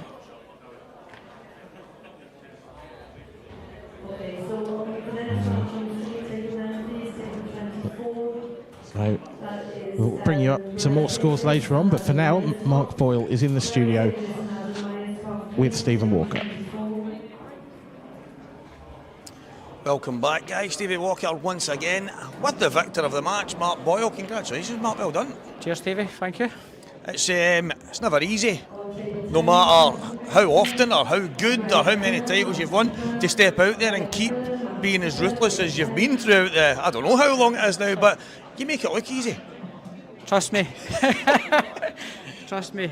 Look, I felt awful. I just actually felt good coming into this weekend. But then once I got out there, I felt like I was queuing across the white. But then there was a few shots I played that kind of flung me a wee bit. And it's a win. You're seeing obviously on the screen some of the highlight moments. I'm waiting for the missus to come in there. But it's easy for people sitting at home to think that it is easy. But you know yourself, it never is. Well, you know yourself, Stevie. None of us are full time. Well, maybe one or two. Aye. Right? But so we're all working. You play a tournament. When was that? Grand Prix? The Grand Prix, yeah. About a month ago? Was it? 3 weeks? A month? It must have been over. It was before. It was the week before the Lolas, wasn't it? So middle of so it's just over a month. That's the last time. Yeah, it's over a month. I played a match, so I've had a wee practice in between, and I felt okay. But then that's different out there. the minute you go out there, it's either sink or swim. And luckily, Adam let me off the hook a couple of times because it should have been a lot closer. Plus, he turned up late as well, which doesn't help him or help me because it kind of starts off the match a bit bad, So, but you've just got to, the first match you just want to win, then you're in the tournament, and then you can try and build your form up a wee bit. Well, it's funny you say that. There's a few people on the outskirts that are talking about their matches this morning, and some saying they buzzed, some said they scraped through. And regardless of how you do it, it just is about getting through that first match, no matter which way you do it, and then it kind of builds for there. Yeah, just the more table time you get, the more comfortable you are out there, So hopefully that will help me for my next game, and whatever happens this weekend happens, You're in the pool gods. It's been not a bad kind of mantra that you've had over the last while, because you've been back in the winner's circle lately, and they say it comes in threes and stuff like that. And is that? What are you trying to say, Stevie? I'm just trying to say that there's a. No, listen. I know, obviously, because we speak to each other and stuff, and I know you don't come into these with great expectations, but the competitor inside you, the fire still burns. You want to come here and win regardless of how much you've been playing. I'll be up there. Everybody will. Most of the people hate getting beat. Nobody likes getting beat, so it's hard to come down when you're not prepared and fight for it. So and no feel good, so you've got to fight for it, And if you've not got that, there's no point in coming down. So luckily, last couple of tournaments I managed to win. So as you said, maybe 3 in a row, but I'll need to play a lot better than that, Stevie. Well, as you mentioned, scraping through the first round, not even scraping. Scraping through is taking it a bit far because he did throw you a couple, and it really could have been a wee bit closer. But at the end of the day, you can only deal with the balls in front of you, and that's probably something that maybe some of the youngsters had done the under 15s and 18s in Scotland last week, and seeing some of these kids coming through. But maybe the thing that a lot of people don't consider at the time is that you can only deal with what's in front of you. You can't really affect what's happening elsewhere. If you're in your chair, you're in your chair, Stevie. So you know yourself. It's when you're at the table, you've got to take your chances if they come. Sometimes they don't. Sometimes they do. It's all down to It's down to the break. My break was terrible. Everything felt like it was going over to the left, But that's because I'm not timing it. But I know if I can find it and start timing it, then it'll split nice. And hopefully 1 or 2 go in. Well, that's obviously the trick. And I was speaking to some of the guys earlier about the deals that the IPA have managed to do once again with obviously Supreme, the 861 Simonized Cloth, Aramith Pro Cups. Yeah. It's great stuff for the IPA that we're continuing that support going forward. Yeah, it's best equipment. I love playing in the cloth when it's new. It does get a lot of complaints when it's been worn out a wee bit, but that's just because the cloth's so fine, and it's like it's designed for match conditions, and when the cloth's new, it's the best cloth out there because it's so slick and fast. I agree. So it's absolutely beautiful to play in it. Nothing even comes close. So and the balls speak for themselves. They've been about for years now, the Pro Cups, and then and what's been a lot longer is the tables. Yeah, the Supreme winners, that's right. And that just shows you how good they are. They've been about for so long, and everybody loves them. There's no issues. Well, that's it. Something like that stands the test of time. And it's the old saying, if it's not broke, don't fix it. But I think we're really spoiled here at the IPA to have that kind of support. And it only helps us going forward, I think. But it only helps us table suppliers, the ball suppliers. Everybody's in it together. Well, that's it. It's a team effort. Yeah, 100%. The players at the end of the day want the best equipment to play on, and it should all be brand new. Right? That's what you expect at a professional event. And we've got that here. So it's a win-win for the players and a win for the suppliers or the manufacturers of the items that we play on, like for the tables, the balls and the cloth. So we're all in it together. If we both support each other, we can only go up, Stevie. Oh, that's it. Flourishing and going forward together is what it's all about. And going forward is what you're going to do tomorrow, mate. So last 16. Is that not tonight, tomorrow? Was it tonight? I don't know, you tell me. Well, do you know what? I never looked that far. It might actually be tonight because you were a 7 o'clock game, but it was on early, wasn't it? Yeah. So the other matches that were early are back tomorrow. Yeah. So still be another match tonight. Right. Yeah. So charging forward tonight, mate. See how it goes, aye. So congratulations, Mark Boyle, and he will charge on tonight. And the next match on here, Greg Davis, Adam Myerscough, coming up very soon. So we'll be handing over to the commentary team for that one, and I think the players aren't even here yet. So we'll be back soon.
outer table action now. And I was looking down the scores there, and Connor Jones has just... Harry Peart, rather, has just levelled up with Connor Jones. That's 7-7. That's Hill in the professional event. Drew Hughes 1-1 with Mark McAllister Jr. That game's just in its infancy. Rob Dagnall's taking a 3-1 lead on Andy Crosdale. That's not been on long. These two guys don't mess about. Lots of matches still going on as we speak in the pro event. And I'm actually really looking forward to the one that's coming on just now. Two former England teammates are going to be going against each other. Greg Davis and Adam Maskov.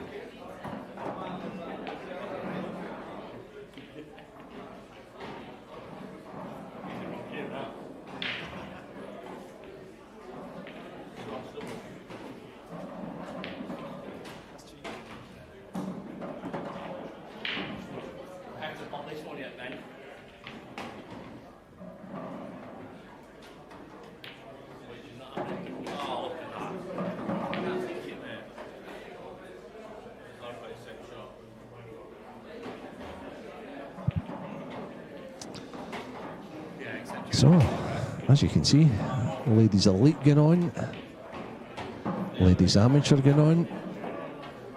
I think we're down to the last 8 stages of the virtual Caitlin Kennedy. Caitlin must have come back and beat the inform Ashley O'Neill. She did indeed, 6-4 down. Brilliant result for Caitlin Kennedy. Kelly Egan, Rhiannon Graham. Beck Sweeney is playing Alexandra Cunha in last 16. Marianne Wadd, Rachel Tucker. These matches have yet to start. Jenny Lawson is in the last 8 as well. And the winner of that plays Emma Cunningham or Tilly Edwards, so 3-all. So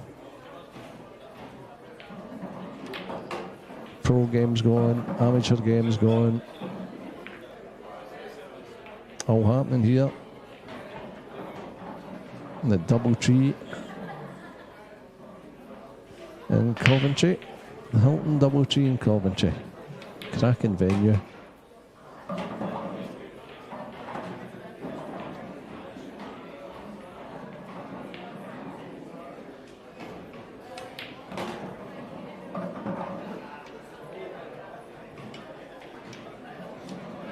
Who's fancying this weekend then for the events? Well, let us know. The chat function. And who have you enjoyed watching, and who has been the best performer of the day so far?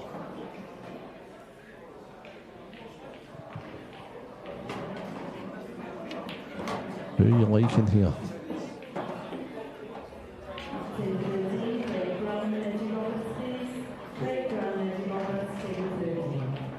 So next match, Greg Davis. He's had some great results, Greg Davis.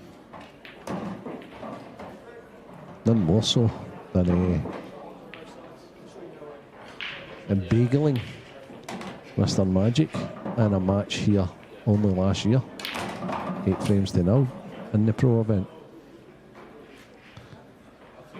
And Mark's attitude to that game, he just didn't miss a ball. And he's in against a guy I've got to know very well. Very nice guy indeed, and a very talented player, Adam Maskov. He should have eliminated the pro event winner, Liam Dunster, from event 3 in Glasgow, and he didn't. And he had a chance with a ball and the 8 ball left. And lo and behold, he missed. Liam won that decider and went on to win the tournament. So Greg Davis has won the lag. And that's the first break.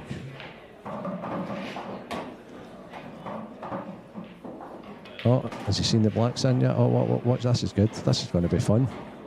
Oh no, it's his practice rack. It's his practice. I thought he was starting there.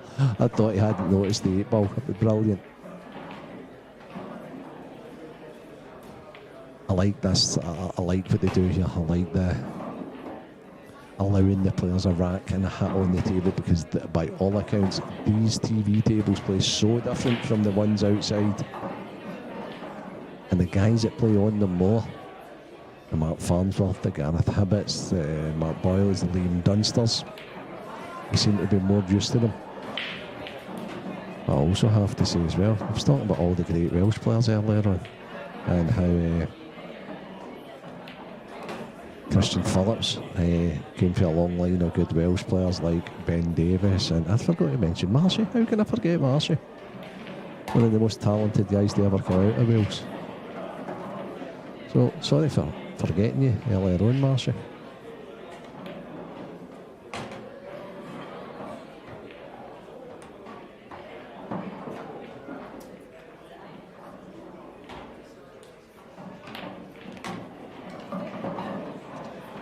Our tour sponsors, as you see, Aramith Billiard Balls, Supreme, Strachan. You've seen the smart rack there. What an invention that is. I know the referees absolutely love it. It's the best rack they've ever had. So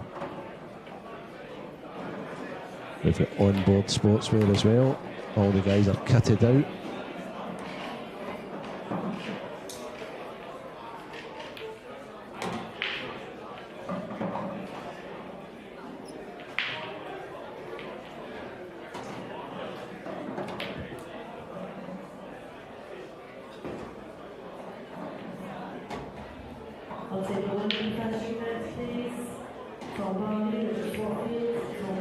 So I think we're just about ready.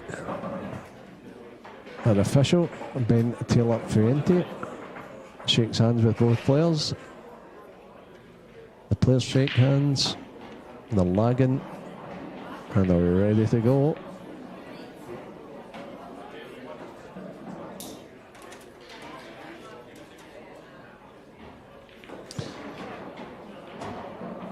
It's the best of 17 frames. 15 frames, sorry. Race to 8.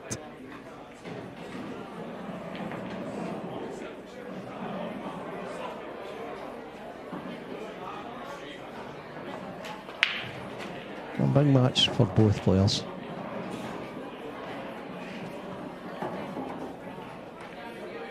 Adam looks laser focused there.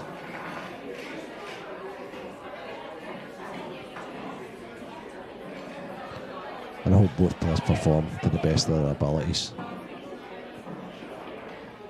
So sit back, relax, get yourself ready.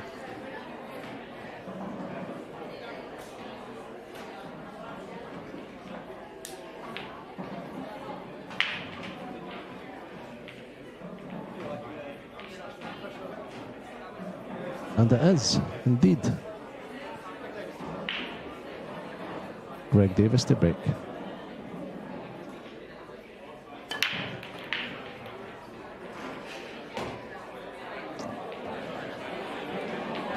Yeah, nice. So fairly obviously to suggest that Greg will be going a Reds. But whether he'll be going for the finish or not is another thing. But these guys are so aggressive. And the only issue I can see is the one up next to the yellow upstairs.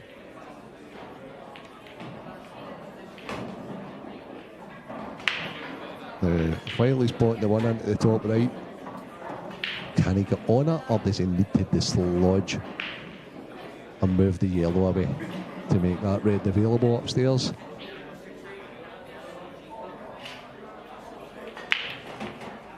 Yeah, he has made it available. Now it's a good chance. Appreciated by his opponent, Adam. He taps his knee in appreciation of the shot from Greg.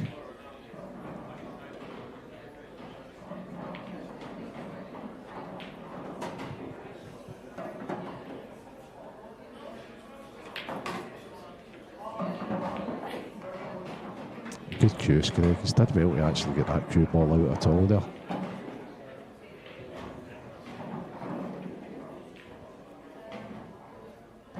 Harry Peart's actually won 8-7 against Connor Jones. There's been quite a few hills and 8-6s, so the standard's just so good.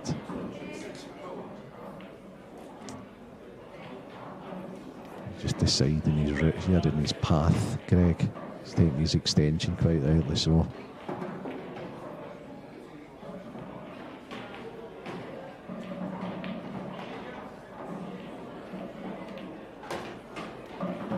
I think he's played that just about perfect. So now it's just all about getting the right angle on the red ball next to the 8 in order to get upstairs to connect it to the last red.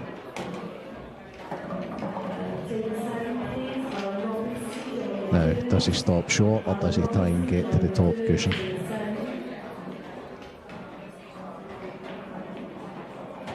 I think he's going to try and stop short. No, okay.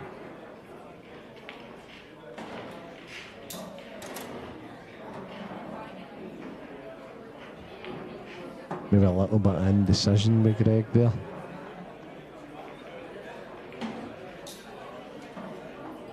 Now in an ideal world, Adam would be looking to put the cue ball over the left hand side of the table.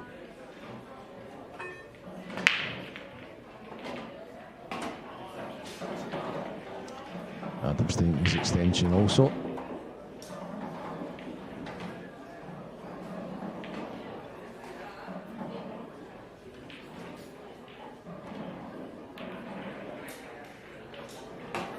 That's a good shot he's played. That's a good shot he's played. Pretty much a two-way shot. If he makes the plant, he's got a finish. If it had stayed over the hole, he had ducked a little bit for cover. And now he'll definitely be going. It seemed a heavy contact.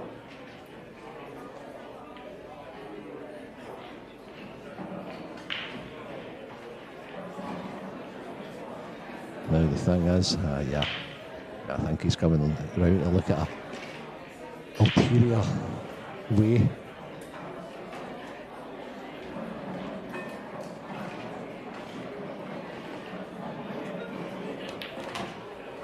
Yeah, is he up? Or has he been caught out with the knuckle? That's available, that's good camera work. Does he still push the boat out? I know, having talked to him earlier on in the commentary booth, that he does like to have a go. Yep, is the answer to that. Now, how does he play this? Does he try and dice in between the 8 and the red, or does he come round the bigger window of 2, which is hard to control? But much bigger window. Yeah, I think you know the right shot here, Adam, is to come round off the 2, possibly 3 cushions.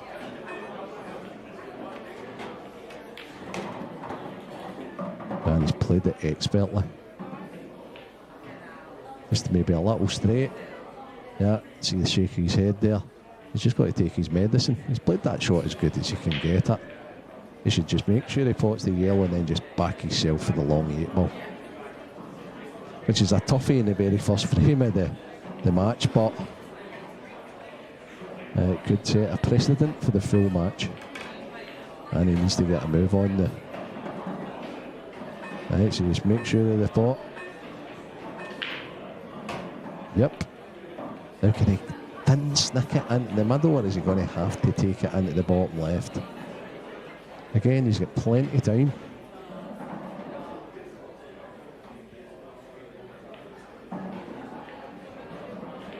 He's made his mind up.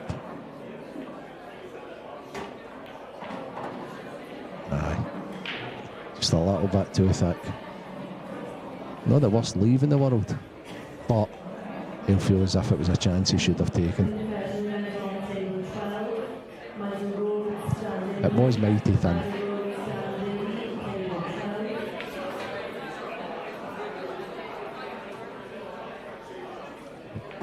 Greg's going to just chip this out and then take the fight.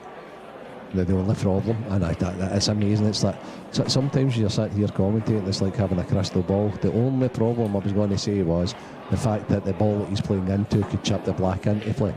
Now Adam's got to be decisive on what bag he's putting the 8 in, and he can't miss this one. He's got to make sure he gets this one. He has. Okay, so a wee bit of a scrappy one. Both players had a chance. Both players missed. But those ones are the ones you like to get. Winner lad and Myskov.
Okay, so frame 2.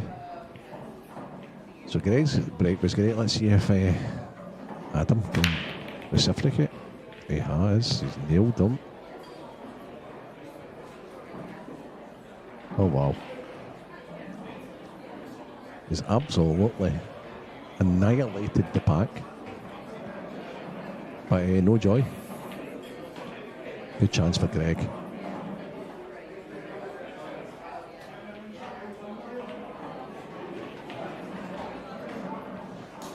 I'm sure he'll be plotting the reds here.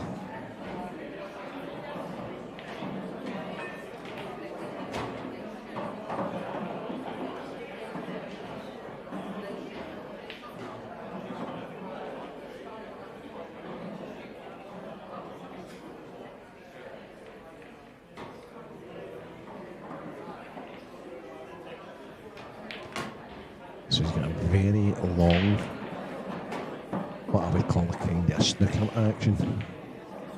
Yeah, Greg, I wonder if he's played a little snooker in his time. He certainly looks as if he's had. He has with his action, that's for sure.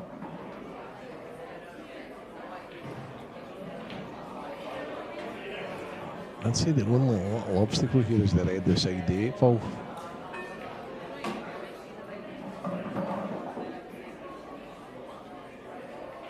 And I think it's still an obstacle. I mean, he can play it as a plant to the red to the middle. If he clears the way, it would also go at the bottom right. I wonder if it goes to the bottom right just now. The one beside the 8 ball. Past the red he's closest to. If it goes in there, it's probably a straightforward out. If it doesn't, he's got work to do.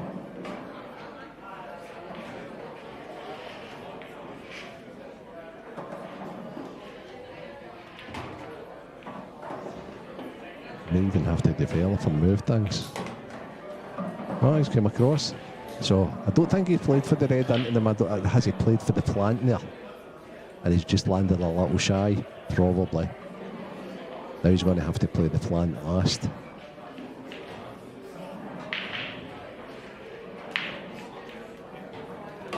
Yeah, it seems good.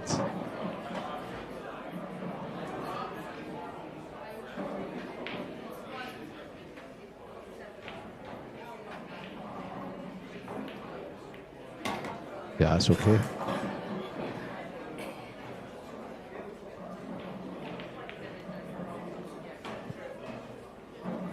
A couple of ways he can play this. He can play one cushion, probably with a touch of left hand side to bring it down that line, or else he can get round with right hand side round off too.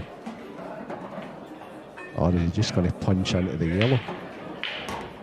He's went wide there. Played it well.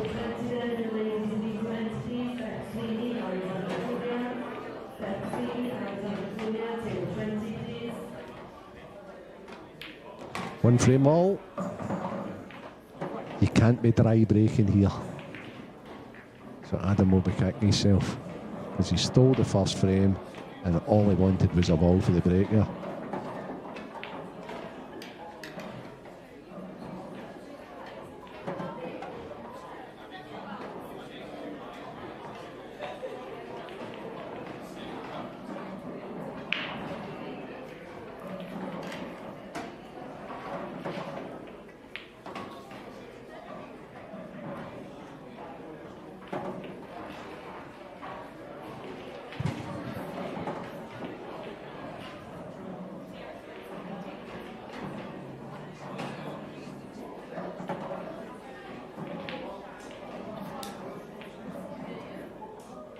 It's great to see so many people in the background watching this game. Everybody seems to be thoroughly enjoying themselves here. And here we go for the Greg Davis break. Oh, who's this I have beside me? It's no other than Stevie the Talker Walker again, who's joined me. I've just sneaked in the back door there, mate. Picked up a microphone and the earphones. As I looked up, the cue ball flies in off. I see it's 1-1. I was floating around the venue there, Renzi, trying to drum up some victims. But no, a couple of the boys are just getting themselves kind of organised, and it's totally understandable, yeah. Stevie. Some guys have just lost, right? Exactly. Some guys have they won't eat before their game, 100%, and they're going to make up now. But possibly, but when Dan does the last game, he might end up getting like one of the guys in with him for that game.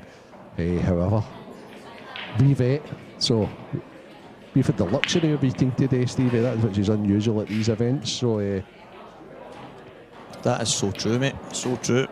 There's been many a time where we go a wander late at night. Absolutely, yeah. Adam's played a great first shot, and he's played a very, very loose second shot. So he brought them all into play magic, and then he's played the loose positional shot. I just caught a glimpse of the next match. And is this for TV purposes? Yes, that is a beauty. For the main TV table, it's down for table 24. I don't know if you can see it. Gareth Hibbett and Harry Pert. Okay. Harry Pert was, I believe it was 7-6 down there, Stevie. And he's came back and won. Yeah. Back-to-back frames to win the... That was against Connor Jones. And for his troubles, he's managed to get himself a match with the Godfather.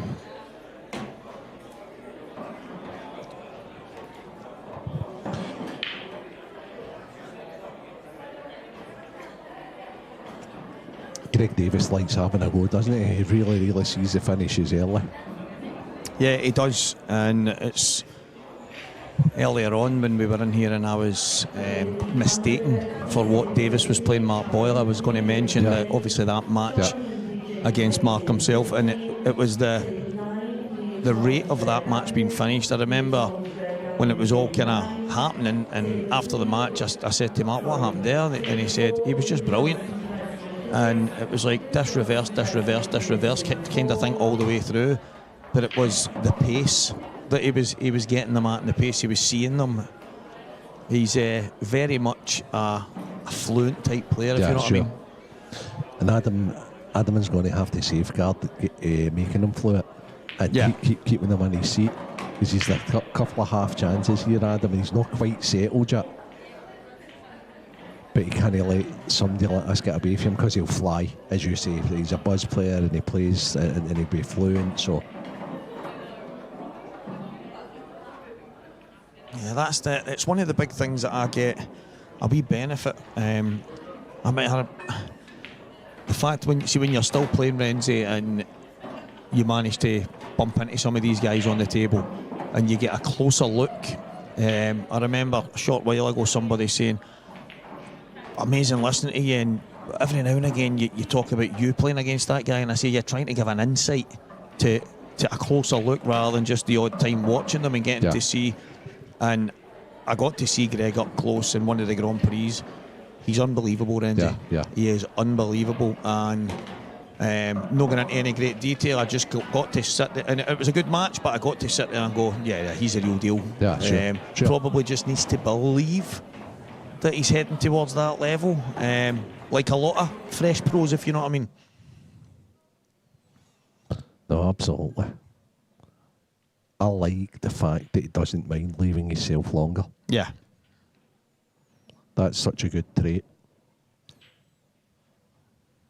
Yeah, he's got real ability, and as I say, it's one of the benefits when you've got, say, one of the pros. It could be Garrett, it could be Mark Farnsworth, it could be Mark Boyle. When they're in here and they're talking about their peers, they've got that inside track because they play them. They get to see them a lot closer than us, or even the guys at home that get to watch them in the odd match. It's just, I must admit, Greg is he's definitely got it. And Adam was one of the guys. I tipped him last. Still on a side break here, isn't he? We discussed this in here.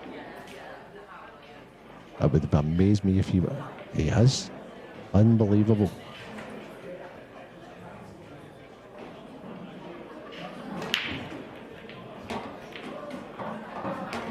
That's very mature. Now, has it went great? No. And is that because cue ball control? I think so. Want to give himself a second shot, basically. It's amazing doing the commentaries at times, and Adam's been great for us. And we were discussing the side break, and Liam's side break in particular, earlier on. So I don't think it's a thing he's done very often, but I think he lost the cue ball in the first one. So maybe it's just don't gift Greg frames. If he is going to win one, make him work hard for it. I mean, they're not easy, those reds over there, but I still think I'd try and pot a red, and then, I don't know, maybe even try and control the game after it. That's a decent pot. Yes, it is. He was actually... He had me looking at him in a nervy way there. I'm thinking, is he feeling this here? Is it? But he's cued that in lovely. I think he would have liked a better angle on the one to the bottom left so that he could develop these reds over here. I wouldn't mind seeing him just playing the 3-ball red here and just putting the ball over the bag and saying, right, okay, I'm not going to... But it's not his style, Stevie. See, but that's why.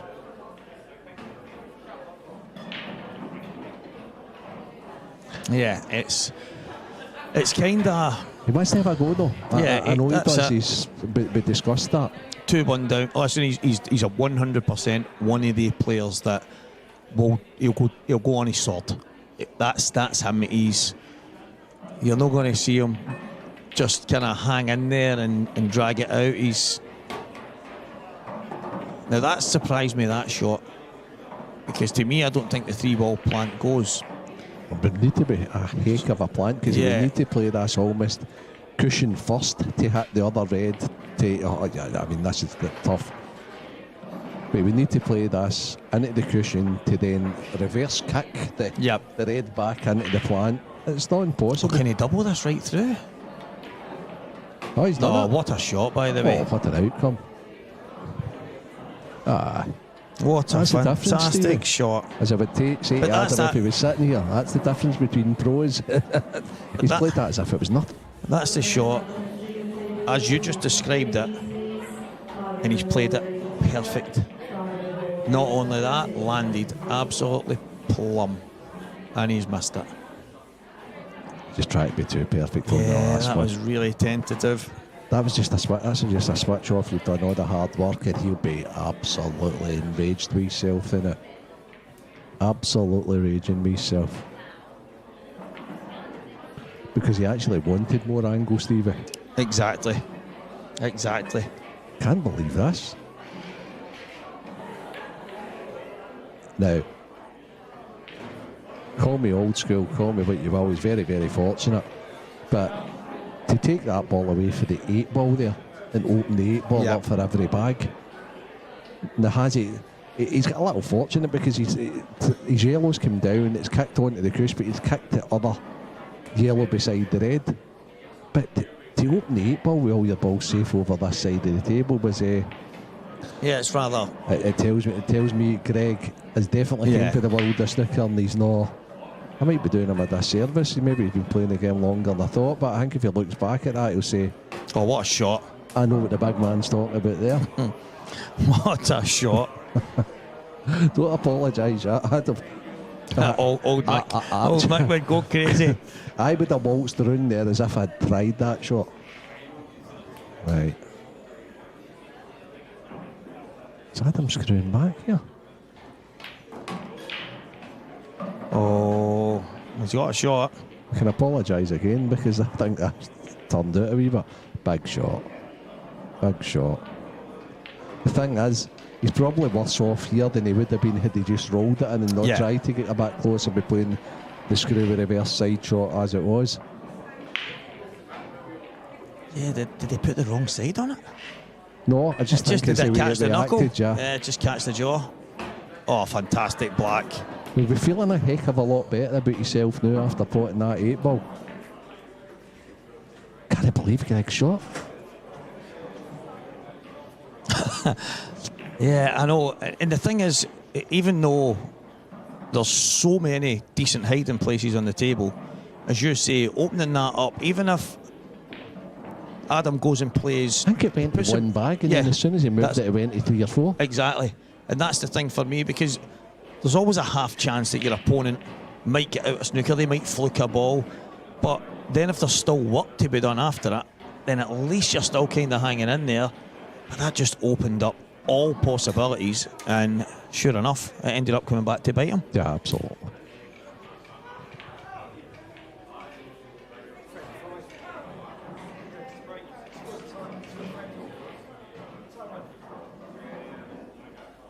So he needs to get straight back on the horse again. That will entail a very good break. He's controlling the fight. Yeah, fantastic. that was exceptional. These yellows are done, Stevie. Can't see him making any mistakes here based on what I've seen from him and his cueing in that, and the fact that he doesn't have to be perfectly close to the next ball.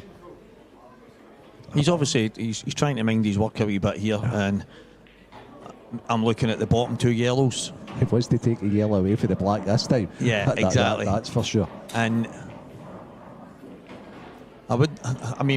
you could tell me I was wrong, but I wouldn't want to be leaving the 2 down the bottom just in the off chance you're then having to then go into the black when he can. Oh no, he should be playing the one next to the 8-ball here.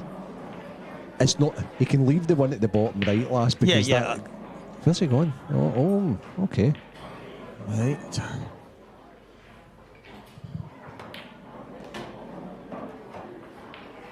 Right. Okay. He's got to be playing the one next to the 8-ball in the left centre. Yeah, he's changed his mind. He's actually fine. He's actually fine. Opening up that yellow has worked out good. If he doesn't get that opened up, then the work he's got to do to then get back on that. But he's just going to make sure he finishes to the left-hand side of that line, the set-up line, and he'll just drop that yellow into the left centre, as you say, for the black into the bottom left. But just needs to mind his work a wee bit, though. Do you know he could actually even screw the gap here and then play the one into the left middle? I don't think that's what he'll elect to play. No, I know, but as you say, he's landed plumb on that. But I think now he's quite low, but nice and easy. I had a feeling he had it mapped out that he was playing that one into the left centre last. This was always the key for me. Obviously, if you land short, he can come round the back of them, play both of them into the same pocket. But I mean, we know it flies in. It's this positional shot, though. Yeah, exactly. This is the key shot. Quite good.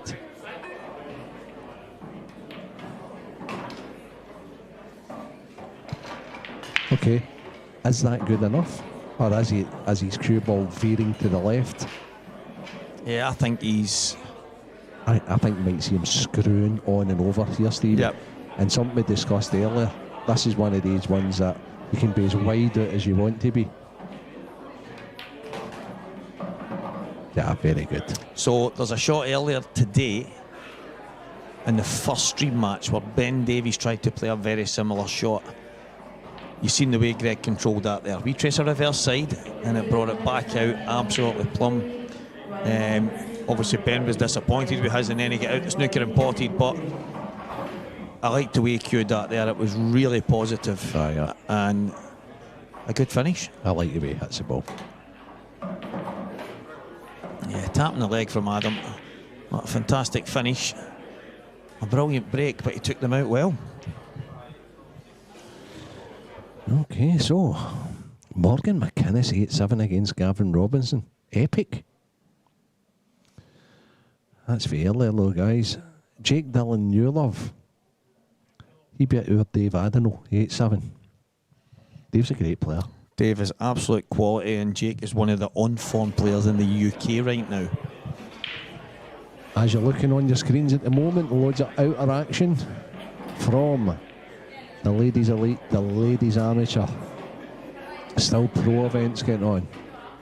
Is that Neil Toms I see in the distance there? Not only is Neil Toms taking over as technical director eventually, but he's still playing at a very, very high level. It's good to see that as well. So aye, the men's amateur games are going on.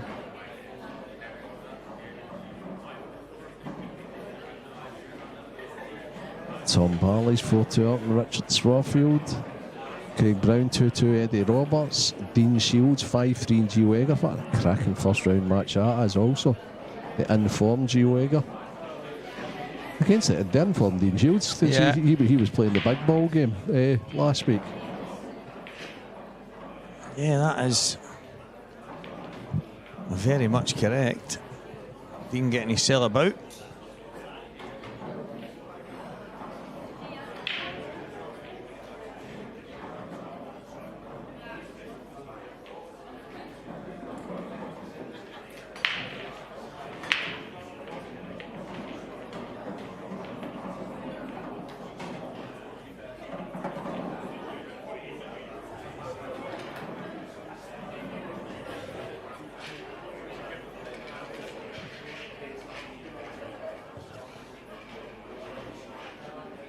I believe they get some more bonus action this evening as well. So stay tuned, guys, because this ain't the last game of the night. We've got another one to follow.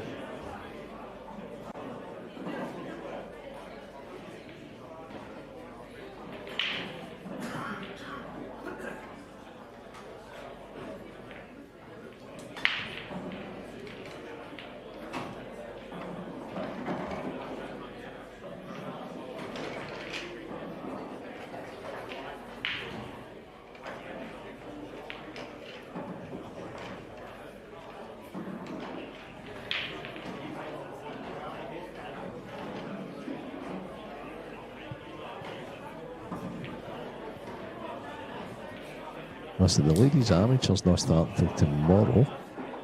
Oh, that's the old. What am I thinking about?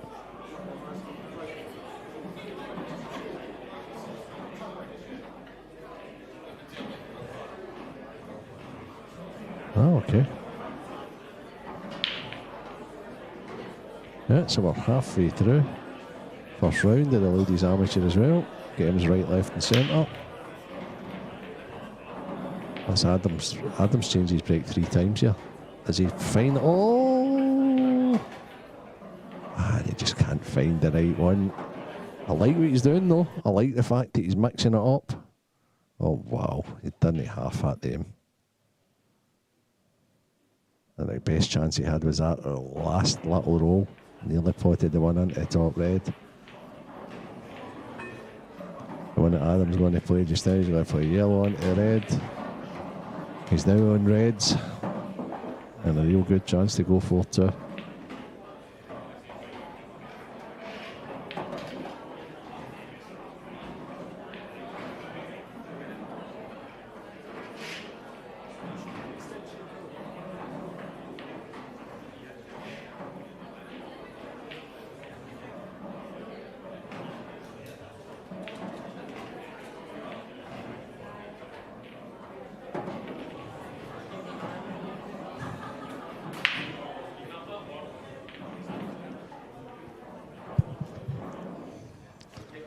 So Stevie's back. He actually didn't leave there.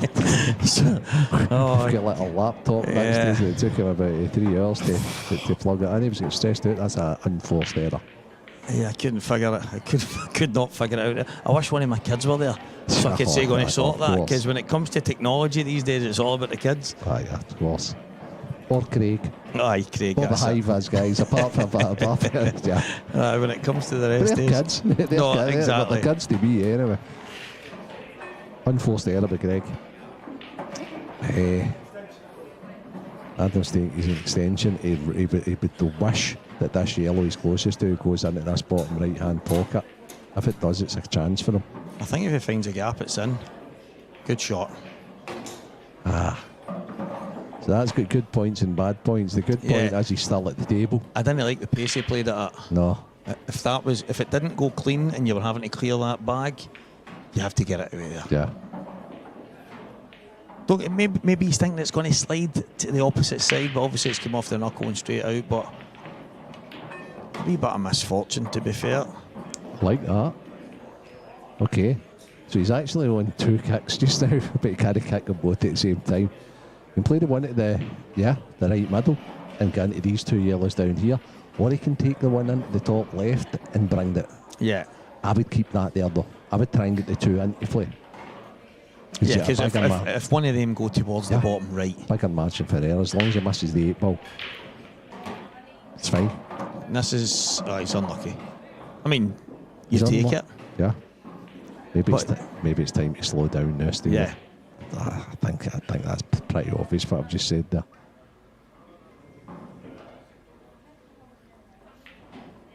Big frame.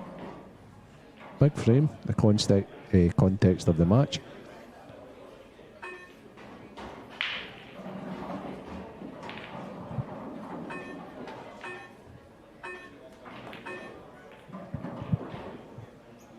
He'll be happy with that. Yeah, he didn't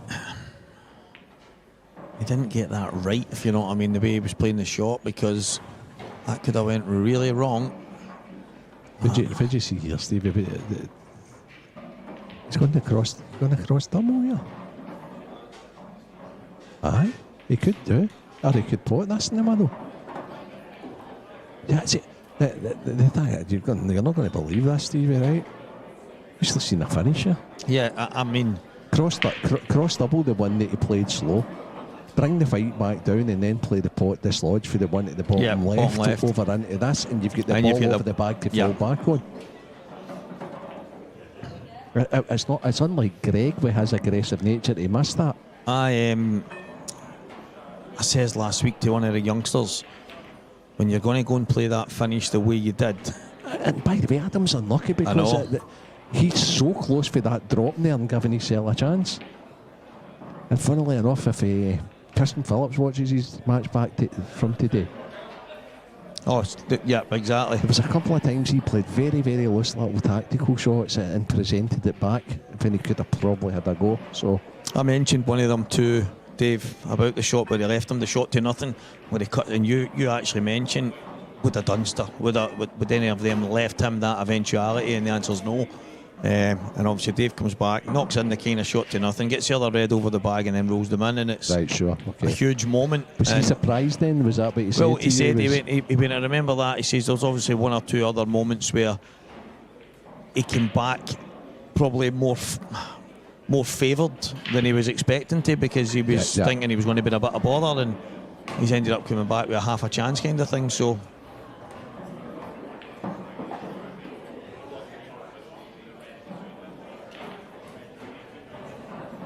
I all it beat him there possibly with Adam's pace. A bit harder, that would have maybe fell in. Control this on the yellows. Oh, that's very, very, very, very good. That's such a hard shot to play.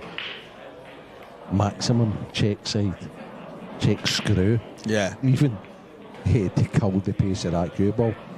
That was a great shot. That'll stun through the gap. Yeah, great cuest. He leaves it all on it, and it's pretty pure the way he cues the ball.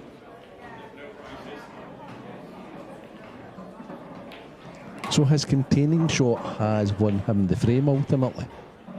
Yeah, it has. But if he looks back on it,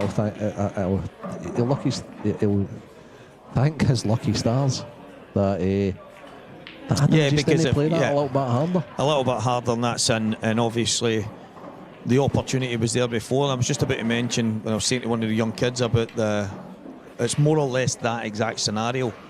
But what happened was they took away the ball that was basically over the pocket, then went back down the table, then played the kick. It came out, but they weren't on anything, but would have been on the one over the pocket. And I spoke about that insurance, and one of them said, "That's what Renzi told me." I can't remember. It was one of the youngsters. Yep. And I says, well, that makes perfect sense, because that's 100% the shot. I'm just trying to think who it was. I think it might have been Sean Millen that was in with me. It might have been Sean that actually said it. And it was about, I said, it's just an insurance. I said, if you're going to go and play that kick, unless it's a last kind of chance saloon and you've got to just go and play a batch, that's fine. I said, but if you're going for that finish, to me, and that's one of the basics, Stevie. Yeah, exactly, and that's where the funny thing about that being a basic, Renzi, is I, especially sitting in this seat, the amount of times I see even guys at the highest end, and I think, why have they done that? They were already on the kick. Take it before you take the ball away. And it's like they work their way back down onto this shot, and then they actually feel aggrieved when they've not got a shot after kicking it out. Yeah. Talking about feeling aggrieved. Yeah, that's incredible. I think what a break. Yeah. But this has been it's been a match of dry breaks so far. Adam needs to take these. Yeah. It's as simple and straightforward as that. This is one of these finishes that I feel like even a mid-card amateur that wants to go on a run, even to the last 16, has to be taking Renzi. So Adam will know better than anybody. He's obviously new to the pro ranks. He's earned his rights over the last while, and beating Gio in one of the major finals not so long ago to kind of, that was the one that cemented him. And me and him actually became mates because I was on commentary and I tipped him that weekend for it. And then he messaged me and says, by the way, I really appreciate that. And I was like, no, I seen a wee bit of pool over the course of maybe about an hour and a half, and he looked incredible. And then obviously he runs into Gio in the final, and you think, right, well, I need to stick with my pick anyway because. Sure. But and Gio beat Greg McMillan in the semi-final of that one. They all had a great year. But me and Adam started to kind of get that kind of relationship going from there. A couple of messages back and forward, and then he's obviously done some comms in it. And it turns out he's just a fantastic lad, but he's such a talent. So. He felt early doors, Renzi, that he was probably a wee touch ahead of getting into the pros, but winning that tournament meant that it was very unlikely he was going to drop out of that kind of top-ended spot. But the only thing I see in him is that he just needs to believe he belongs there. Yeah, I get that. And he doubted his solo in that pot for long enough. Just as we were saying that, it's almost like commentators curse somewhat. Yeah, exactly. Talk about the fact he does that, but he'll know more than anybody that he can ill afford to do that.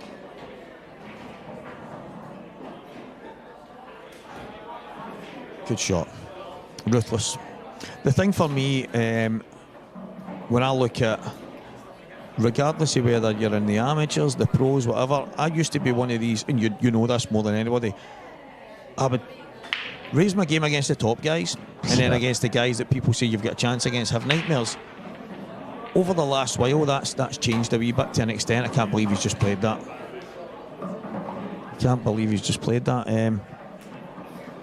But these two, what I was obviously going to say is these two heading into this are probably thinking, it's not too bad. I'm not hit Boyle or Farnsworth or Hibbert or Dunster yet. Yeah, sure. And that's not them degrading each other, but that's just the nature of the rankings. If you're looking at the top end, the very, very top, both of them are thinking a chance to work their way into the tournament. And yeah, but Adam, just some uncharacteristic stuff, and that's what it comes back to. And the big man will probably tell me different. Or even though we've spoke about it, that he's just trying to find that he belongs, and he just, I think, just as soon as he settles down and realises how good he is, see that? That's there incredible. But that's helped him. Oh wow, helped him. That's incredible. Absolutely insane. I mean, I don't know why he's pretending that he's not going to play that same ball that just rolled out the pocket. No, this is an interesting one, to be honest. Are you still bridging? Easy. I'm putting him, that's the ball I'm taking. Right, okay. And then I'm going left bottom, left middle, top right, probably bottom right. See, I wasn't sure he could get enough of the cue on it. In fact, I'm not. If truth be told, what I'm doing here is going bottom right, bottom left, left middle, top right. Yeah. Yeah, I liked his shot there. I just wasn't sure how much of the cue. I thought he was going to be bridging, but he played the centre of the right, so he's ended up a lot better than it could have been. Is he going? So he's going left, middle, bottom right, bottom left. Okay, that's fine. That's as good. It saves him playing an extra positional shot. Weird, isn't it? You're talking about balls over bags, but they're as important. 100%. Taking them in the right order.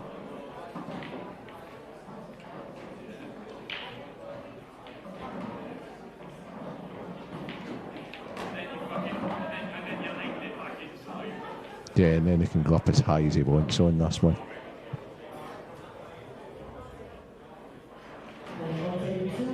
Yeah, we'd love to be close to the top cushion. In fact, he's played it different. He's just playing it. He's going to run one cushion. That's fine. Just no risks. Yeah, I mean, maybe he was just landed a touch straight there, but my preference is to be higher there rather than lower. But because you can swing down. Yeah, it gives you so many more options. This way, it's one bag, and that's fine. He's under-hit that by a good bit, but it should be okay. Just played it thick, Stevie. That was one of the ones you can take liberties and cut it into the right-hand side of the pocket, but.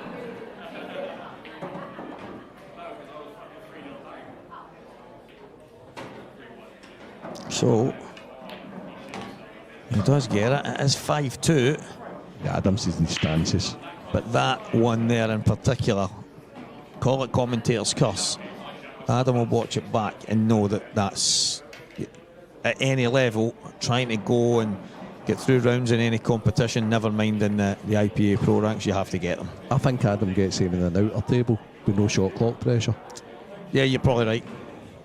You're probably very, very right, but that's where he's at right now. Oh, that's part of being one of the pros. Yeah, exactly. Do you know at any stage you can be on that TV table? And he looks focused, Greg. Yeah, he's potted well. His croon's very good. He's done the job. He's done the job that's been asked of him. And Adam, he looks a bit off it. I know he's talking about having a break from the game. He's been talking about that, and then he posted he's got a money match coming up, and I'm thinking, this guy's nuts. But I think his plan is to work hard for the money match and then take a break. So he's made that decision, and that's totally fine. That's I'm generally one of them. If I say I'm taking a break, it means I'm taking a break. But I'll tell you what, he does need to work hard on his break. Absolutely. The thing for me, can't be doing that in a money game, that's for sure. It's standing out to me that he's not just changed the cue ball position a few times. He's obviously went front ball, side ball. He's making. There's subtleties. I spoke to Liam Dunster about it, and there's subtleties that you can change on your own break. And I never realised myself. We were just having a chat about it, and I said about, do you ever, Liam, so you stand a certain way, you walk to the table and you roll the cue ball up and down the wood of the cue, you do all these things. I says, is there a time where you alter your feet or twist your body? And he says, oh yeah, all the time. He says, because the last thing I want to do is change my break. I'm just thinking I need to tweak something. Yeah. He says, so he's tweaking tiny things on the same break. Only when it gets really bad, you might see him then change sides and stuff like that. But he's working on small tweaks within the mechanism of what he works with. And he doesn't like letting info like that out. No, not exactly. To be fair, so. And I said, it's funny. I said, it's just because one day something similar happened, and it was literally just changing foot position, and basically the difference in the break was crazy. And I said to him about it. I mean, I couldn't work it out, and he said, no, well.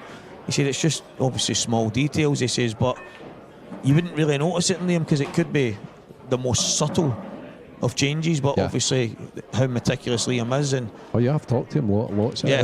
And it could be as subtle as changing it from middle to a whisker under middle, changing from minimal left hand side to just a little bit more. And that's but the reason is because if it is not working, he's going through a barren spell. He needs to change it. Yeah, exactly. Yeah, it's genius.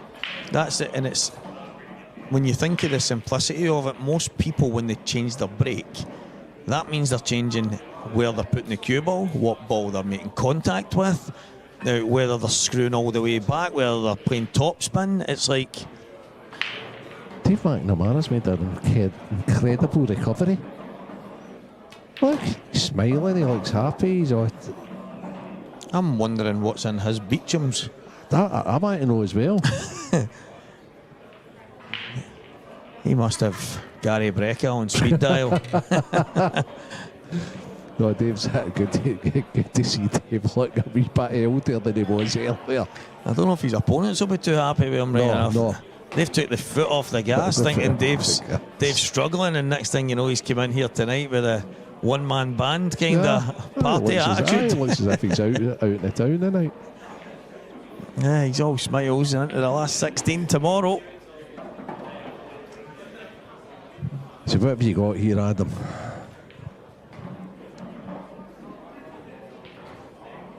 Or better still, where is this red going? It's just a wee bitty out. Just a wee bitty out in every shot, and I tell you what, he's presented another opportunity, Stevie. You know better than anybody. He's you'd have that combo in 2 seconds for now. And the thing, he's having a wee. For me, Greg will probably take the one over the top right and then play the outside one. But looking at where the red is, I can see it on the overhead. He's already on it. So if he plays it now, I'm not surprised. Yeah, that's a shot. Lovely. That's a shot.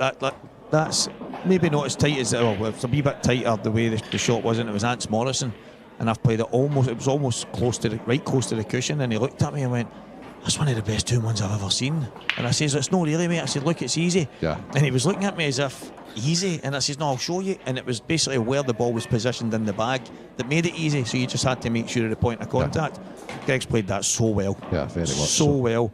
And it's all right me talking here as if it's, but as you know, it was a shot I worked really hard at and working out the physics of it. And that's what it is. You took the words right out of my mouth. It's the physics of the shot. Exactly. And the fact that Greg could have made life easier for himself and took the yellow over the top right, came out a bit and took the outside yellow, which would have made the 2-1 a fraction easier. This needs to be good.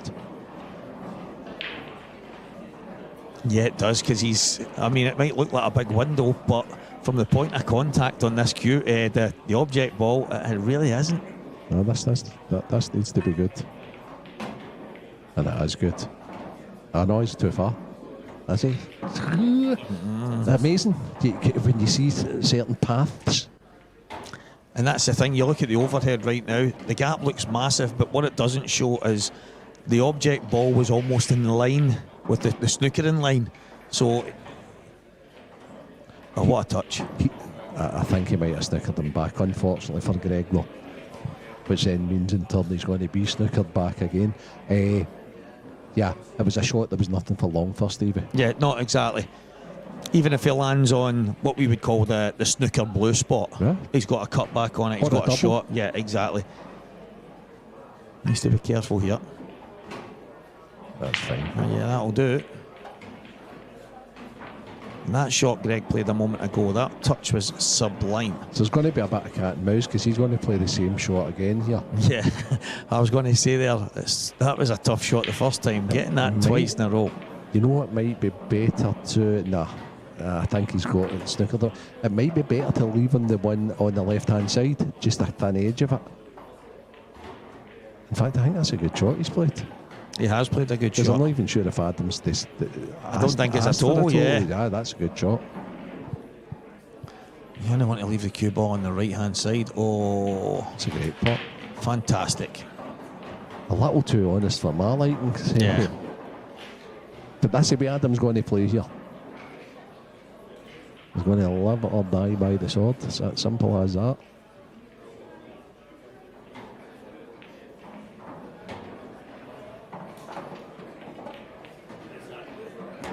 Yeah, brilliant. It was He's putting a fight up. Yeah, a bit of risk-reward strategy there, and he's basically said to himself, okay, if I don't get it, the worst-case scenario is I'm going to leave him at long, and it's going to be thin, it's going to be off the cushion. It was brave, and to this point it's paid off, but... I think 6-2 it's done. I think 5-3 it's game on. Yeah, I think you're absolutely spot on. It's because to this point, Adam's been off it. There's no point in, because he's had a few opportunities, and to be fair, the match could be 5-3 Adam. Yeah, very much so. So I have to take the positives. That was a very good finish. Aye, very good. Without being one visit stuff, it was actually quite a good frame because it was a great combo. Yeah, it was. but he just left himself a little bit awkward. And again, that's like having seen it over and over again, you're thinking he's actually got a tiny little window if he's going to get perfect here, and then he tries to get too perfect, and then he goes long, and that's all she wrote.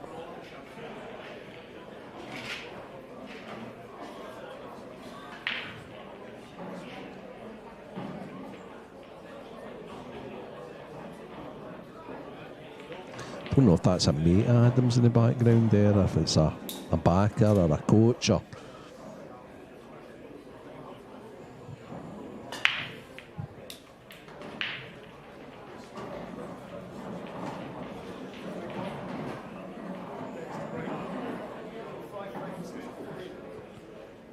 Big break here. Big frame in the match. 6-3 or 5-4. It's actually enormous. The ball was tracking to the right middle. Was tracking to the right middle. That was like Moses parting the Red Sea there. That yellow was look at all the balls. Look at the red yellow next to each other at the just above the middle left. And to think everything just parted as so that yellow just drives so through.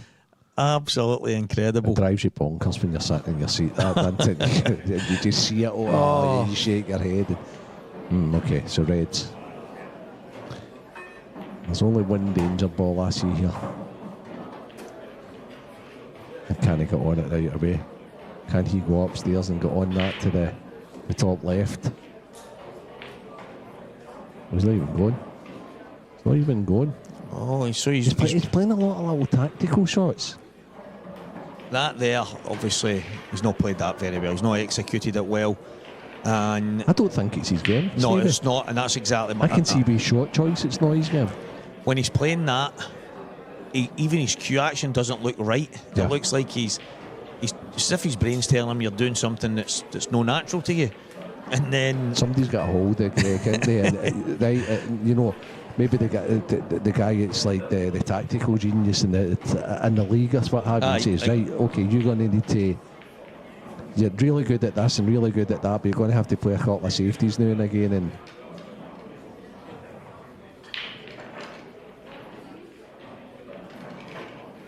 see, there's safety and there's safety. No, exactly. And he's playing pretty basic safety. Well, that's the thing. There's being. And then there's like Farnsworth level, Dunster level, Boyle level, Hibbert level of safeties that they just know the game. Well, that's the thing. Their level of safety is knowing what you're going to play next. Yeah. They're forcing you into the shot you play next, and then it's just been 2 or 3 chess moves ahead, and that's where sometimes guys at a specific level will play a safety for the sake of just playing it because we don't know what to do. So I'll play that right now, and when I sit in my seat, I'll try and evaluate. The guys at the top end of the game have already seen it 5 minutes ago. Yeah, and that's the difference. That's a better safety, however. A much better safety. More aggressive like safety. Yeah, because what he did is he tried to split all the reds into play. He's given it that's a much better shot.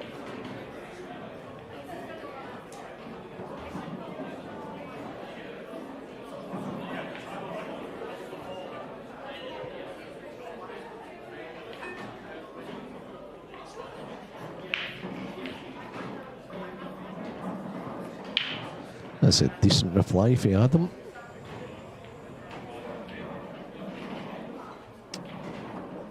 Greg's just playing another little safe. Yeah, that's okay. Mark McAllister Jr. 7-4 up and Drew Hughes. Dan Davey 5-2 up Michael Rhodes, the world champ.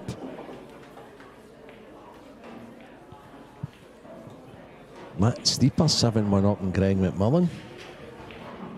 Matt Steeper, I mean, obviously, the way I look at Matt is, and it's how I would be thinking if I was Greg. Obviously, he just lost a big money match there playing Pete Fisher. Good shot, Adam. Matt might be a pro and Pete might be a top-end amateur, but I told you about Pete. Yeah, sure. At the World Championships, Pete Fisher is unbelievable. He'll be in the pro ranks next year, and he will be an absolute menace to every one of them. That's just... Is he highly up in the amateurs? Yeah, he's right up there. So the way it's looking right now, Lewis McCall, David Compton, Keith Robertson, Brian Cumming, Pete Fisher, guys. It's like there's a lot of right good ones, but it's he's just played a money match against Matt Steeper, which Pete won. Okay. But Matt put a lot of time in for it. So he's sharp. And it was only a week ago or whatever it is. Okay. So coming into that today, if I'm Greg, I'm thinking I need to be right on it, because he has been putting in all the hours under the sun, because it was a bit of a grudge match with those two. They've played before, and so Matt did not want to get into that. And that's fine. Do you know what I mean? So for me, that's where, I suppose that's where knowing your opponent comes into things, Renzi. And funnily enough, the next match, Stevie, right?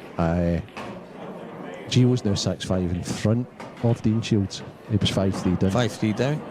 And he's just off the back of a winning match. Exactly. So he's super sharp. He's always sharp anyway. No, exactly. But even more sharp than normal, because he put in even more hours. Exactly. So it's amazing. But you put in, we've discussed it numerous times, it's what you get out of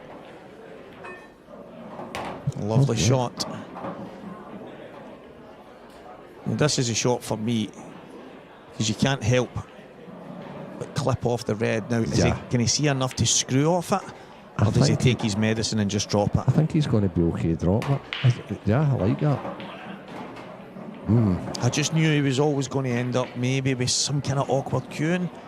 And I just wondered if he could just play a delicate wee flick, just to come back maybe another 2-3 inches. Nothing pacey, but enough to get his... Oh, he needs to see this. He needs to hit this pacey. I don't like that. He needs to go on and off the cushion here. Yeah. He really needs to hit. That's perfect. Good shot. I preferred the other ball first, but that's a great shot. He's played that too here, Stevie. 100%. 100%. I'm looking to try and top be cushion, right cushion. Yeah, right cushion between the baulk line and the middle pocket. Anywhere between there, even if I land round about the middle pocket, distance-wise. But I'm hoping to. He's played it thick as well. I need to go out and try that table at some stage to see, because these guys are not all going to play this thick in. I wonder if that's just the way that's playing. Because these guys all know.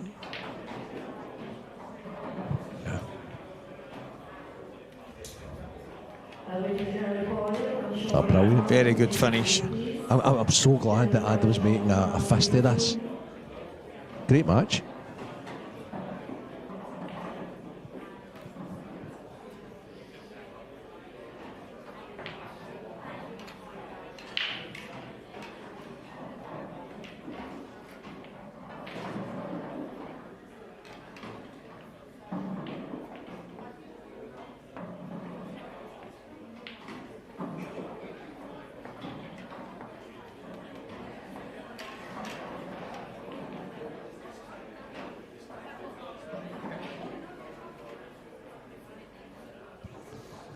Okay, so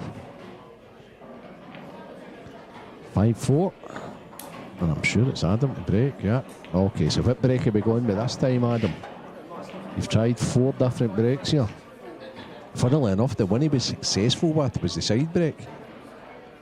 Oh, so now he's going over the other side. Break 5. Yeah, I mean, these aren't subtle changes, and it looks like he's hitting the front ball. He needs to watch the cue ball in the top right pocket. Oh, he's milled them though. He's finally got it.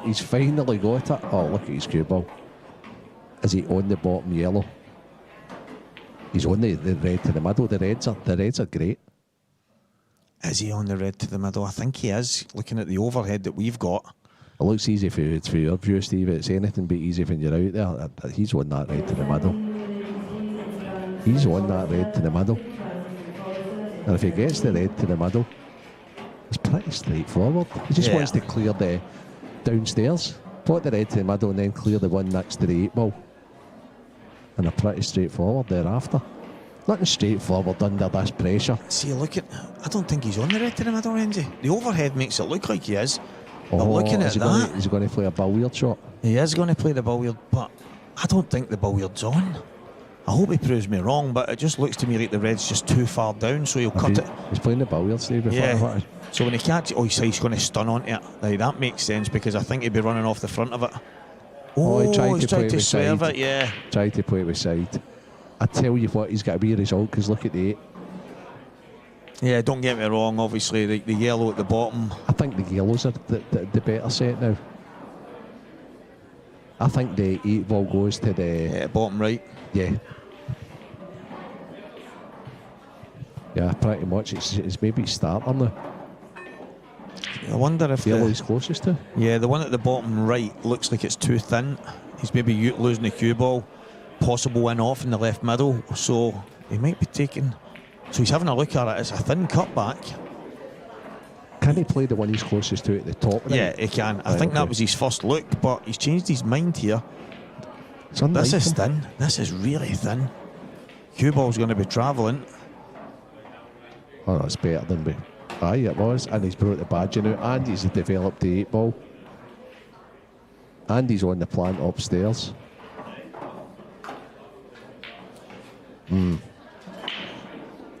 Does that yellow go to the left middle? Once he clears upstairs anyway, it's very tight. Goes to the top left, I suppose, though. You would think he would need to be on the one closest to the 8 ball to leave it to connect to the 8 ball. He's played that good. I think it does go, Stevie. Yeah, it must. Looking at the overhead. Yeah, the overhead makes it look like it can just drop in off the bottom end of the pocket. So I think he's going to be kicking his cell again, isn't he? That shot was better. It's just that, obviously, the momentum part of it, Renzi. Adam was getting some for the first time in the match. Yeah. It's such a pivotal stage in the match because it's one of these moments where you're dragging your opponent back, but when they kick on again, this is a race to 8. Keeping him off 6 for as long as he could was obviously huge. And like we mentioned earlier, the 8 ball going in the bottom right left the obvious connector, and that's the reason why he's went the way he did. But when he's came across, kicked at the second yellow, and the fact that it's landed if he where can it still punch goes. us back, it's even better.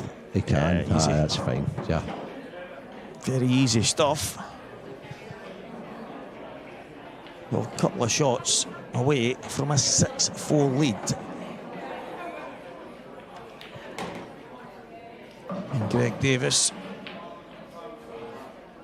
who was 5-2 up, remember? He just wanted an easy start there, Adam, didn't he? He did. He's powered the brake. He's going to be thinking he's a little unfortunate. Yeah, not to have definitely. Yeah, good finish though. Yeah, very good finish from Greg Davis. He's 6-4 up here in Coventry. It is the IPA Tour number 4, the International Open. Stevie Walker, Alan Reynolds. We are here trying to keep you guys going into the small hours. Wherever you're from, I see some of the guys on the chat. Hope everyone is doing well and enjoying the first day of action here as the IPA enters the twilight of the first season of the New Dawn. The Twilight films and New Dawn, that's obviously where they got all that for. Yeah. I mean, that's just rolled off the tongue. No wonder they called the movies that. And but ain't the guys doing well? They're just adding to it. So well, this is it, and it's with the announcements that you would have seen on the socials. But 3 of the biggest for me is the Supreme winner pool table, the Strachan 861 Simonized powder blue cloth, and the balls that we can see on our screen right now. The tried and tested Aramuth Pro Cup pool balls, which are absolutely fantastic. Oh. Slightly mistimed, maybe? Yep.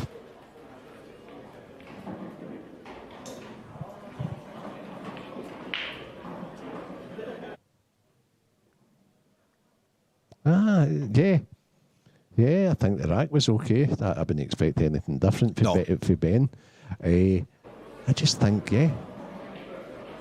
he actually breaks like a snooker player as well. I know that's such a strange thing to say, but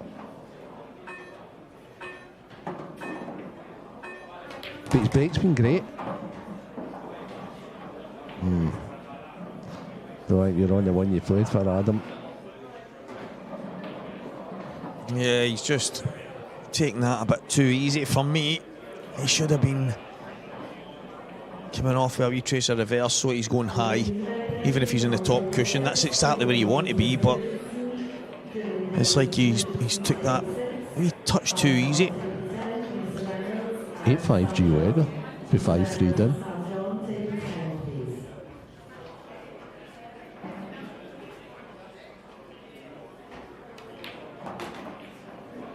Brilliant shot. Really brilliant shot. He's brought his body into play. What's next? This is where I think slowing down would be the best policy for a. Oh no, can he point? Aye, he can. He can point it when he's kicked. Right. He needs to. If they want to check this too much, that's fine. Okay, now can he get upstairs? Can he pot this and get upstairs?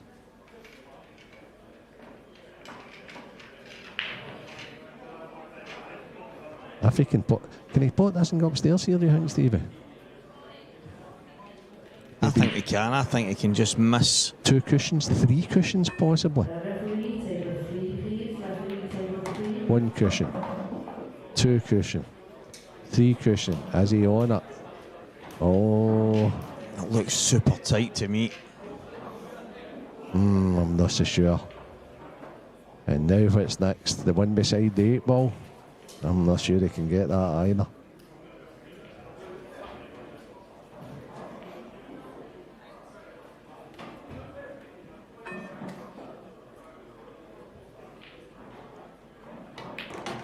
Oh, drop.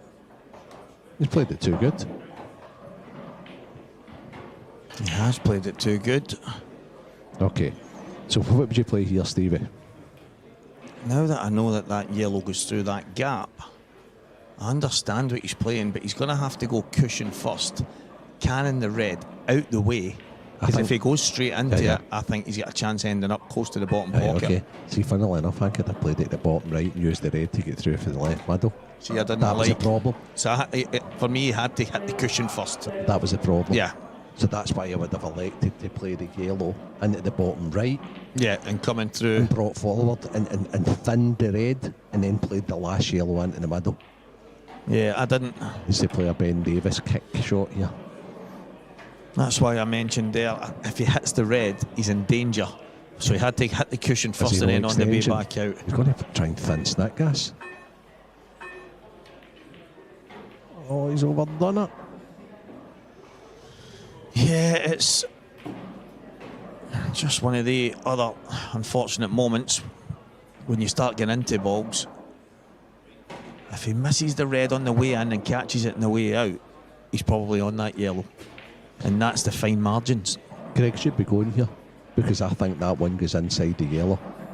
Yeah, just looking at we've got the benefit of an overhead camera in the commentary booth. That's plumb. And it looks to me like it passes no problem at all, Renzi. I'd play for it just now, I think. Yeah, I think he is also. Oh my goodness, he's tried to do it. I think he's fortunate. I think he's made that into a plant. I think he's very fortunate. Because I thought he could have played for the inside one, take it off the yellow, pull back, pretty simple, and I think he's on the one at the left centre too.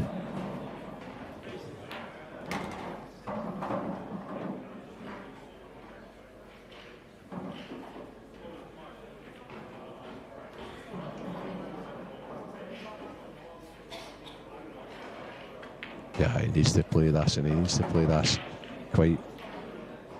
No? Okay, that's a good shot. It's a cracking containing shot. Yeah, that's. Yeah. You could argue that's frame winning shot. Yeah.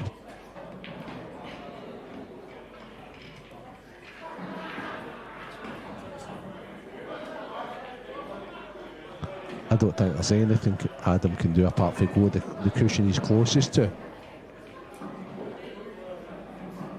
And trying this way is just. That hit's not good enough there, big man.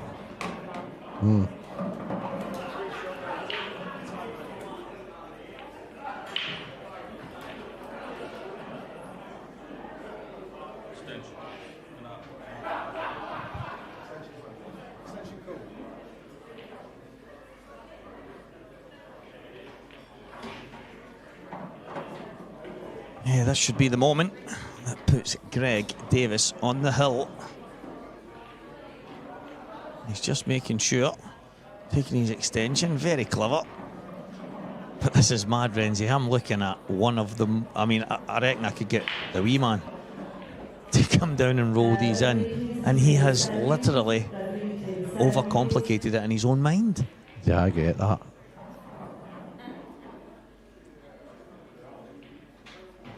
So he's going to pop this in and then go left, then right. He can go either. Yeah, that's it. He's actually put there, himself yeah. in that. I just felt the way he was coming down just slightly to the left meant... It was almost as if he was confusing himself a wee bit. What do I do? I think the fact that the both balls at the bottom were almost in exactly identical positions probably had him just swithering what side to roll down. Because he could have played the one in the bottom left, then left the ball upstairs, and then played that, and so that he didn't have ball either side, but he gave himself enough angle. And he's absolutely fine, and it looks as if he is going on the hill here.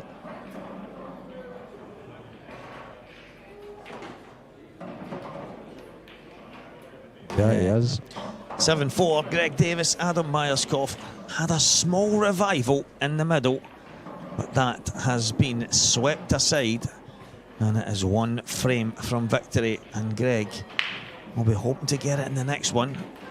Is there a way back for Adam Renzi?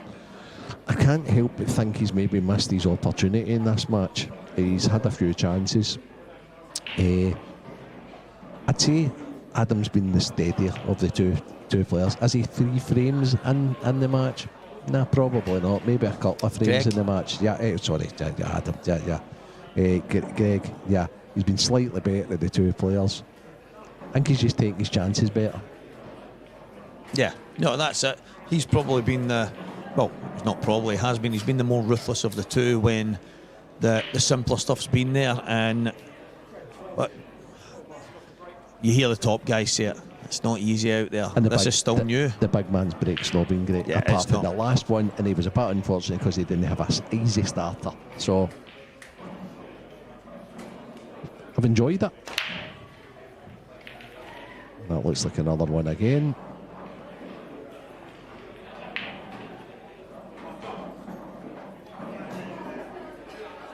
Yeah, so ball's not opening great.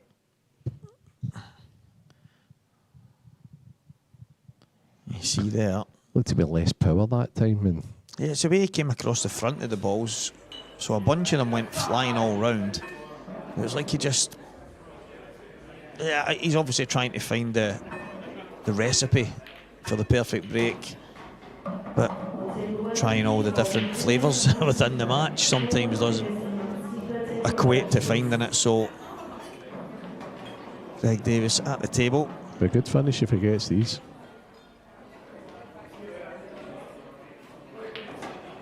Yeah, he needs to get out here. Slide off the 8 ball.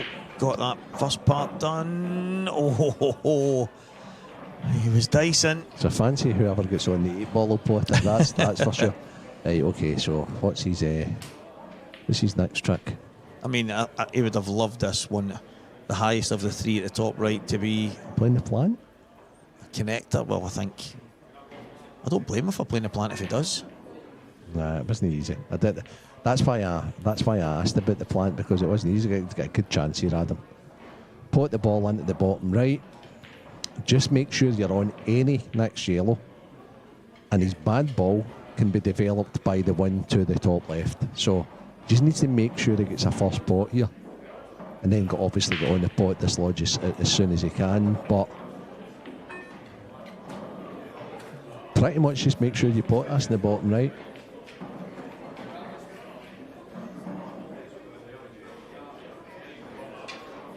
Was he looking at the big bag middle?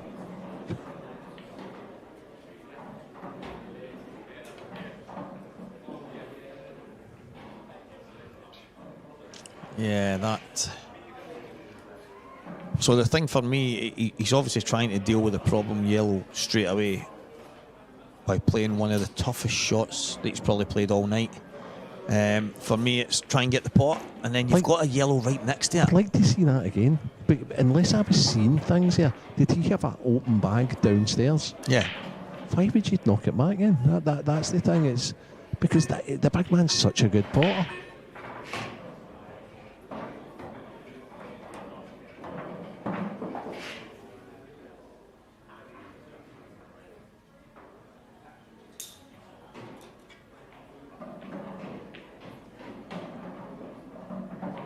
See, getting on his bad one here, he's got to try and develop it off too.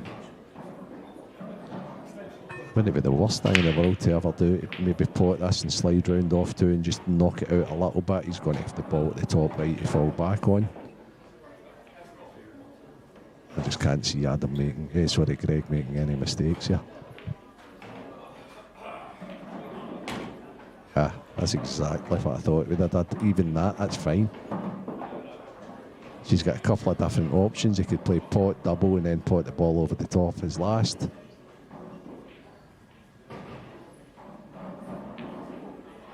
I think that would probably be exactly how I would play this now. What about yourself, Stevie? Yeah, that's. I've been sitting here having a look at it and thinking. I mean, he's tried to kind of flick it out a moment ago, which is fair enough.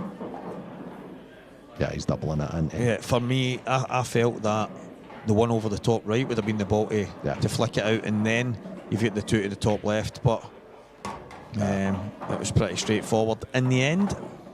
I think that's all she wrote. Good match. Had a lot of regrets, I've no doubt. Maybe a bit his break, missing a couple. Not easy out there, guys. But well played, Greg Davis. Running out an 8-4 winner.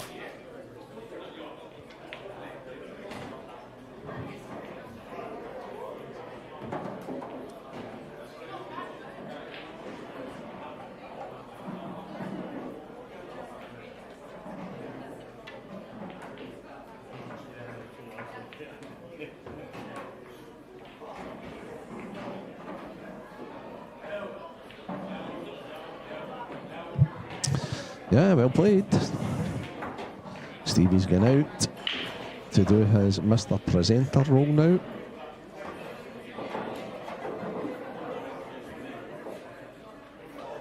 Stick around, guys, we've got another game.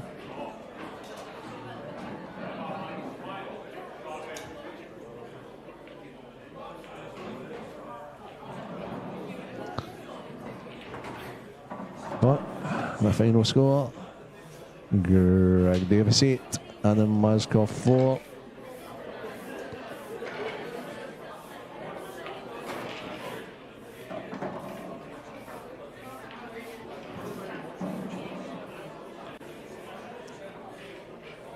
Try and update you the couple of scores as they come into me. Still loads of outer action going on. Ladies amateur matches.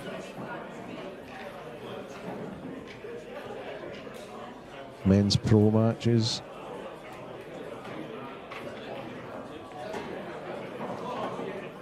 World champion Michael Rhodes, he's 7-5 down to tour winner Dan Davey.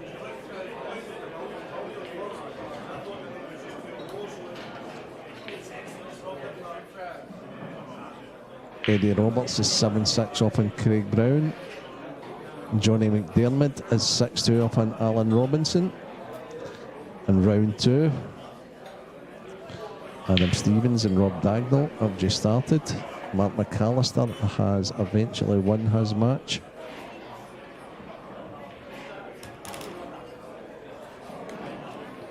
He's into round 2 awaiting his winner. Gareth Hibbert, Harry Peart. We know it's the next TV match, so we'll be watching the Godfather. Gio Eager, Tom Barley and Mark Boyle are all awaiting winners. in the last 16 of the pro event. Already we have Liam Dunster, Ross Fairney. Now we're over to Stevie Walker with Greg Davis. Welcome back once again. Myself, Stevie Walker, and I'm with the victorious Greg Davis. Greg, well done. Thank you very much. So, speaking to you just 2 seconds ago off camera, the breaks were a bit back and forth for both of you, but I was in the comms for the match with Renzi, and we felt over the piece that the better quality in the end kind of shone through, and you looked pretty assured, even though there was a few things here and there that didn't go great. Yeah, I think I played as a whole pretty well. Took out some nice finishes. See some of them on the screen right now. Yeah, I can't fully remember how the game went, but I thought I played pretty well as a whole. Yeah. My breaks weren't great. I don't think I was hitting them very well. Obviously, you mentioned Boyle said the table's playing a little bit different. Yeah, he felt that it was just playing different to what he's used to for the TV table, and again, I said, well, completely agree. Yeah. So, but the breaks, it was huge, obviously, for me, because we were seeing the way the balls were breaking, and me and Renzi we were kind of thinking to ourselves, is it something that the guys are doing, or is it just the way they're playing? But it meant that some of the frames, there was a bit of work to be done, kind of always. You weren't getting presented with easy chances over and over. Yeah, they were definitely splitting a little bit ugly for both of us as well. But I just don't think I was hitting the break very well. I used the break cue for the first 2 frames, and then I had to give it to the missus and say, no more. That's gone in the bin. In the bin? And they're going in the bin. For a break cue, we've got one spare here. Yeah, I'll just use the playing cue. I feel like I could time it a lot better as well. You treat it as a normal shot, so. I think that's big. I remember speaking to Mark Boyle, funny he's come up again. His break gets spoken about quite a lot, and he would speak about the tip size being the same as his playing cue. It might be a slightly different tip that's on it, but it meant that he could tip the same part of the cue ball. I don't know how you do it, if it's a bigger one or. I think that's huge. Yeah, not the tip, the comment you just made there. Yeah, I think the same size tip for the break is massive because you can just time it the same. I just like to break with my playing cue. I always have. I don't know why I keep trying to change things, but it's damaging my ferrule, I suppose. So. There's a lot of fine details that everyone's trying to look for to get some kind of advantage, but I suppose the biggest one is having a bit of composure, taking the finishes when they come, and you did that there. I think so, yeah. I've been playing really well in practice for sort of the last 3-4 weeks, so I'm glad to show it on there, especially. So that's one down. Just need to kick on now, mate. Yeah, why not? Well, I don't see why not. Someone's got to win it. Well, yeah. My best is a quarters, so I'm happy with anyway, really. I just like competing. Get your bets on. Semi-final or final here for Greg Davis. Greg, well done. Cheers, mate. Thank you. Next up, we have got Gareth Hibbert. He's going to be going head-to-head with Harry Bell. What a match that will be. Harry plays so quick, so entertaining, and Gareth Hibbert, well, he's a godfather. So that's coming up very, very soon. Guys, stay tuned.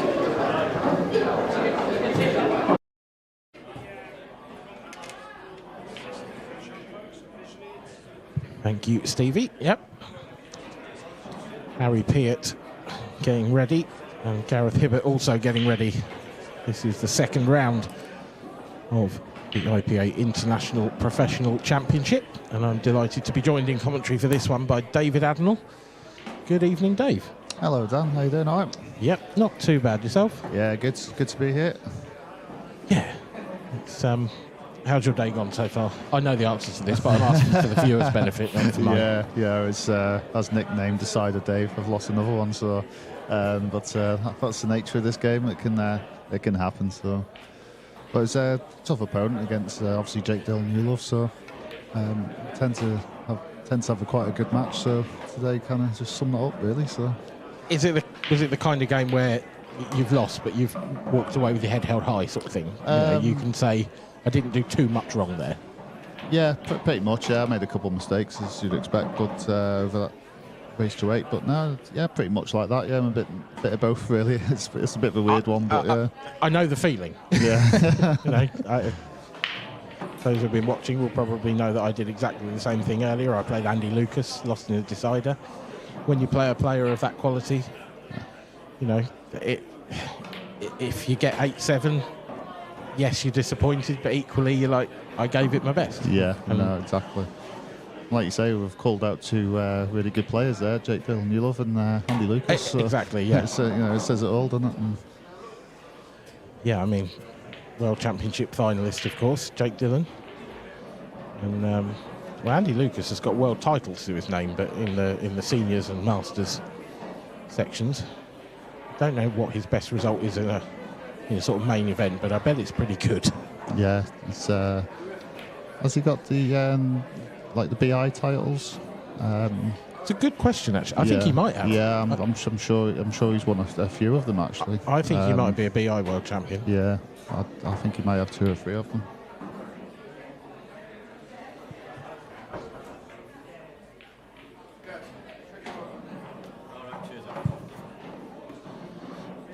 Yeah, certainly. He's certainly won tour events as well. Yes, yeah, he has. Yeah, I remember one. I think he beat Rob, or he might have lost to Rob Donkin in that final. But there was a while where he was sort of one of the players really at the top of the tree. Yeah. And Jake, I think, is one of those players who will get to that level. He's sort of already there, but equally, he hasn't quite got the titles under his belt yet that perhaps I think he will in the future. Yeah, it's on its way definitely. And well, he won. Is it back in Glasgow? He won a decider against Liam Dunster. So he's got that one under his belt. So, He's certainly got the one. Great, but like you say, he's the sort of player that you don't put him as a one title player. That's exactly right. Yeah. So we expect him to win a few more in the future. Talking of players who have won a few titles, Gareth Hibbert certainly ranks among the best ever. Yeah, at 97, he's had plenty of time to pick up a few titles. But yeah, one of the greatest players we've had. In 97, is that the year he was born? Was it 1897? But yeah, the Godfather. Yeah, and it's probably the most apt nickname on the tour, I think. I bet he's a several-time Godfather as well in real life. Yeah, probably several Godfathers. No, but he's a 2-time IPA world champion. Yep, the only one. The only one. Wow. Yeah, well, that's an incredible stat. That.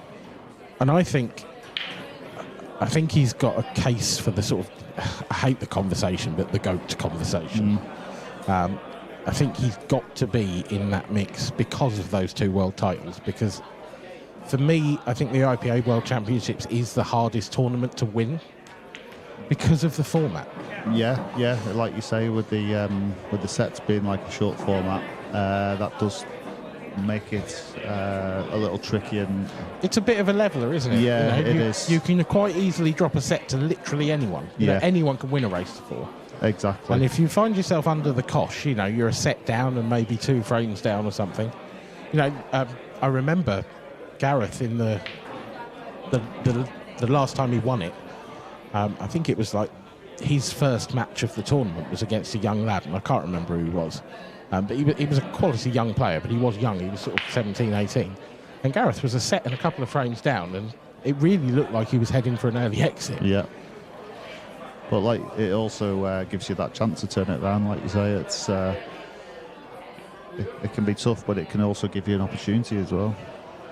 That's exactly right. So there we go. Next up, Hibbert versus Piat. And of course, we should give a mention to the young man on the right of your screen, because he may well become a revelation. He is one of the quickest players I have ever watched play. He's so exciting to watch, and I can't wait to see this matchup. Yeah, when I seen this matchup, I thought exactly the same. It's both players hit the ball really well, and like you say, Harry's pace is quite incredible, really. He just literally just gets down and hits them. He doesn't waste any time at all. When he's on form, he's genuinely frightening to watch. Yeah, exactly. You just watch him and you just think that it's such raw, undiluted talent, which isn't something that you see very often. Well, I managed to see it last year in the Isle of Man. at first hand, I might add. He was flying.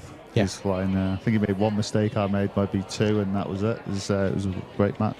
But yeah, exactly that. He's just flying. It's quite incredible. He's up there with between him and Tom Barley, the 2 fastest certainly players on the tour. Absolutely. Could you think split them two? I think he edges it. I think Harry's the quicker. Yeah.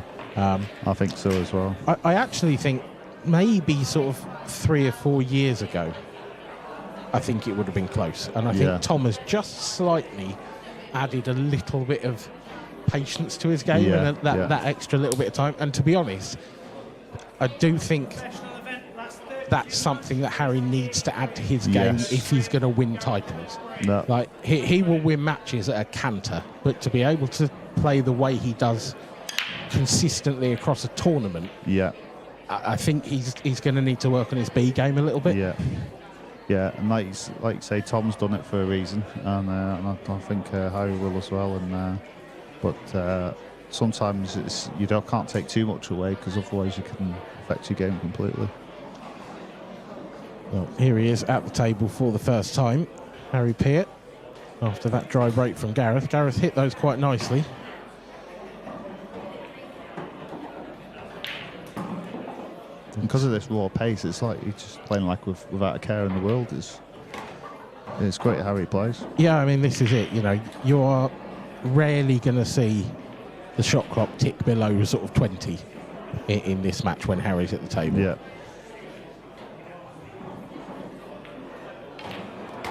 There you go, right on the nose, just under.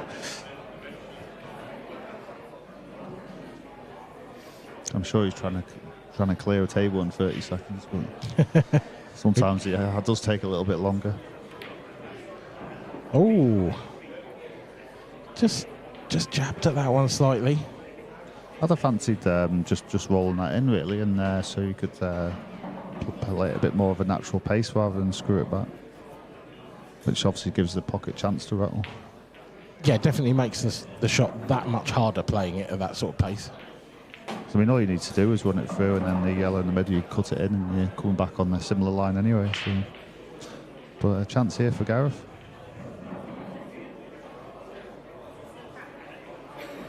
First look at the Godfather.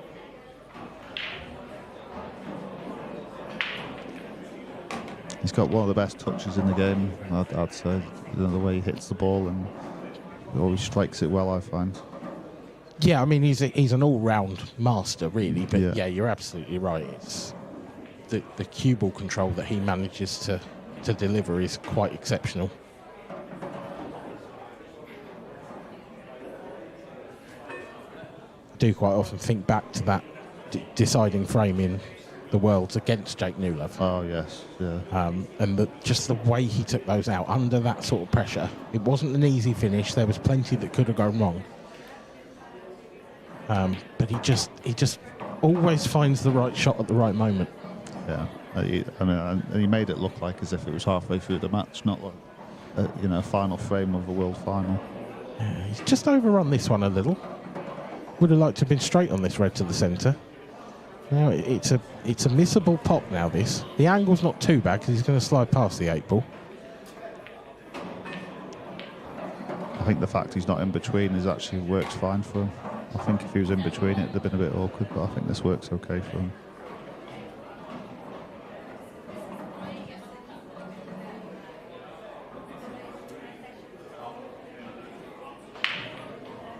I think he's just had a look to see if the 8 ball will pass to the bottom left, and I don't think it will.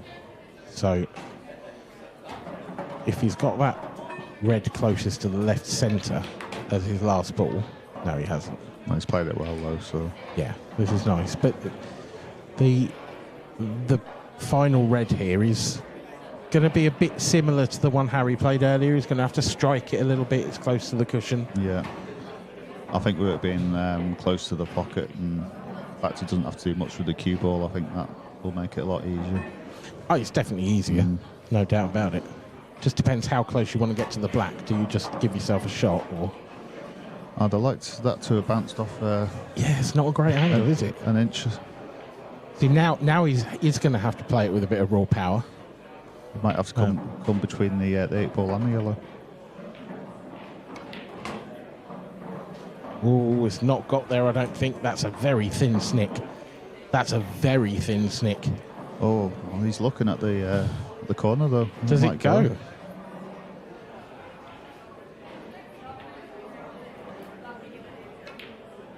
Oh, it flew in. Cue ball is close though.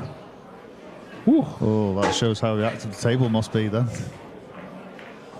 Yeah, he wouldn't have wanted the cue ball to go anywhere near that line.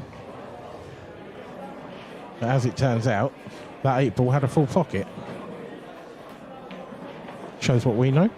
Yeah, I think obviously because it went, I think that's obviously what he played for instead of through the gap. I didn't realise it went, so... No, I mean, we've got a view of the overhead and it looked incredibly tight. It looked like it didn't go, to be honest. But he's obviously got a better eyes than us to 2020 vision. I mean, he's definitely got a better view than us. Well, yeah, we'll definitely give him that, yeah. That's for sure. It was a good counter clearance that from Gareth, and after a disappointing dry break, it's allowed him to put that to the back of his mind. How's Harry going to break? Well, it's an absolute hammer. It's an absolute hammer. Look at that. Yeah, he didn't quite control the cue ball, but he's they've gone everywhere, haven't they? He's hit them really well. Yep, and straight into his work as usual. Probably would like to have been on the one on the rail now, but he hasn't quite been able to get there. Important to make sure of the plant, I think, first off.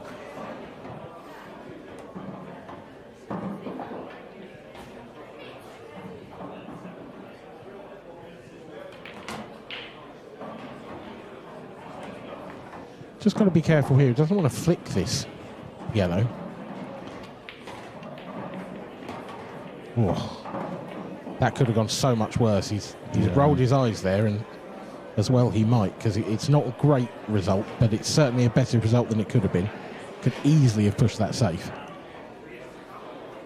I think he can just drop the yellow closest to the 8 ball in and hold on the 8 ball.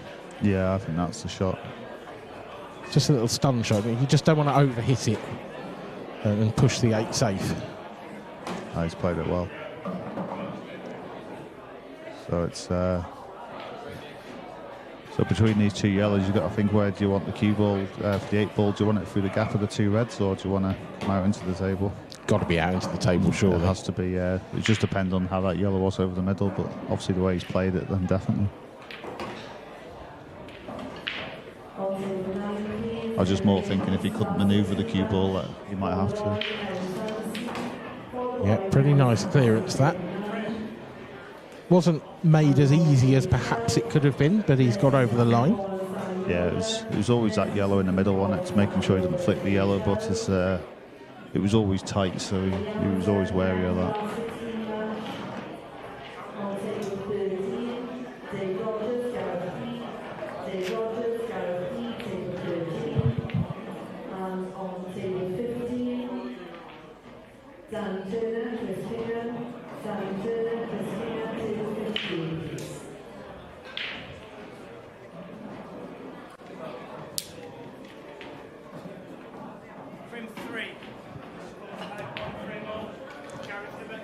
So the Gareth Hibbert monster break. A dry in frame 1. Is there any difference in frame 3? Cue ball was tracking quite close to the pocket, but it got kicked away. Just so much power. A red ball down. But there's an awkward area. That red and yellow on the right-hand side. I think obviously with where a couple of the reds are down the bottom of the table, I'll go yellows. Yeah, I mean, if he was nicely on one of those reds, then there might have been a decision to make. But the fact is, it's got to be yellows, hasn't it? Yeah. He's got the yellow over the right corner as well, that can be used to manoeuvre that awkward one out. Yeah, he's perfect on that, really. He just needs to hit the cushion first, come in behind the yellow, and he should... not too hard, but just reasonable about a pace, just to cause a bit of separation, and he's going to have all the yellows on. There you go. That was exactly the shot, and now the yellows are sitting pretty in the middle of the table.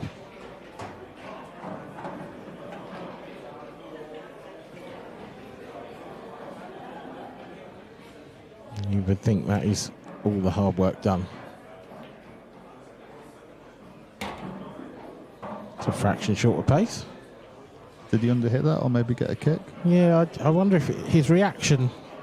There's never too much of a reaction with Gaz, but there was definitely a bit of one there. So I suspect there might have been a poor contact. Wouldn't be the first one we've seen on the stream today, I've got to say. Seen a couple. Now, do you just drop this in and take that yellow in the middle of the table up to the top right, or do you top it through with lots of right-hand side and come back across? I think if you can hold it, that'd be the ideal thing, but if you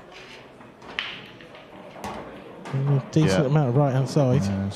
I think he's gone for the corner, but the thing is, if he has to go for the middle, then the middle of the three yellows, that also needs to go into the right middle. So, I mean, to be fair, he could play this off the red and open up the pocket. Yeah, no, definitely, that's definitely an option, but yeah, definitely have to hit it really thin, otherwise, so it doesn't bounce off the knuckle. Yeah, that's the thing, isn't it? It is coming off the knuckle. That's come out. That's perfect. Yeah, it's bounced out, but it's okay. He's played it well. Trusting to luck a fraction. I think you always are when the jaws are involved. Yeah, especially when you make that thick contact. But if it was a thinner contact, then it'd been great. But of course, that makes it even harder to judge.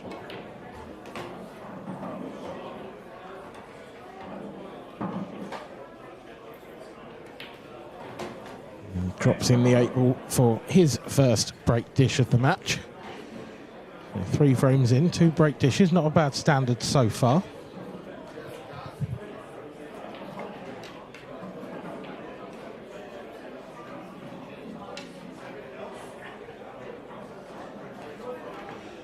Just keep you up to date with some scores while Gareth dries his hands.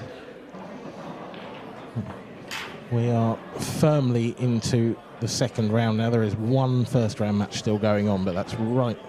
Looks like it's about to be over soon. Alan Robinson trailing Johnny McDermott by 4 frames to 7. So Johnny's on the hill in that one.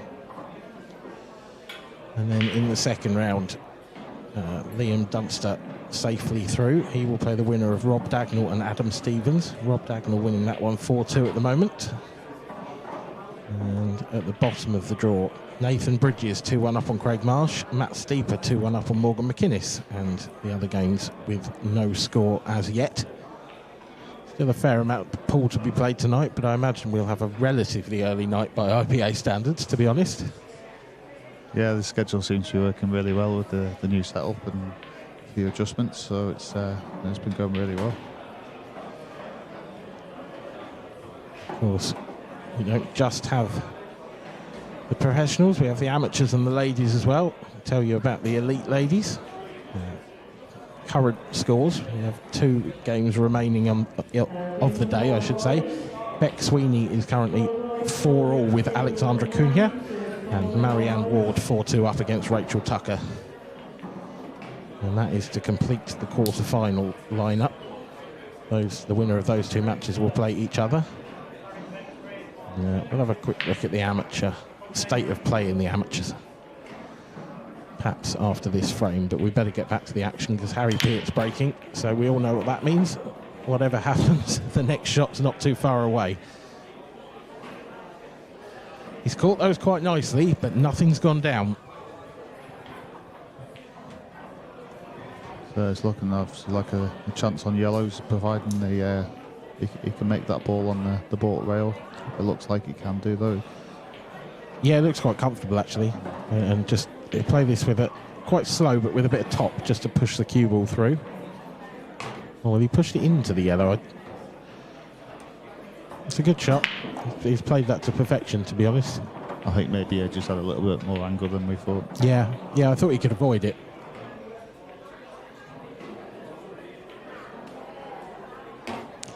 But yeah, these are pretty much dot to dot now.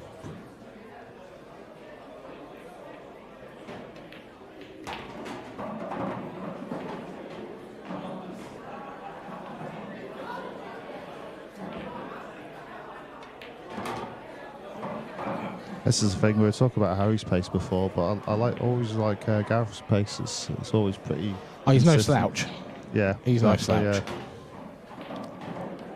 No, you won't see him running around the table, but he's always playing at a good pace. Yeah, absolutely. You know, he's a little bit I think the way he plays when the balls are on reminds me a little bit of Ben Davis. Yeah, yeah. And it's quite nonchalant. It's quite walk round. Yeah. You know, get down, play the shot, in it goes. And yeah, you're probably not wrong. There's probably not a huge amount of difference in pace when the balls are there. I think the difference with Harry is he's quick. Yeah. When it's a difficult finish. Yeah, yeah. He's quick all the time, yeah.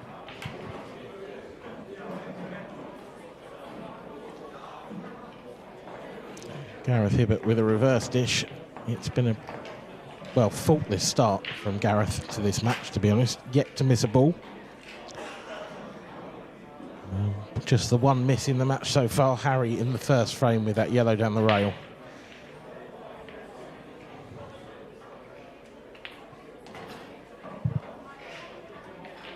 He looks pretty calm and composed. He comes across as quite a level-headed young man, does Harry? Yeah, no, he is. Yeah, he just gets on and plays his pool, and like you say, pretty down to earth. And yeah, you can get players sort of his style, if you like, with a bit of a chip on their shoulder. He's not one of those. No, it's you know, as you see with the way he plays. Good Lord, Gareth Hibbert. Sorry to interrupt, but wow. I was stopping myself as well there. It's actually not that great, you know. He can't really go reds because of that red next to the two yellows. But also, those two yellows are very awkward, and there's only one chance to get them out. Yeah, and it's like the last chance saloon in the way, isn't it? It's the only shot. It's. I mean, unless I almost feel like he's forced to go reds here because of that. I think that's why he's looking at reds, yeah, for exactly that. The good thing is, though, is if he tries to get in behind that red next to two yellows, he's got like two balls to stop the cue ball. That's one thing. Yeah, and I think if he gets it there, I'm pretty sure that red will go to the left centre. So, I mean, he's actually got a chance now. He could probably screw back off the red closest to the 8 ball, or he can give himself the right angle to do that with this shot. Let's try it now. It's magnificent, isn't it? No, it's not. He's caught the red. And only a fraction as well. What a difference that makes. Yeah. It's still there, but it's harder now than it was, that's for sure. Oh, what's this? This containing? Gone double, and he's got it. Great shot. Wow. What a shot. Because that is death or glory, that shot, isn't it? Yeah. You know, if you miss that those yellows are gone, because the only problem was the red. The whole frame's kind of felt like it right from the break. Yeah. Just the way they separated, and first glance of that, you could never pick reds, but you also knew straight away you had no choice in a way. Well, that was it. I mean, he really didn't. He had to go reds because it was just. At least with reds, he had options. Yeah. If it went wrong, which it sort of did, he still had a chance. Exactly. And that's the way it proved in the end. Yeah. Like you say, he still had opportunities to do something about it. Whereas yellows, it was like last chance saloon, wasn't it? Once you try and play the important shot, if it doesn't go right, then you've got no backups. It was an unbelievable break, though. Let's make no bones about it. I mean, absolute monster. This frame was won by the break. It was just awesome. Yeah, thanks for backing me up, Gaz, after me saying about the monster break a couple of frames earlier. 4-1, and things are looking a bit bleak for the young man in the right-hand corner at the moment. Gareth Hibbert is on a mission. And as you say, only the one mistake, that's all.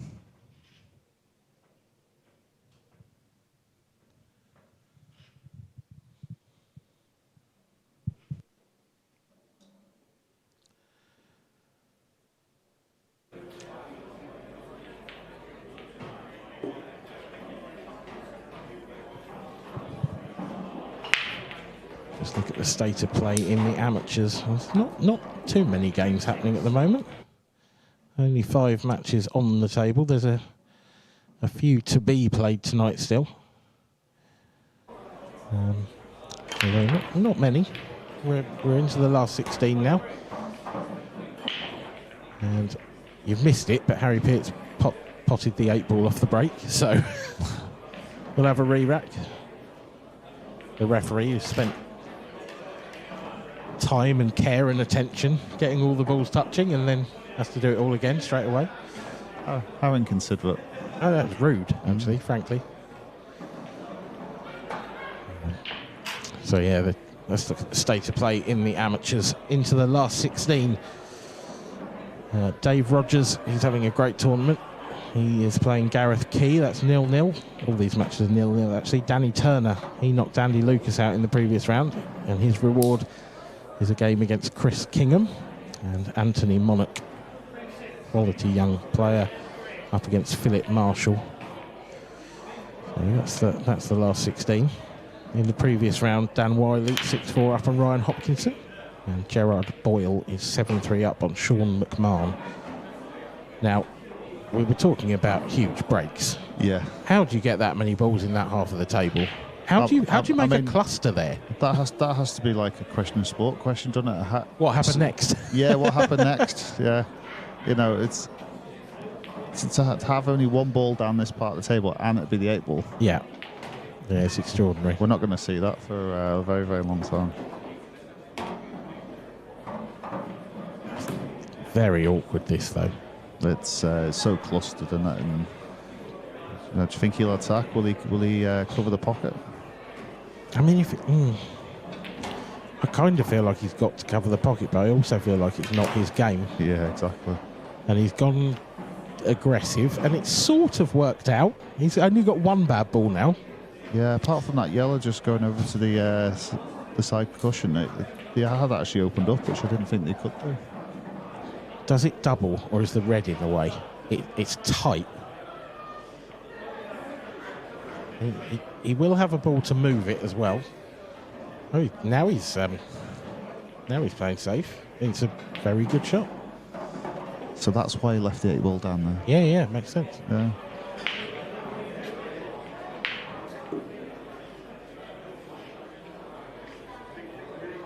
Can't see any sort of aggressive safety option here for Gareth. He's either got to somehow find a pot or just mess things up for Harry. Trying to go in behind that one. It's a bit of lucky, a clever shot. Yeah, it's one of those. It's not great, but it's not terrible. He was obviously looking to hit that a bit thinner and go a bit further along the rail behind the two reds.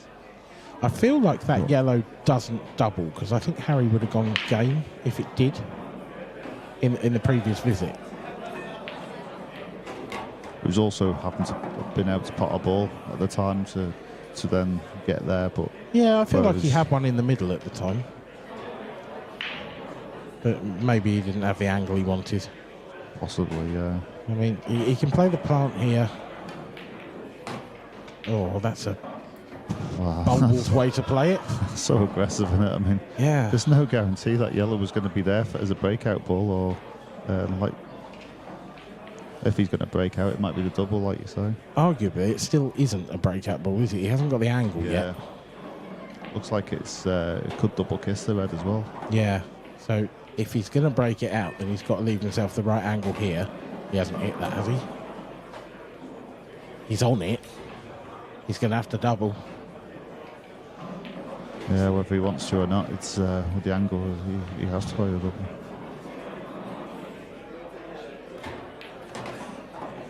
If he feels like it goes, then it's the right shot anyway, Yeah, because he couldn't yeah. really get it out from that angle. Going to have to top this cue ball on and off the side rail as well. It's a peach.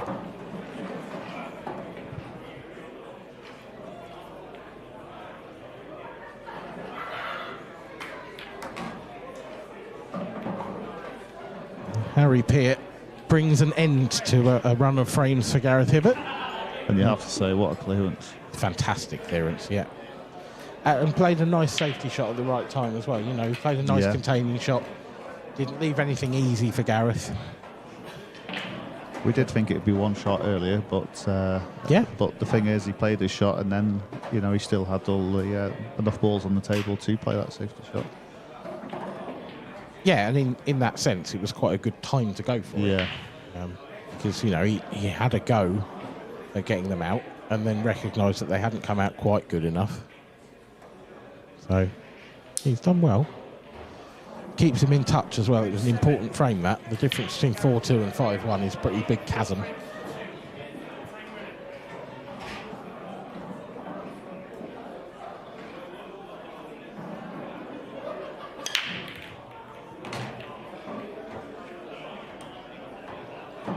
That's incredible breaking yet again.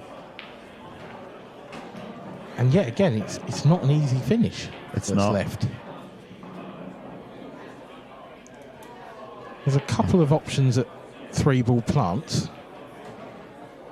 If you could play a 3-ball plant off using the red that's closest to the rail, I think that would be the preferable way, because then the yellow's going to go away from the pocket. Yeah. If you had to use the one, it's a bit too straight, isn't it? The one that's closest to the balk line. It's hard to play that one with the one down the rail. I don't. Cause you got to cut it. You see how he's lining up. You've got to cut it thinner than you actually think for this kind of shot. Yeah, I don't know if there's enough room to squeeze the cue ball in there between the red and the rail, if you like. Yeah. Gareth thinks there is. We're going to find out. Yeah, it's a good shot. Yeah. Oh, he's got the other red.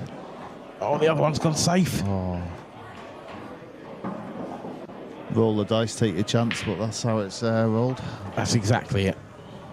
That's exactly it. I mean, he could get that out now, but it's still going to leave a problem. I think he could cut the red, the sort of top right of the blue spot in, and screw off the cushion into the yellow. But, yeah. Just a containing shot. It's decent, that, but it's not fantastic because the red still doesn't go. Yeah, and also he could actually give the opportunity for Harry to get that yellow out. He could clip off it and get behind this yellow he's actually hitting now. But I do think this is the percentage shot that he's played, though. He's left Gareth on a pot here. Yeah, it's thin. Don't quite know what's happening with the cue ball, but like you say, it is a pot nevertheless.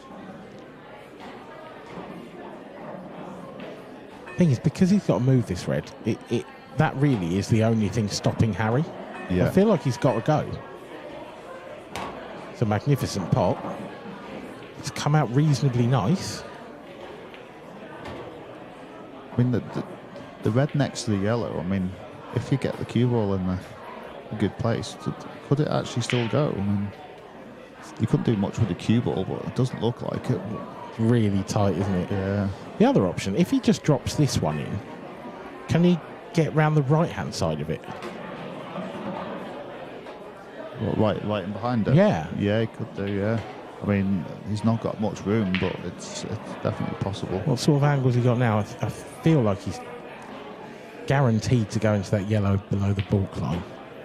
But is he looking at like nudging the yellow away from that? With either of these reds, he could maybe balk cushion first and nudge the yellow out. He's got an angle. That's what he's tried. Loads aside, hasn't quite got enough.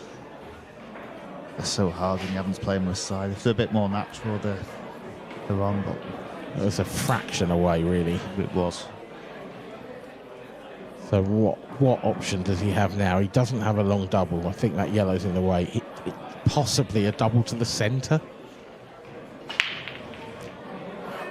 He's just going to cushion first and try and weld him on the yellow then? Yeah. This is good. Nice.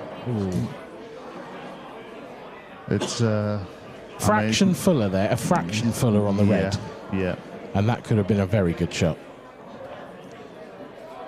As it turns out, it's made a bit of work for Harry, but not enough you would suspect for Harry to worry about. And especially if that yellow still goes past the red, which I think it does.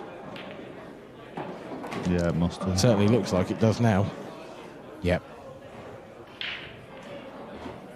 I'd fancy you for this one, Dan. Thanks, mate. You've obviously watched me play this weekend. Yeah.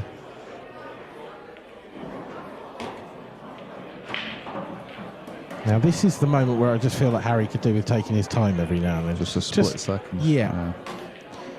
He's nailed it. And I thought he would, but...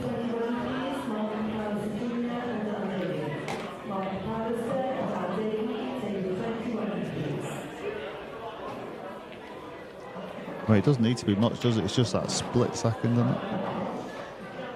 So from 4-1 down to 4-3.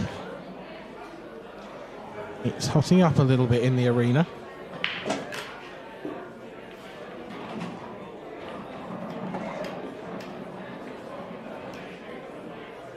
Harry Peart looking very confident all of a sudden. Just didn't go his way at the start of the match, did it? You know, his breaks were a bit awkward and Gareth's breaks were coming out well.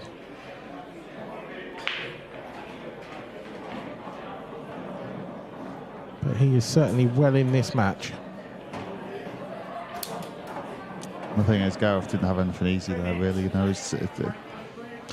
he's kind of had to go for a clearance he didn't want to go for because he obviously knew he was going to be second favourite anyway in that frame. So yeah, he was always chasing. Yeah, make no mistake. Cut break this time from Harry. Took a bit of pace off. Seems to have worked quite nicely. Not straightforward though. It's looking like reds for me because there's not many other options. One into the 8 ball and the 2 reds. Yeah, I mean he could possibly pot a yellow up to the top right, but that's a tough shot. I think you're right. I think it's the red and nudge into the 8 ball. Probably a little flick off the red on the way. But it's no guarantee to be on a red after this shot. Yeah. So I'm thinking bottom left now. There's at least them 2 reds in the middle table go to the top.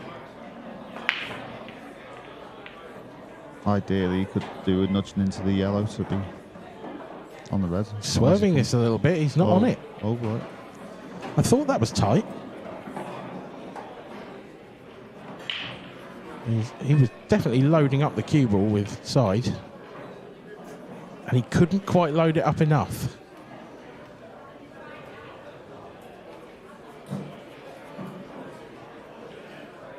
Opportunity then presents itself to Gareth Hibbert. Not an absolutely straightforward one though. The yellow closest to the black spot is very awkward. Doesn't go to either corner. In fact, it doesn't really go anywhere. Because of how close that red is. I mean, you could drop on it maybe to the top right, but that's about it.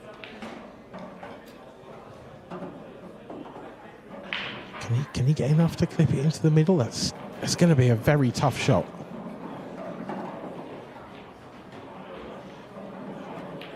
Oh, it flew in. What was he looking at? He's done us there, there's Gareth. He's absolutely done us. I don't understand why he was looking at it if it went. Yeah, I think he's just more concerned about positional on the next shot because he's going to have to play this in the middle. He probably where he didn't leave himself too much angle to cause a problem later on. Again, here he doesn't want it to run too far because he might want to play the other 2 in the bottom after, but he can reroute though. Yeah, I mean, he'd love to just drop this in dead weight, wouldn't he, and land on that one that's closest to the rail. Exactly, yeah. Bit of a draggy one, perhaps. It's one of them. You can try and play that shot, and then if it doesn't work, you've still got the other 2, so you can reroute, but this is obviously the preferred option.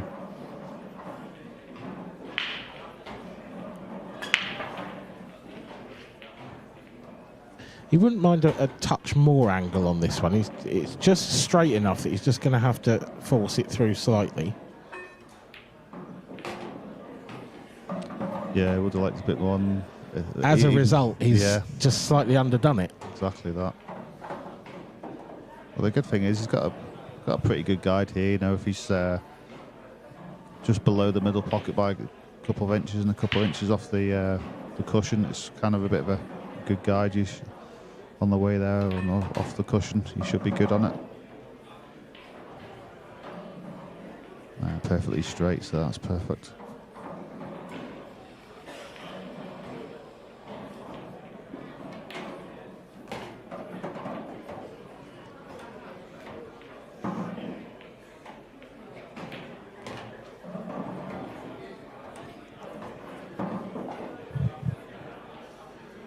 Well, you'd have to say that frame has to go down as a bit of an error by Harry. It wasn't the easiest of chances, but once he'd got into it, you kind of thought he'd have to make them. Yeah, I think looking back at it, when we talked about going into them 2 reds in the 8 ball, I don't think it was ever possible to hit the reds, but I think certainly hit the 8 ball and the cue ball come out wide and concentrate on 1 shot instead of 2. Yeah. And so he had that gap to come down for the red at the bottom. He was a bit unlucky not to have had a nicer ball to go off from the break. Yeah, no, very much so. But the thing is, even with that shot, I'm saying you've got to be wary of putting the 8 ball in front of them 2 reds, so that was also a problem. So there's a lot going on in that first shot. Yeah, certainly wasn't easy.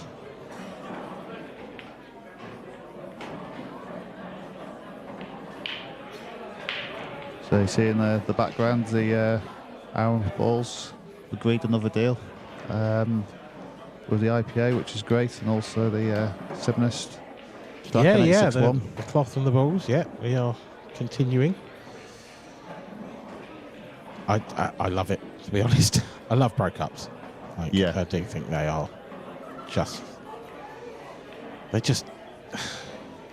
they're smooth, aren't they? Yeah, Do you know what I mean by that? They are. Yeah, they are. I don't mean physically, but just the way that they're just consistent. The consistency you get from them is exceptional. And you think of what we used to use, when these come out, they were like a bit, because they were new to us, they seemed like a bit strange. I don't know if I've played an event without these. Oh, I'm showing my age now, aren't I? You are, yeah. I'm just trying to think. When did you first join the tour? 2015. Right, so my first, I think I was 16. So I think that might have been the year they came in. Possibly, yeah. I do remember the old green cloth. My first year was the last year of the green cloth. Yeah. And that was a pretty jarring change, I have to say. Rocked up to the Worlds for the first time, and all of a sudden you're on this blue. It was very weird. Well, I was very similar. I arrived 6 o'clock in the morning at Cardiff and never played on it before. I'm playing at 9. What's going on with these brakes? I mean, they're absolutely leathering them, but this one's dry. There's nothing on in that corner. I mean, it seems to be the same every break. They're getting like so many balls up the balk end, and they're all going in clusters at the balk end as well. It's quite incredible. Oh, that's an interesting shot. Is he playing a safety from that? I like this. I do. Because it's so hard to... He could potentially make it impossible to hit to an extent and then just get his free shot and clear up. And if it doesn't, then so be it. But I think it's a percentage play. Yeah, I agree. I have one minor criticism of that shot, and that is that he could have played it just marginally harder, so the yellow now went. Yeah. And like you say, for that exact same reason, if he does hit it, then at least it would have been in play. Yeah. Yeah, the way it is now, Harry's sort of still got a lot of work to do. Whereas if he just hit that previous shot a fraction harder and that red had moved an inch further over, then there'd been a plant hole. And he probably could have gone game from there. That's a good shot. That is a good shot. The only thing was unless he was restricted to how hard he could hit it to make sure to control the cue ball, but maybe. But obviously take that out the equation, and that's what you look to do in it. Say to get it in play. It was hypercritical, no doubt about it. But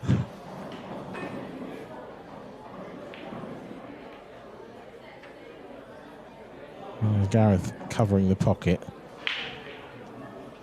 I think that's just a matter of him trying to work his way into the frame. It's all he could do. Yeah. Yeah, he's a long way behind, but that has sort of restored parity somewhat, because that's a really difficult ball now for Harry. It is. There's nothing in the vicinity to really attack it with. And it's also worse the fact that Gareth hasn't left it right over the pocket. Yeah. And also read a couple of inches up from it, because, you know, trying to develop it, there's a lot of traffic in the awkward position. Can he sneak this red in behind? Well, he didn't want to pass it. No, he didn't. He could still play a similar shot. He could come off the cushion, off the back of the yellow, and get the pocket here, I feel. I think the yellow's too close to the cushion to do that. I think the yellow would still stay in front, potentially, or at least not cover the pocket and give yellow a chance. Yeah, I think that's why he's played it slightly different.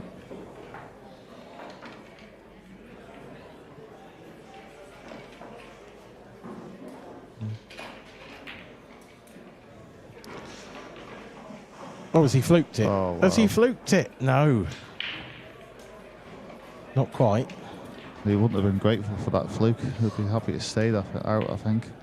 No, I mean, I actually quite like the shot. He was sort of basically saying, well, I'm going to get my one bad ball out, so now you've got to make life difficult for me. That's a great shot. But that is exactly what Gareth Hibbert has done. He's made life very difficult. I mean, he's hit that so thin. Yeah.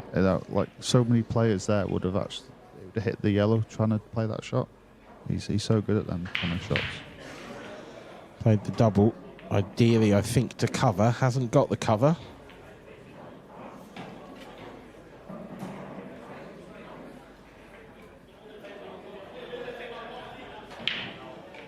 Is there an argument for Gareth to go game here?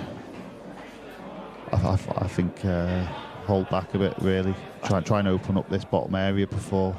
He's got to be really careful, though, because if he leaves Harry a sniff of that one in the middle... Yeah. And it's difficult to avoid that. That's true, yeah. I like the idea of tying that yellow. And then, like you say, at least if you do leave that opportunity for Harry, then he's got another problem to deal with. Yeah. I feel Gareth's got the time to play the shots he wants to at the moment. But like you say, you have to be so wary of that. But then Harry's made that one difficult for Gareth. So. It's certainly... Picking your moment is such a key in frames like this, because you can go too early, but and people often talk about, you know, you can go too early, but I don't think people necessarily talk about going too late. Yeah. But you definitely can. Yeah. You know, you can quite often bypass your best opportunity by trying to wait for something that's not going to come along. Yeah, exactly. It's so true, isn't it? Yeah, it just doesn't get mentioned enough. And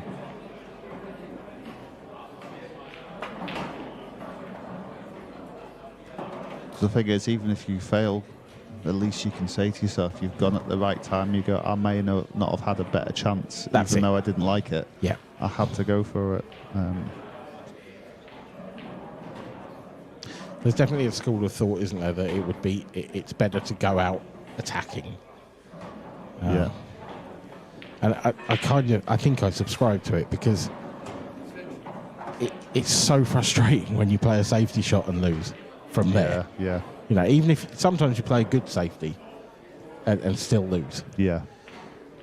But it ultimately depends on the right shot is the right shot. And, yeah. So yeah, it just depends on obviously the situation, but.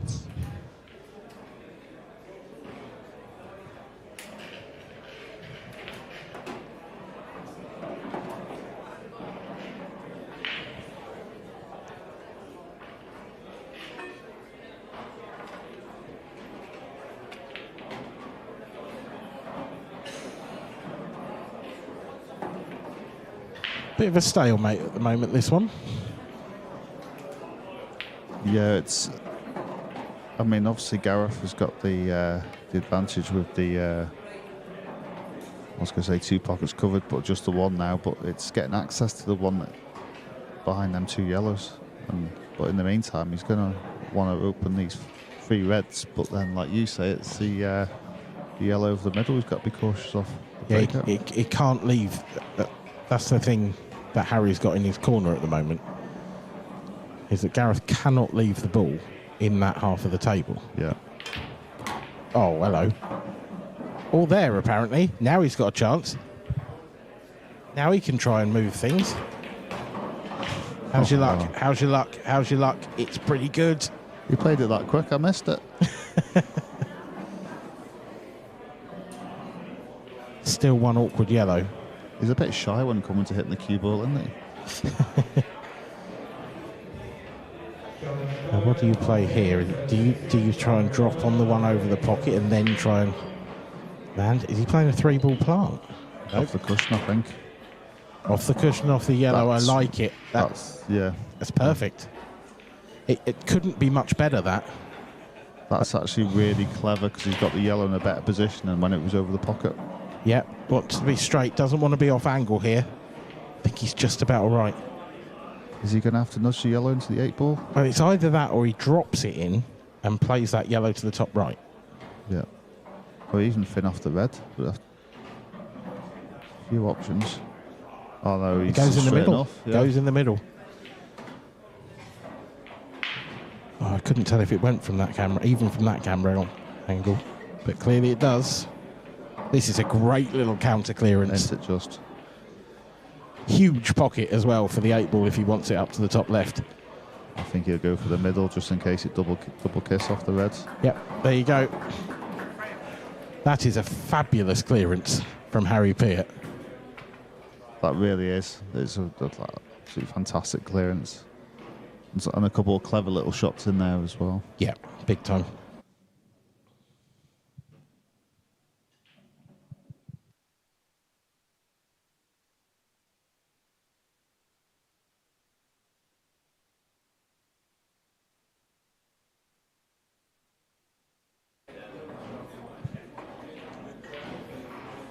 Brilliant thinking. Brilliant shot making as well. Just had a bit of everything, did that clearance. Yeah, it certainly did. And it was just as Gareth, you said it, Gareth, you thought Gareth was ahead in the frame. Yeah. And we both thought that he was getting a foothold, he'd got an advantage. Harry's gone back to a front ball break and it's worked this time. I think we overthink this break. I think we should just hit it. I think it's proof of both of their cue power. Yeah, is what it actually is. Definitely, yeah.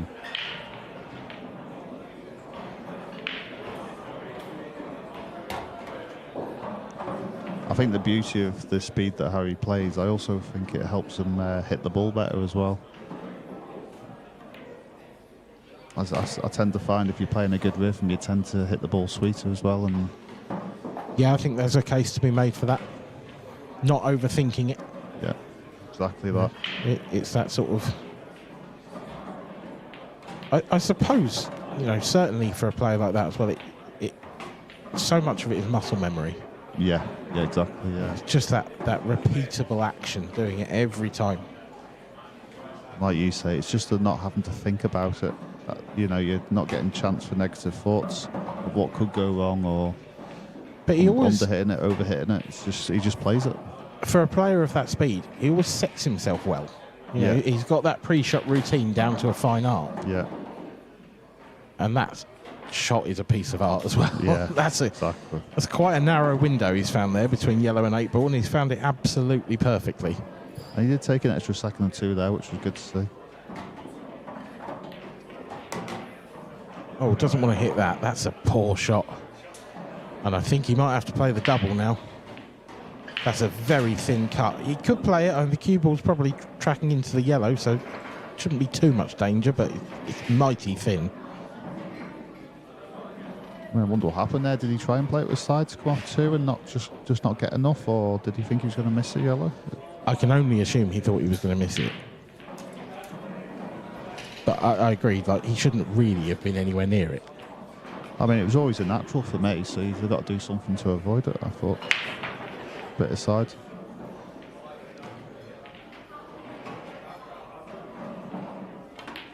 Gone double, hasn't got it. Hasn't fluked it anywhere. Has left a slightly awkward table, maybe. It is his only sort of crumb of comfort. I actually think they link up potentially okay, to be honest. I mean, you could... he's going to go for a safety, which I don't blame him, develop the yellow. But I mean, he could have potted the 3 down the bottom, then the 1 down the rail, 1 in the middle and a double on the 8 ball, or run it through if he had a good angle. Is he going to fluke it? Looking for the fluke. I thought it had a chance for a second. But that was all he could do. He literally, that was a hit and hope. Yeah, it certainly wasn't reckless. It was the only option. It's a rarely seen shot at the professional level, is the hit and hope. You've not watched any of my games recently? Oh, wow. Gareth Hibbert. Wow. He's got quite lucky there, you know. He has. They are trickier, them shots, than you think, though. They are, but that is a full-on Chinese snooker. And if he cuts this, that cue ball's going really close to that corner pocket, isn't it? And the thing is, like you say, with Chinese snooker, you can't got no control at all apart from speed. I don't blame him for that. No, I don't. I think it was more in hope than expectation. Yeah. But what could he do? Yeah. It's one of them. Would you rather leave Gareth this or just give him the throw, pop both balls and give him the throw in? Yep. You know. I know this is like a 95% plus chance clearance, but you know, you never know where the balls could have fell either.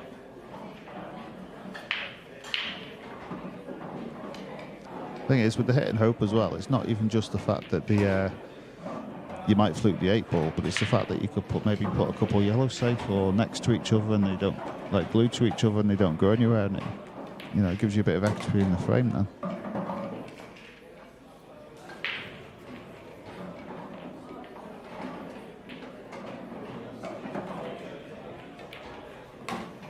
They're the sort of shots he hits them so pure. I thought I'd wait till after he played it though to avoid the commentator's curse. But you're right, it's not easy, is it? They're quite missable, those. Yeah. They're sort of between half and quarter ball cuts. Yeah, it's more the striking, like not to get it too thin or too thick as regards to the cue ball control more than anything. 6-4. And unfortunately, it's another one that's got to go down in the just slightly careless from Harry Peart category. Yeah. It's not the first in the match. Yeah, it's one of them. I think as well is like if you're going to play a bit of side to come off 2 cushions, you're worried about getting too little and too much. So whether that was in his mind or. And if he didn't play with any side, then I'm surprised he didn't see it was going straight to the yellow.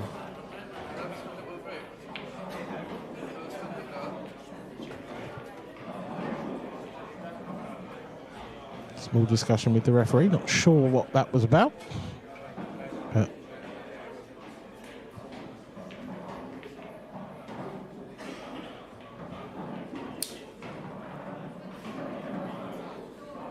Frame 11. Gareth Doubletree. 86 frames to 4. Time running.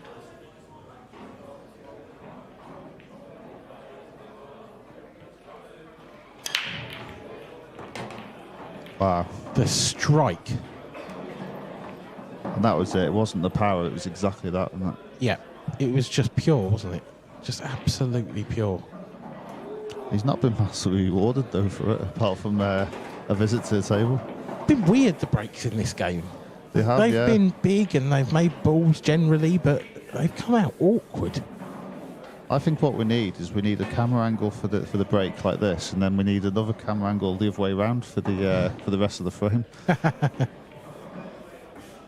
Yeah, just for this match. Yeah. Yeah. Oh, this is so awkward. I mean, like obviously the yellows are difficult because the yellow next to the 8 ball, but that seems the better, lesser of the 2 evils really. Yeah, with the reds on the side rail on the left hand, and Could you put the yellow in the left middle and run through to nudge that yellow? I think the that's 8 ball? just slightly too much angle, I reckon. think, yeah. It must be, otherwise I think he'd have played it. Is he going to have to... The yellow he's pointing his cue at now, is he going to have to nudge that off the cushion? Can he, or does it go up to the top right? Can he just drop this in and land on it? I think he'd just drop it in and the cue ball on the cushion and it'd be perfect on it. Yeah, I'm inclined to agree, and that's pretty good. Because now he's like a little stun shot, and then he's got the yellow into the middle to then go and nudge the yellow by the 8 ball. Yeah, is he just the wrong side of it? This shot? Is he running up table rather than down? I think he's all right. He can dig it. If he's just slightly off angle, he can dig it back off the cushion. Yeah, it should be pretty good now. It's just like that, and this is a lovely angle to move that yellow. You've got to move the yellow as well. You can't run into the 8 ball. No.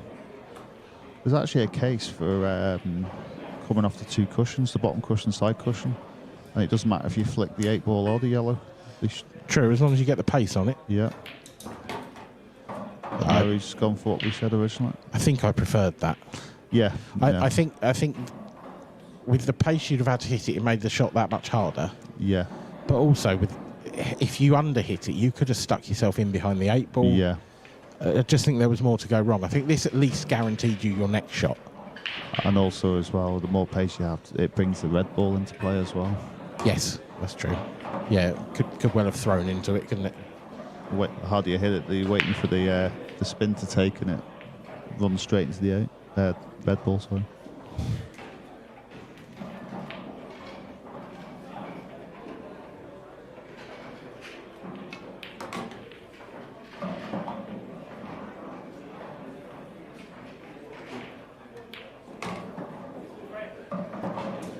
Well, 7 frames to 4, and things are looking bleak again for Harry Peart. He worked his way back into the match so beautifully. Yeah, he has done well, but yeah, it's just a couple of little things that's cost him. Yeah, just those little errors, isn't it? Well, that's the problem at this level. That's all it takes, isn't it? And you feel you've hardly done anything wrong, and then you find yourself 7-4 down.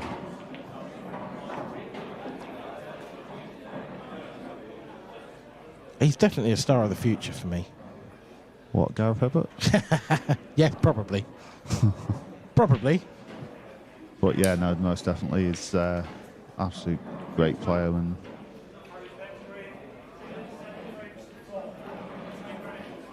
at the tender age of...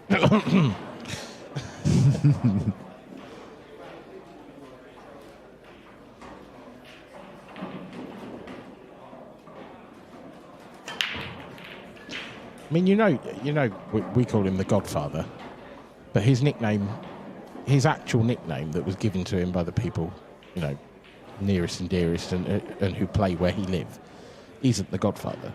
His actual nickname is God. But he thought that would be a bit too showy. Yeah, that's true. Yeah. Which, to be fair, yeah, probably. But it does kind of tie in with the fact that he might be immortal.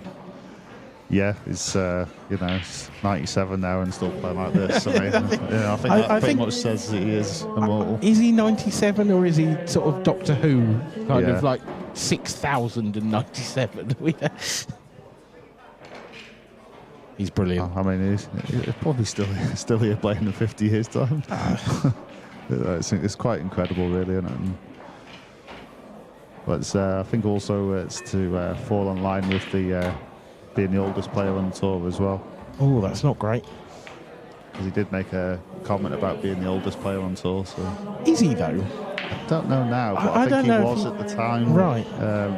Trying to get a nickname. I think he was the oldest or second oldest. So, but yeah, sorry Dan. Yeah, he's just kind of a bit awkward there, isn't he? Yeah, that breakout did not work. So Harry will come to the table at least.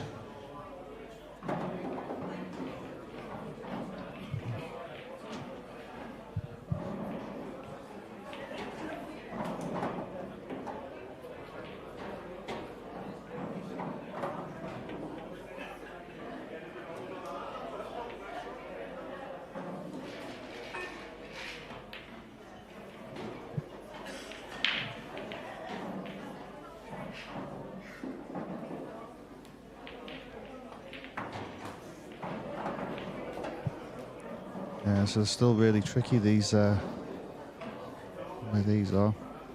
For both colour sets, really. I feel it was more for the yellow next to the red on the side cushion, in the middle of them 3 reds.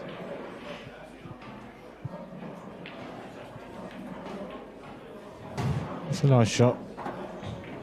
Still not great though. No, especially putting that other yellow there. I don't think it was too bad if it hadn't rolled quite as far, because he could have used it as a breaker ball, but now it's gone in the mix as well. It's a bit longer for Gareth if he's to win the frame. I don't think, I mean, if Harry feels like he's got a sniff, then he's going to go. Yeah. And I think that might be the case here. Has he come far enough? Because, I mean, you could, if he can cut this one back into the centre. It's going to be at pace. And it's going to be. Yeah, and it's just going to make things happen. I don't know whether he's just short of that. Good, bad, or indifferent, it's going to be different. Things are going to happen. Yeah, I think he's looking to see if the red will go past the yellow to the bottom right.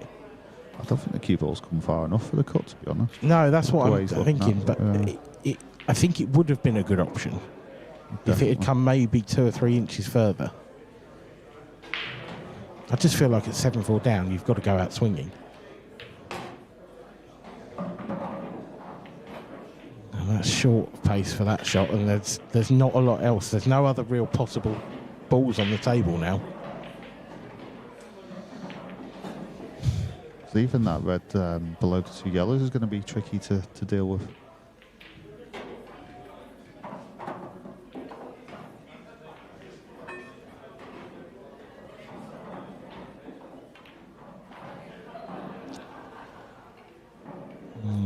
Well, he tried to get the cover on the pocket. He didn't get it. I mean, is there an argument that Gareth can take that one now, closest to the bottom right, and screw into the balls and try and open them up?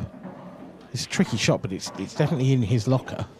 Yeah, it's just hard to, if you go into them, it's hard to move them far, really. That's the only concern for me. Oh, I didn't realise he could get through there. No, I didn't. Now he's got an angle. Now it makes sense, doesn't it? Because Yeah. you've got the, like you say, the yellow of the right pocket. So when you do go into them, you should have that one. I mean, you can see what he's looking at. If he could get the cue ball through the gap and just nudge into that one yellow, it'd be an unbelievable shot. But I think the angle's sort of there. Even if he just skims off the red. Yeah, even just nudge the red. Yeah, you don't have to play it hard. Yeah. Well, this Oh, is he going for a interesting. gap? Has he played for the gap? Can he get through the gap to pot it? I think he can, you know. That is a minuscule gap for a cue ball. But I think he's nailed it. I mean, it was quite natural in a way, but it's still very, very difficult, even though it's quite natural to get that precise position. That's a great shot. So can he pot it thin enough to make sure he doesn't get too thick a contact on them 2 reds? I think he's all right here because I think he'll I just do. play it with enough top that it will just slide off Yeah. them. I don't think they're going straight into the red. No. So that's, yeah, perfect. There we go. I think that may be all she wrote for this match. Gareth Hibbert has been pretty unflappable. It hasn't been entirely mistake-free, but it hasn't been that far off either. And if he doesn't quite get the right angle on this yellow, he's still got the option of the other, the 8 ball on both middles. But Yeah, no, he's got but as it is, he's perfect. Yeah.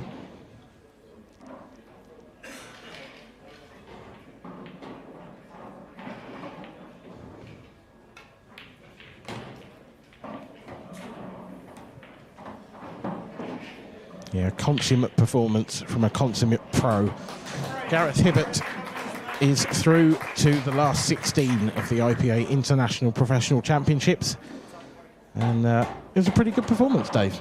It was, yeah. It's pretty much what we expect from Gareth, really. I mean, he's for me, he's always a contender for any event. I don't think he gets mentioned enough, to be honest. But you know, when you see performances like that, we see it quite regularly. Really, he's such a good player, and Harry played his part as well with some good pool in there. Just a couple of missed opportunities, really. Yeah, I think when Harry got back to sort of 5-4, he had a really good chance, and I think that's the one that he'll probably regret the most. From then on, it was the Gareth Hibbert show, really. But Harry had done a lot of hard work to get back in, and then just thrown it away at the end a couple of times. Yeah, it's the thing we say. It's when the things are going your way, you've got to keep hold of it, and if you make a mistake, you can soon hand that back. But it was a good match overall. Yeah, a high standard from both players, but it was Gareth Hibbert who got over the line in the end. And he will go on to play. Let's just have a look. Where's he gone? Sorry. There he is. He will go on to play Dave McNamara tomorrow at midday. We don't know who the first on the stream will be tomorrow, but Liam Dunster will play Rob Dagnall, Cian Monaghan, Matty Rowland, Scott Gillespie, Conor Treacy, Gareth Hibbert, Dave McNamara, and Jake Newlove, Craig Marsh. That's a tie, isn't it? Jake and Craig. Yeah, it's that'll be a good match, that. But of course, within the last 16, there's a lot of good matches in there, and I think Gareth against Dave McNamara will be a good match. Yeah, absolutely. Yeah, I mean, if you were picking a stream match, but Gareth's been on the stream now, so he probably won't pick that one, to be honest. Bring you up to date with the scores as well. Matt Steeper 7-3 up on Morgan McInnes. That would be a good result for Matt. Gio Edgar 7-5 up against Greg Davis. Eddie Roberts 7-5 up against Tom Barley, and Mark Boyle is 3-0 up against Johnny McDermott. But that's all from us for now. We will now hand over to Stephen Walker. He is with your man through to the last 16, Gareth Hibbert. Welcome back, guys, and I am here with the victorious Gareth Hibbert. Well done there, mate. It was a bit of scrappy at the start, and then the quality shone through. Yeah, I thought I played well from the beginning, mate, to be honest. I don't think I really missed anything till late on in the match. I missed one hampered. I missed a cannon, I think, sort of mid-match. But yeah, I don't think I really missed anything apart from just towards the end where I got away with it because I left him a tough shot as well. But yeah, there's one tactical frame and he's pulled out a monster finish, but there was a lot of breaks where they were ending like 7 or 8 balls in the balk area, right. And it was tough. So just trying to work out the finishes, just showing the cannon I missed there. Yeah, just didn't quite get enough side in it. But I think that was the first mistake for up until probably late in the match. So yeah, I was happy enough with the way.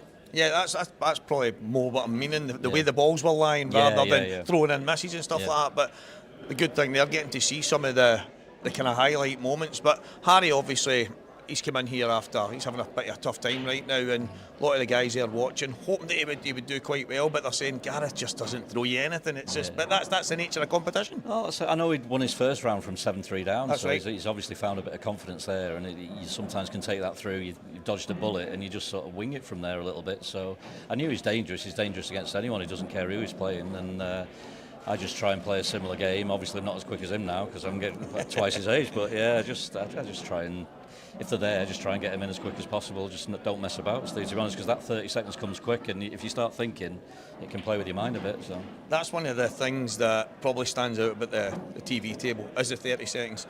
There's some people like Liam that manages it incredibly well, and there's other people you see them kind of glancing over your shoulder.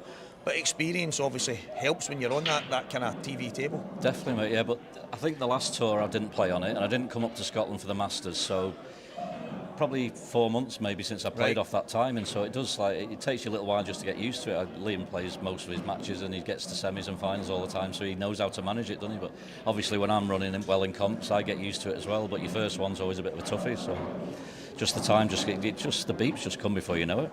That's the thing, and you actually see the reaction of some of the players, but you seem to manage it pretty well, to be fair. Yeah, there wasn't too many tricky situations. There was one tactical frame, but he just pulled out a massive finish when I thought I was in control, so you can't do anything about that. It's what he does. But we've been speaking about a lot of the stuff going on behind the scenes at the IPA, and one of the big ones is obviously the table, the cloth, the balls, all the new deals.